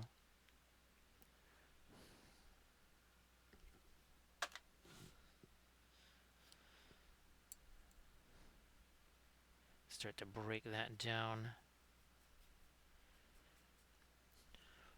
And now maybe I can start to think about some of these areas here, right? Because I've been sticking my hand on those this entire time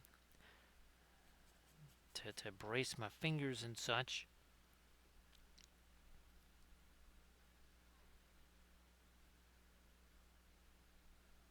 A little bit of our light back here.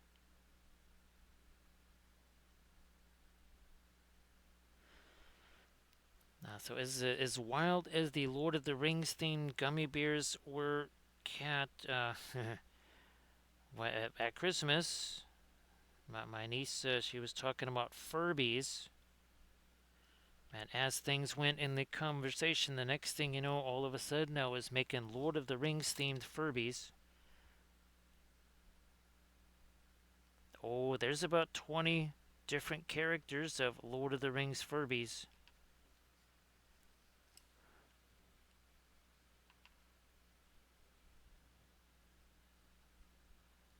Actually, recoil, I was going to put that on here once I get all this stuff done.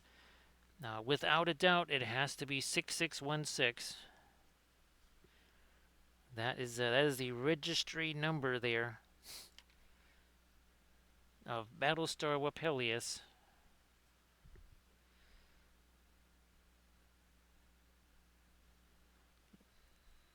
Let me do this up here a little bit more. Yep. So I was kind of waiting to have all the panel lines done in there, and then I thought, okay, then we'll get in there and we'll put our number on there.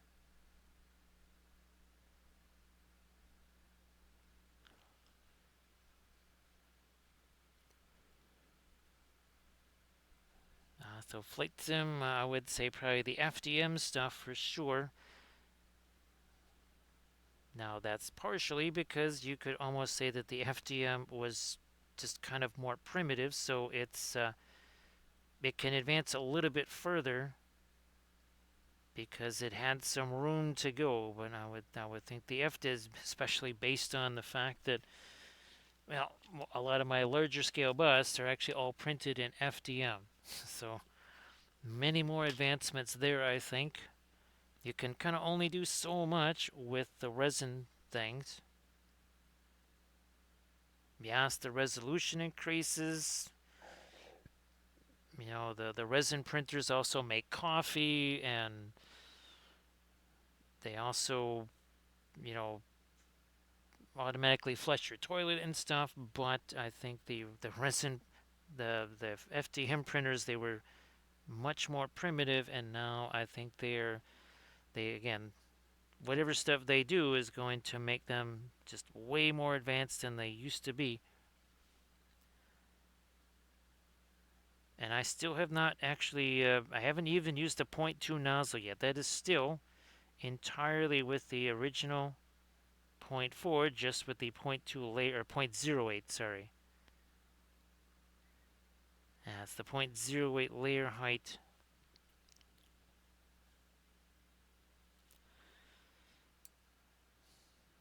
Let me get some of this and some of our red there, maybe even a little bit of Artura Rosa.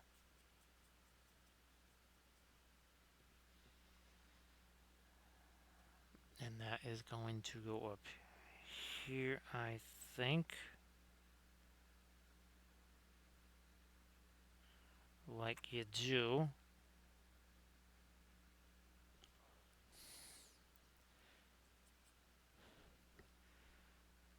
Thanks for reminding me there, Recoil. I almost forgotten. I was really looking forward to it.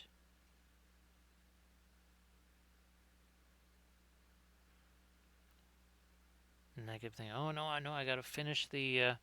Actually, here we can zoom in back in on that again.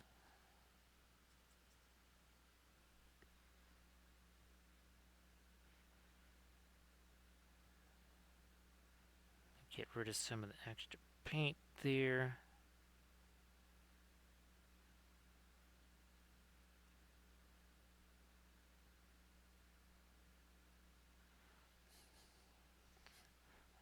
Now on this side here,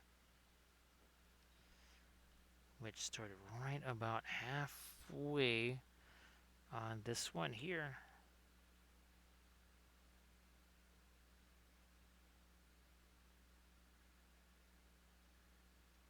There's our other one.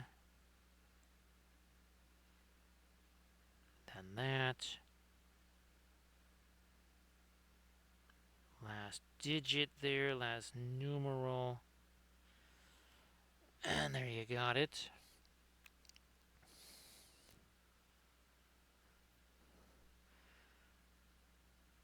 And now let me see what we can do with these things here.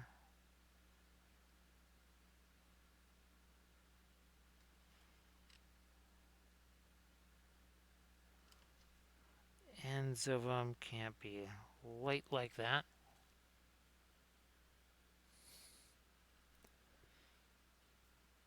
Well, let me see. I have, well, the two anycubic mono X's. And then there's a third. I don't even remember which anycubic it is, but it was on clearance.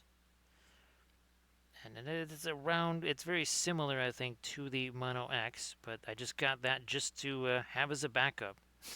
It's in a box. It's never been taken out of the box. So should it become necessary, there is, for all intents and purposes, a brand new printer, untouched, in a box. The older Anycubics, they're starting to, they're looking the worse for wear, and there's been several things replaced on them. Well, at least the vats and stuff.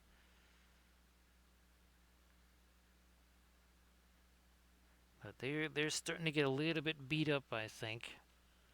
I mean, given the volume of usage they've had, that's not a surprise. But yeah, they're looking a little bit worse for wear now. I mean, they look like a disaster because I don't really care how stuff looks. As long as it functions, that's all that matters.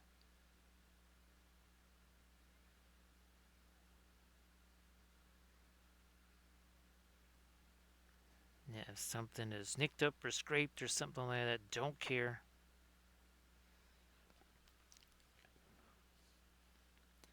I did do a couple panel lines on this thing.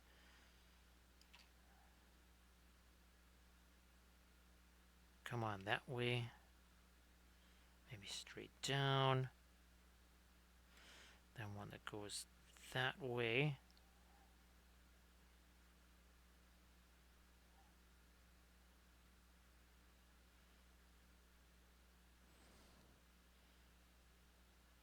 Pick you up here.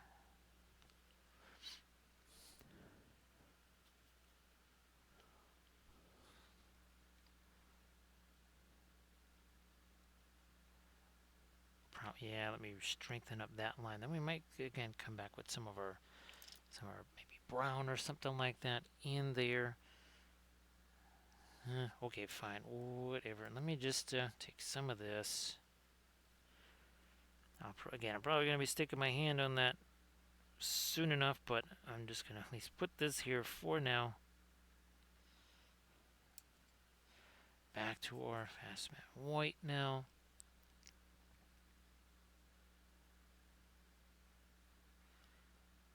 Let me get that right over the top of this.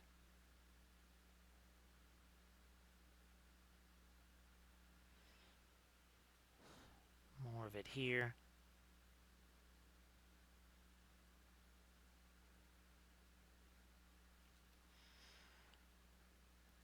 And now in some of these panel lines, we're going to go real light here.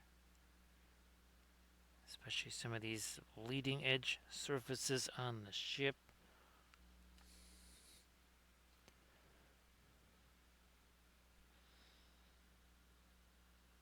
Yep, Lord Dave. Well, it would be like Wappelville, right, Lord Dave? You would have to say, like, things like kitchens and bathrooms, who needs those? You don't need those, right, Lord Dave? You're gonna, I mean, where else are you gonna store all those ships?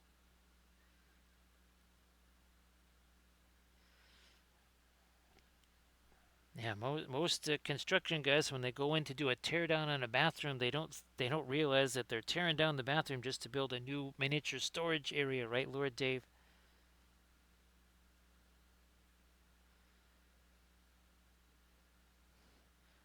Actually, geez, Lord Dave, when do you think you might get another chance to play? Speaking of which, another B&P game there. It's great to see you again there, Uber Yeti.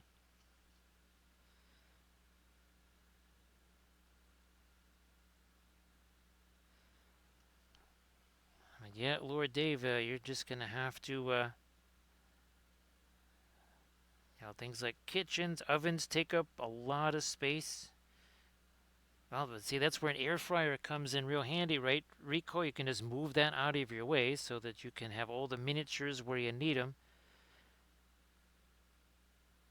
And then, you could just bring the air fryer outside or something like that, just plug it in.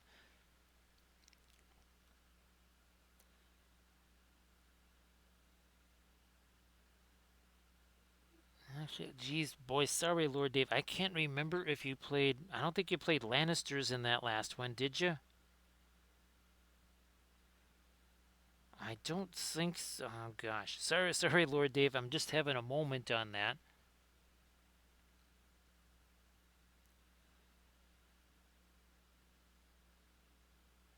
So, recoil. Now, I won't know until it's fully thawed out and I actually have it out of the refrigerator there. But I think this one is small enough it can actually go in the air fryer again. Because it's been a while since I could do a chicken in the air fryer. See you later there, Arid. Yep, it's 4:02 here. So thanks for being here, Arid. Take care of yourself, and we'll see you on Thursday, Arid.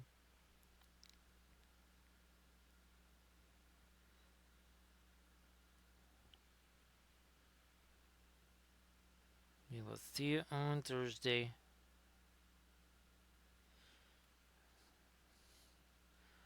Now, these guys got to get tightened up right here. And we'll probably have to do the same thing on the port side. Oh, that's right. Now, was it straight up Bolton? What's oh gosh, what was the other sort of, they had the Oliphants, Lord Dave. What were, because they were the Boltons, right? I'm sorry that I'm spacing on what the names were. I also don't remember how much of the Martells or Greyjoys that you have there, Lord Dave.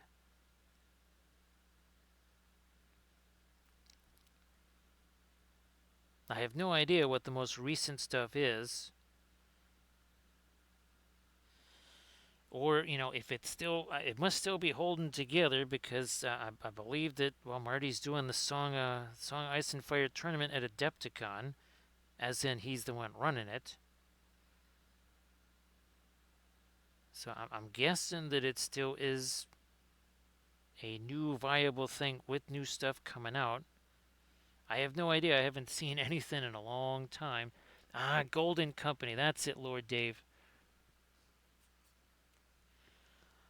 Yeah, sir. I was like, ooh, gosh, I cannot remember for the life of me.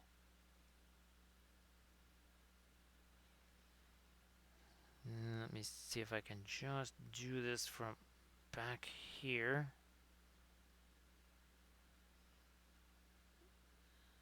And a little bit. We'll probably have to come back with our phthalo green, or sorry, fluorescent green here.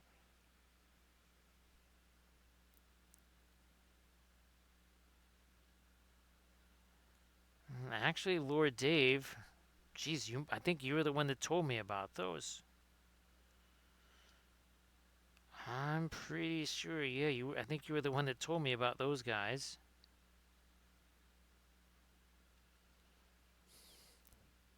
All right, okay, I do have the floral green out here. Well, maybe I'll just break it down with some of this thinner and let that sit there for a while.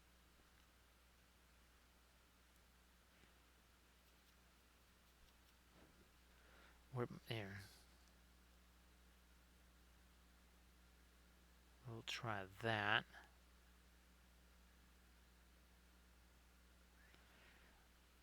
All right, yeah, okay. That is again still looking like it has some glow to it.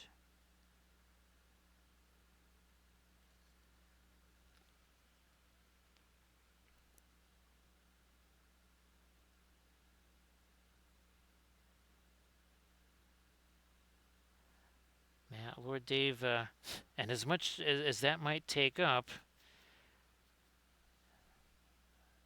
because there's no collapsible masts on those ships, right, Lord Dave? So those are going to take up a wee bit of space.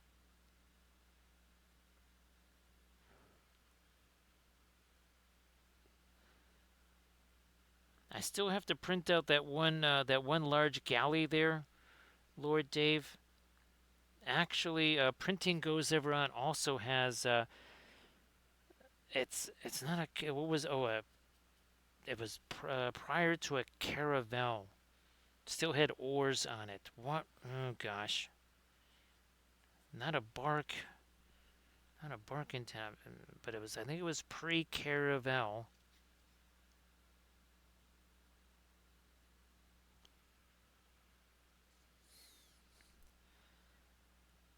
Well, and Lord Dave, think of gee whiz, how many have you added? Say, Lord Dave, just in the last 3 months or so. It's been a number. It's been a few. Oh, we already did that side. All right, is nice. I'm trying to lighten you up a bit there too.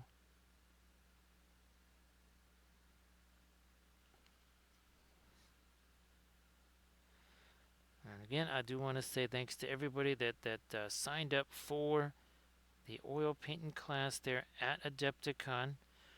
And this little innovation here, this is going to be very fun. So everybody is getting themselves one of these, which is an airtight way to have your oil paints in there, and you can put a fair amount in each one of those.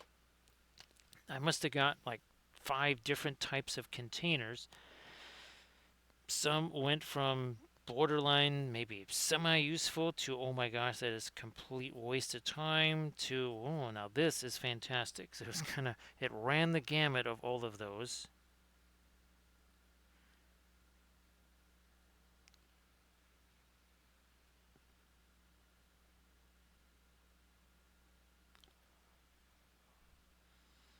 So yeah, Lord Dave, I got to there's actually, well, let me see, I've got that one Dol Amroth ship that I have to finish off, but that's part of a video series.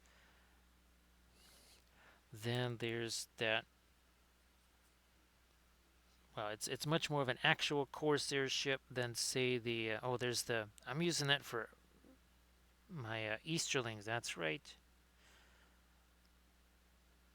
That's oh, another Printing Goes Ever On ship. Okay, there we go. That's much better. I might even sneak in if I can. Right in there. A little teensy bit. There we go. Not on that one. No, not on that one so much. I am going to try to maybe, let me do this. Some of our violet and some of that to change the, there we go. Yeah, some of all these panel lines are kind of the same value. We have to change some of those. That's more light. Now I need more violet. More violet. Let me get this. Also some of that.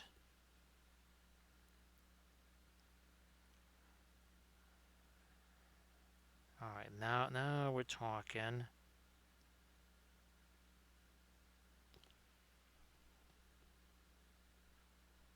Smooth you out a little bit.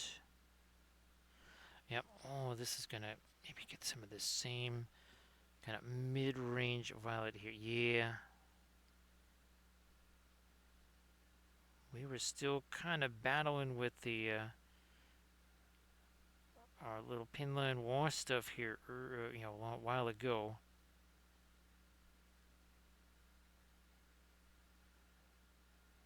Much smoother there. Now I'm going to lighten this up also since we have this batch of our fast matte white here.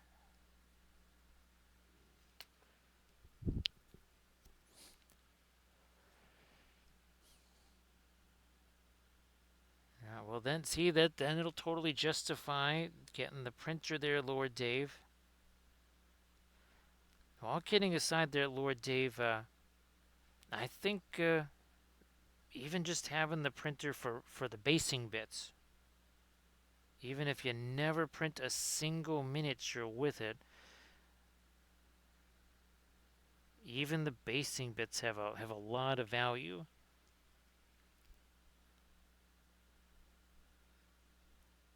And now again, the next thing I'm trying to develop here is bases. Now again, for things that have a simpler footprint on them, but bases that would have some of our my Moria bases that would have the dwarf the Celtic knotwork stuff already in the floor texture, maybe with a few embedded dwarven bits or something like that.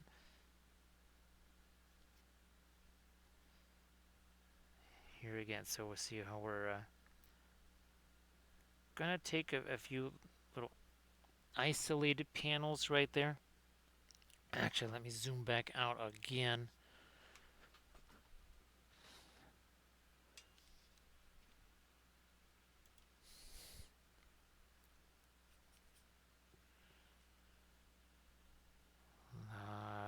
Yeah, let me see if I can't do a little more light here. Then a blending brush of some kind, maybe this guy.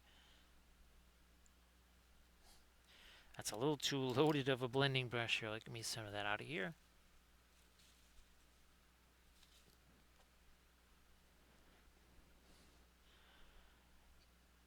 Yeah, Lord Dave. Actually, well, Lord Dave. See, that's the use kind of research through what you might want. Take a little bit of a look see at stuff you might want, so that when you can kind of get it right, things are on the upswing again. Then you'd be ready to rock and roll. Knowing exactly what it was that you wanted straight away.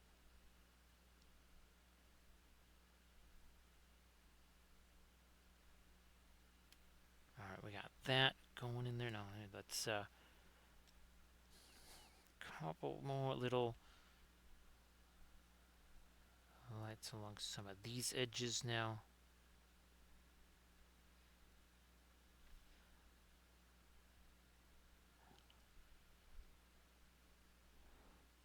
But yeah, no huge rush. I mean, like you said, you have a few minis that you can paint now.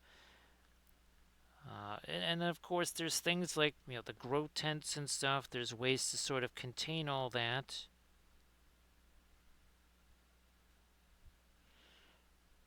I think you wouldn't necessarily run into some of the same issues here, where it's like, okay, how the heck can we keep this from getting too frosty?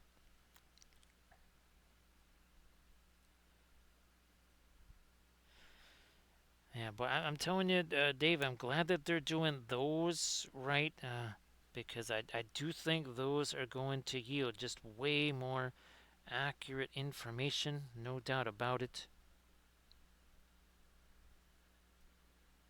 So glad that you're getting those. And I wasn't sure, because I think the last time I asked you about the Gabo there, I wasn't sure if you were going up to that, say, 3, 4, 500 mils or something like that when things get spicy, and then drop back down again.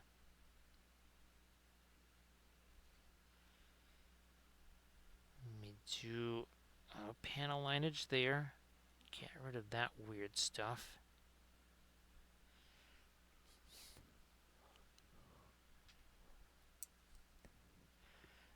Because I do believe it has, it's kind of, they've all pointed upwards, right? All of them each time.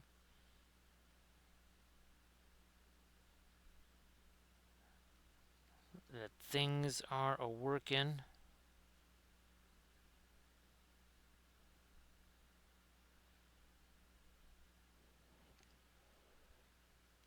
Thanks, Armored Wolf, for posting a link to the Linseed Fellowship YouTube channel. So if you want to see this and all the other Battlestars, that's where I post all of the past sessions, is over there again on the Linseed Fellowship YouTube channel.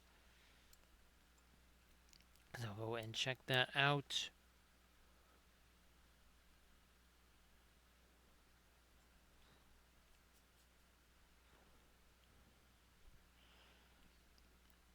So yeah, Lord Dave, and again, hopefully, it seems like all the nutrition side of things that has been able to work out because obviously there's a few add-ons there too, right? As complex as it is more complex.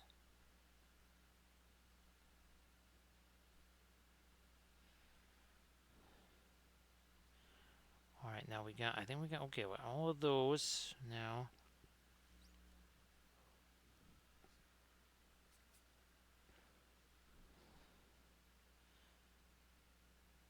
Now we got a little bit of this working here.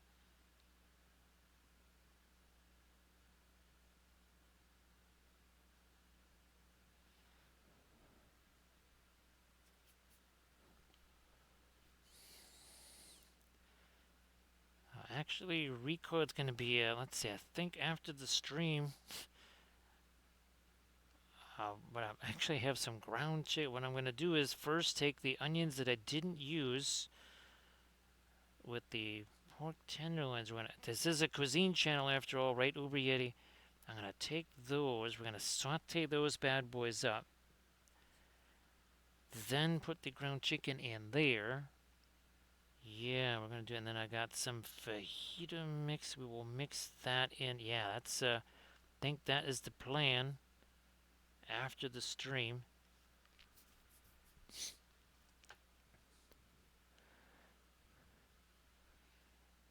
Well, Lord Dave, that's what the sailor does, right?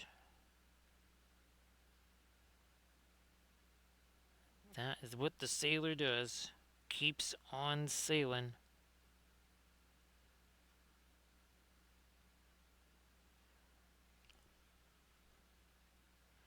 I'm going to try to... Yeah, that's a little funky right there. We're going to get rid of that little panel. Simplify all of that. Yeah, simplify that. Actually, this is a little bit too much of the dark. We're going to actually try to get a little bit of this light down in here.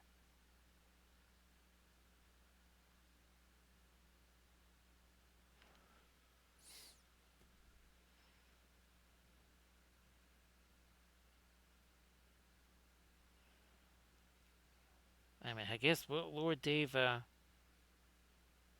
all at once is no fun, but at least it's not also dribs and drabs, right? You do one thing and it's like, oh, well, here's a new thing.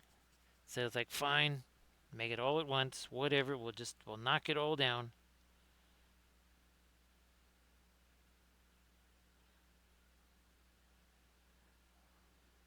This is another thing I've been kind of forgetting to do here.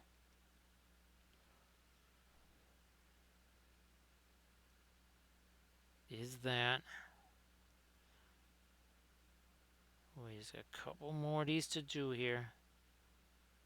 Whoops, okay then. Blending brush time. It's the Control Z, right? Uber Yeti, there you go. Yep, these all, no, that's a little too late for him. Let me try this here. Okay, that's also got too much thinner in it.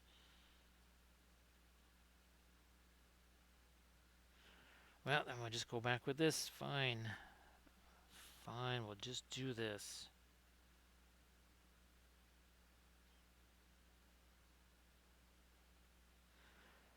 Now over here we got, yeah, both of those are for schmizzed because we've been, as you can see, we've been sticking our finger on that a whole bunch of times there. And we do have our fast mat white out here, so it's time to get these bad boys.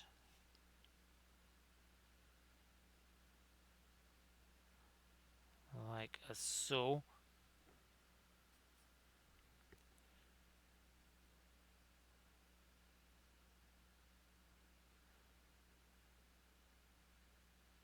And get to the other side before, you know, this and that top edge for sure.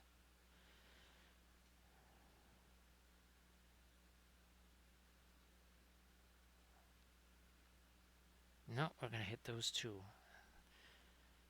Fine. Those, and now we got a couple little bits and pieces on this array back here to do.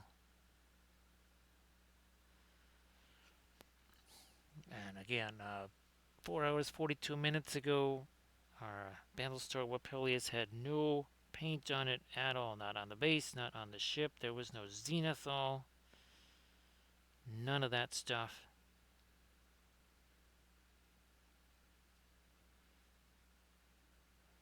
No zenithal.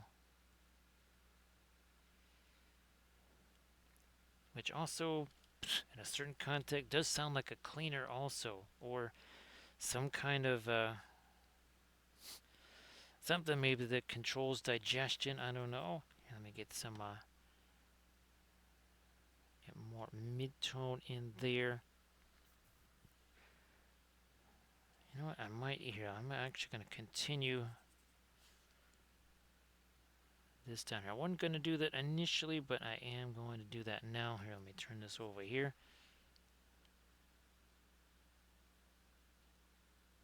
Good enough.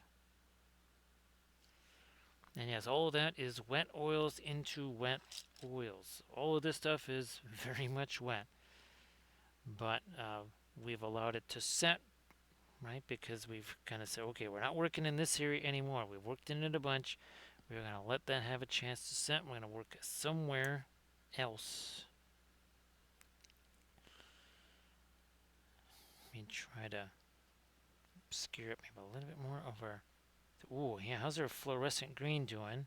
Yeah, well, let's see, that's kind of started to break up a little bit again because we finally remembered to stick some thinner on there. Try that again here. Lord Dave, let's see, Adepticon uses, I think now it's 6 52-foot trailers. Unfortunately, bad news for them. They're going to have to leave all the stuff out of there so I can bring my stuff. So yeah, I've commandeered these 6 52-foot trailers or whatever that Adepticon uses for me. So they'll have to find some other method of getting the stuff there.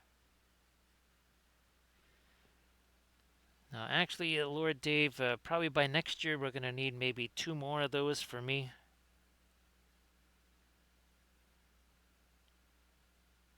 So again, for the folks that were looking forward to painting, playing tournaments with all kinds of nifty terrain, you might just have to like bring some styrofoam cups or something like that, and maybe a couple of paper towels, and that's just going to have to serve as your terrain.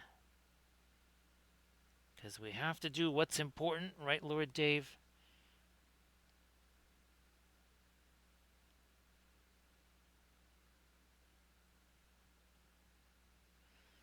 I mean, even the new Reaper factory, right? It's like, well, if they had made it bigger, I would have been able to go back there because they could have stored everything at the factory. But because they didn't make the factory large enough, we're not able to accommodate what I would normally bring there.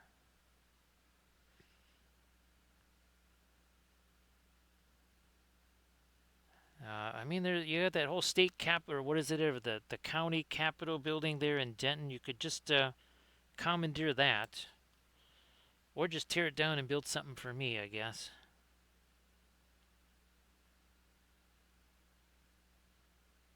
Let me do this here. All kidding aside, Lord Dave, I'm completely changing what I would normally bring there. There will be like almost none of the army stuff. It's going to be well, a bunch of the flats and a bunch of the paintings and such, which of course, fortunately, those don't take up a whole lot of space.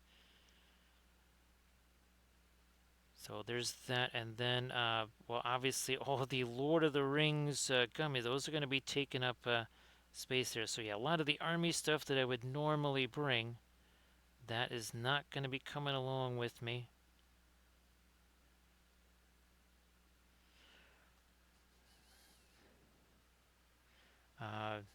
No, there's some of it we're just kind of, okay, we're not bringing this, but we're bringing that, so it's sort of a wash on a few things as far as space.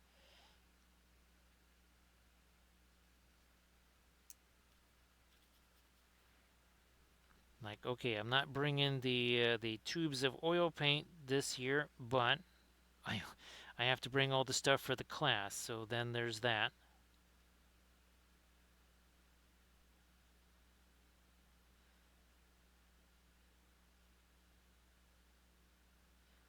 Let me hit this now. Yeah. I better get. There's another little edge over here that I'm missing.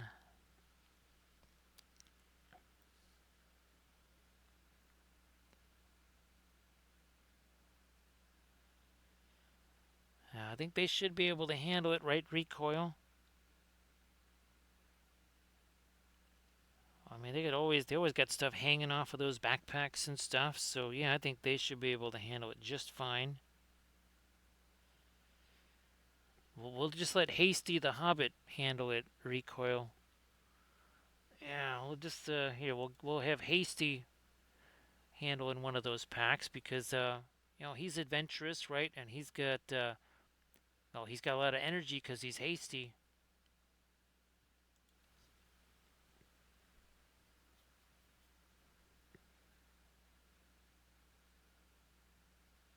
And you go there. Oh, and again, of course, another programming note. I believe Friday we'll be painting this and the 28 millimeter version. This is again our Golden King of Abracan, and here is the original character concept for him right there. Let me see if I can kind of line him up here, and then we'll go back to our main scene. Yep, there he is. So again, I got a 28 millimeter version of him and the Golden King. We will be painting that, I believe, on our Friday stream there.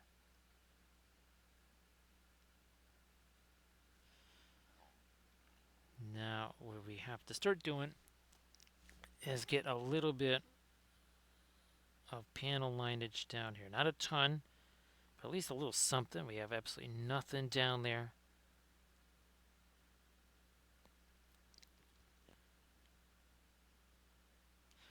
Okay, that didn't go as planned, so we're just going to Control Z it there.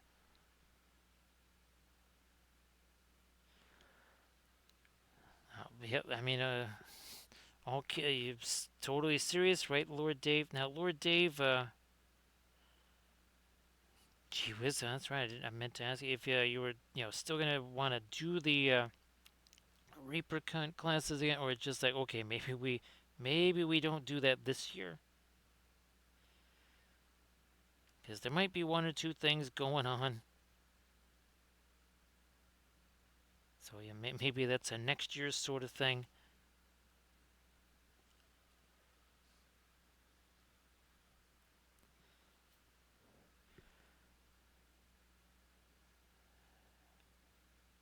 Now, the idea is that all of the stuff for the classes is pretty much just contained in this, well, the things I'm trying to 3D print now, of course, now it says, oh, the LiDAR sensor must be dirty. Like I said earlier in the stream, it's that you could have said that, I don't know, before this print, like on the last 4 prints that I did.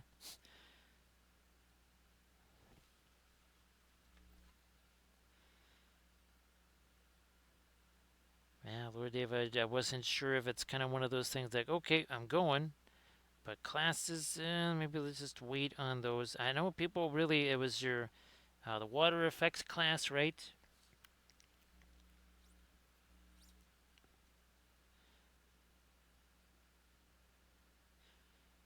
Well, Uber Yeti, I hope that that is a massive success for you. I'm sure it will be.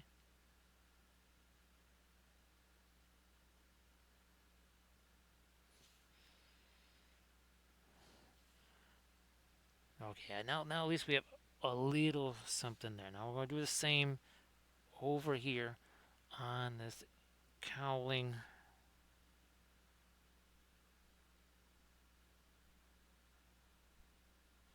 Come on, there we go.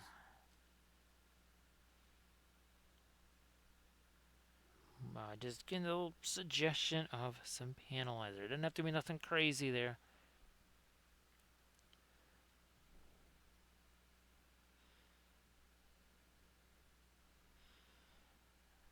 Yeah, Lord David, really, I mean, it does.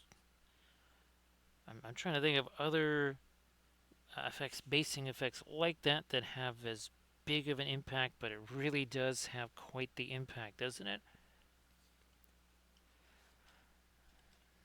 Again, now that we've got more of our panel lines in there, you can kind of again see how that compares to our other Battlestar. Again, this is an Aerolon Battlestar. I actually do have a Tauron battleship printed out, like I mentioned earlier.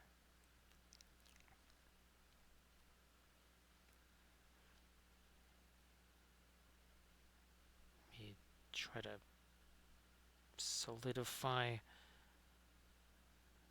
these lines. I think they're pretty good to roll there.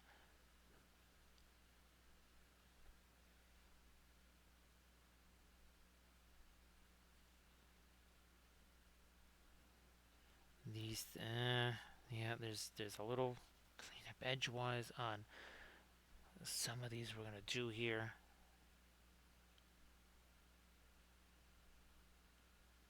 like that.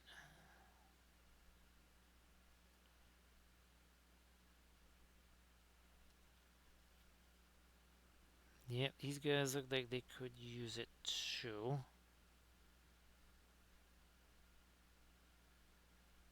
Yeah, we had definitely this stuff here in the back half.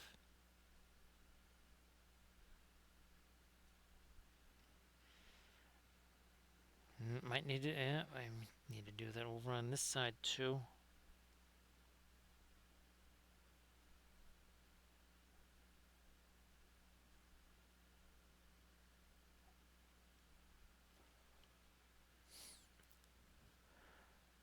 Oh,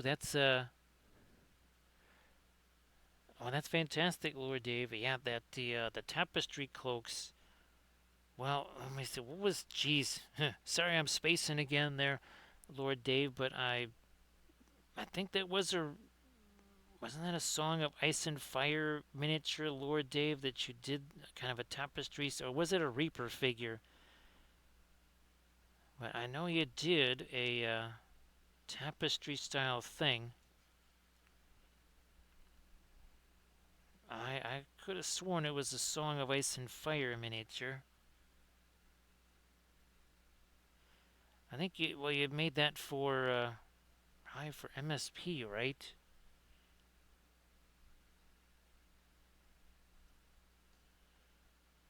Let me here and try to reorganize some of this. That is a whole bunch of weird, crazy edges there.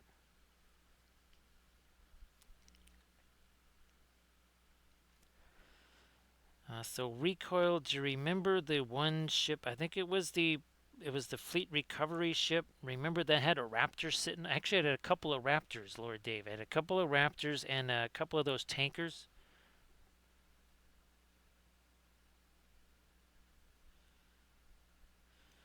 Okay, yeah. I remember the pictures of the one there, Lord Dave.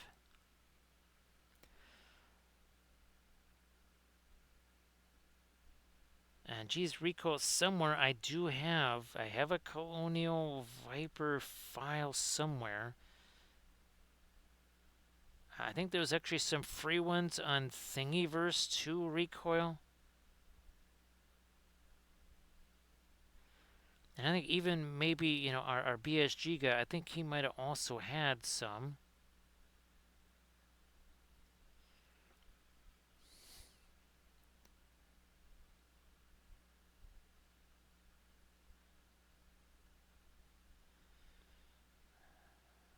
Me. I'm looking in here. Okay, those are okay. I'm going to try to get a little something different here. We got this green. Says a little bit more of a mid-tone instead of all just like going straight to almost white there.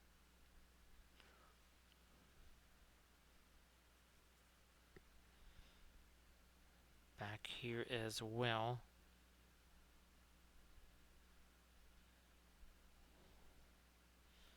Yeah, see here, let's get those a little something more than just, well, really dark stuff in here. Yeah, that was lacking some midtones there. Can't skip out on the midtones.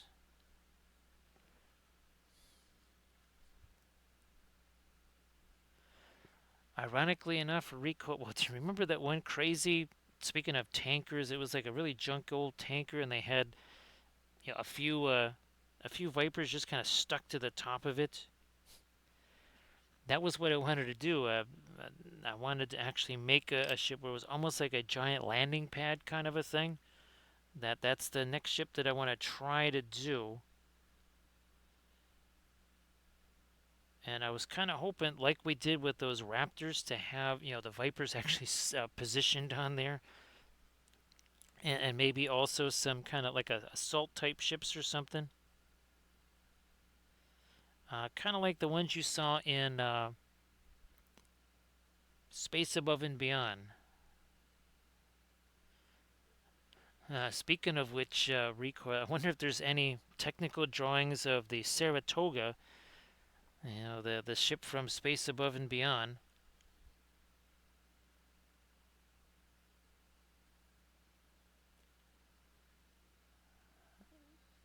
No, let me go. Yeah, here. Again, just kind of changing some of these panels around as far as their colors go here.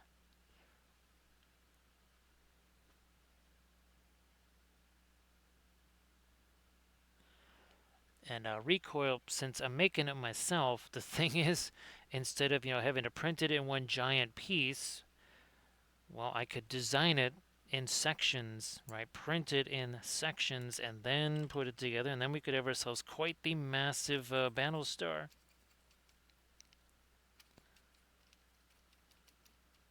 I wonder, this hopefully just a little something in there. That can't just all be the super dark stuff there.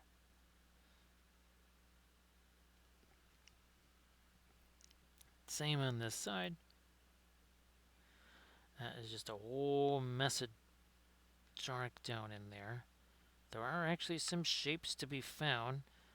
We're just kind of doing a dry brush thing because we certainly don't want it to be light down in there.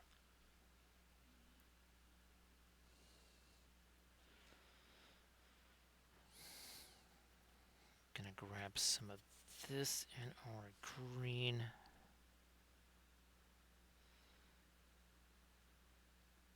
Because we got to get at least a little something down here. That's a little almost, I don't want to say too dark, but looking to do a couple more shapes here.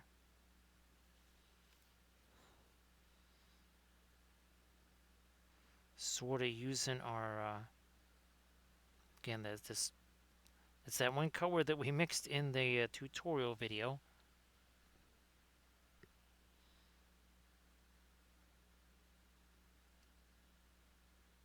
Oh, yeah, more of that under here too. That can't all just be nothing. We need a little something there.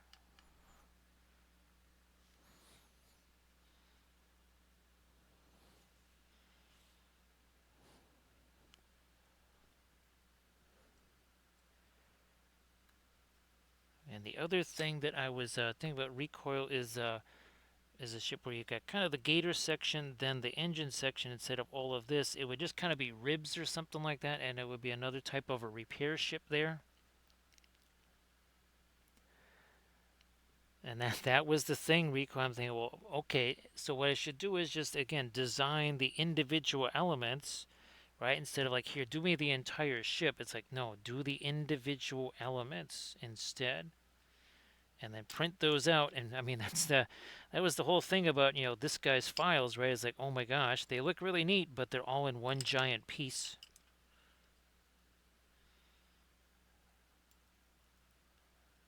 Now, the nice thing is that these are, shall we say, mechanical enough that you can do that. The problem with a lot of the B5, well, all the other B5 ships, like the Centauri, Narn, Minbari, they're so organic looking that you just can't do that.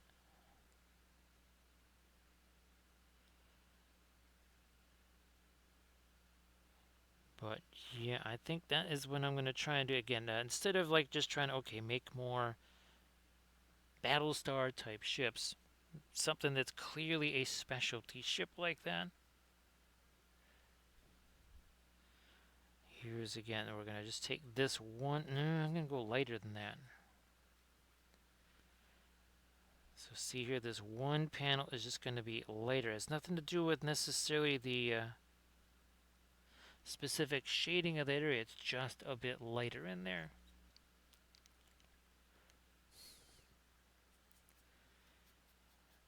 Recoil, it would almost be. At first, I was thinking like basing bits, but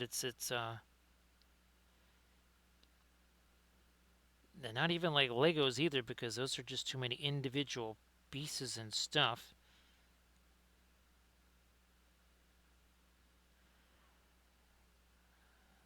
But yeah, recoil. I mean, this is what we were talking about earlier in the day, right? Recoil. It's just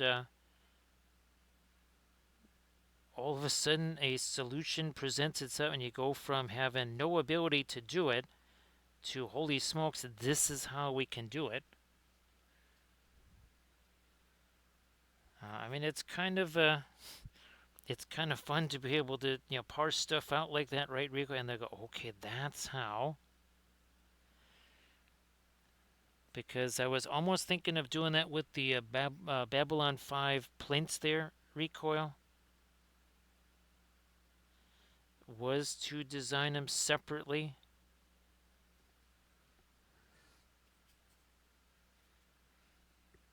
So that they could just kind of be plugged in, but I think that will work for the ships. Might not have worked for the bus, but I think we can make it work for the ships.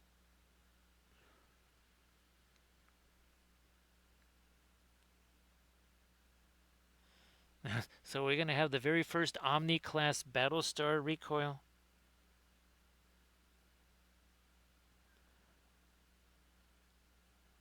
Yes, it can be anything.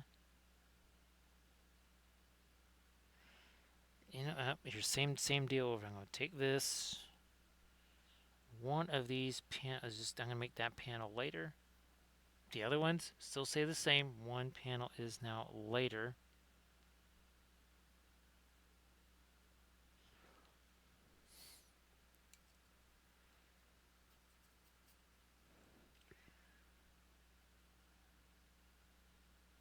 Now the other thing, Rico, what I meant to also do was to kind of think about other potential for naming things. Some Greek gods there. Also, I was thinking about doing another Battlestar Galactica tune there.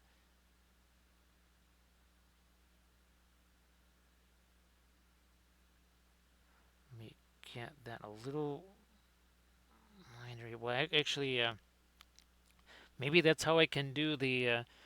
Again, those base stars recoil is just do them in pieces and parts and see if we can make that work.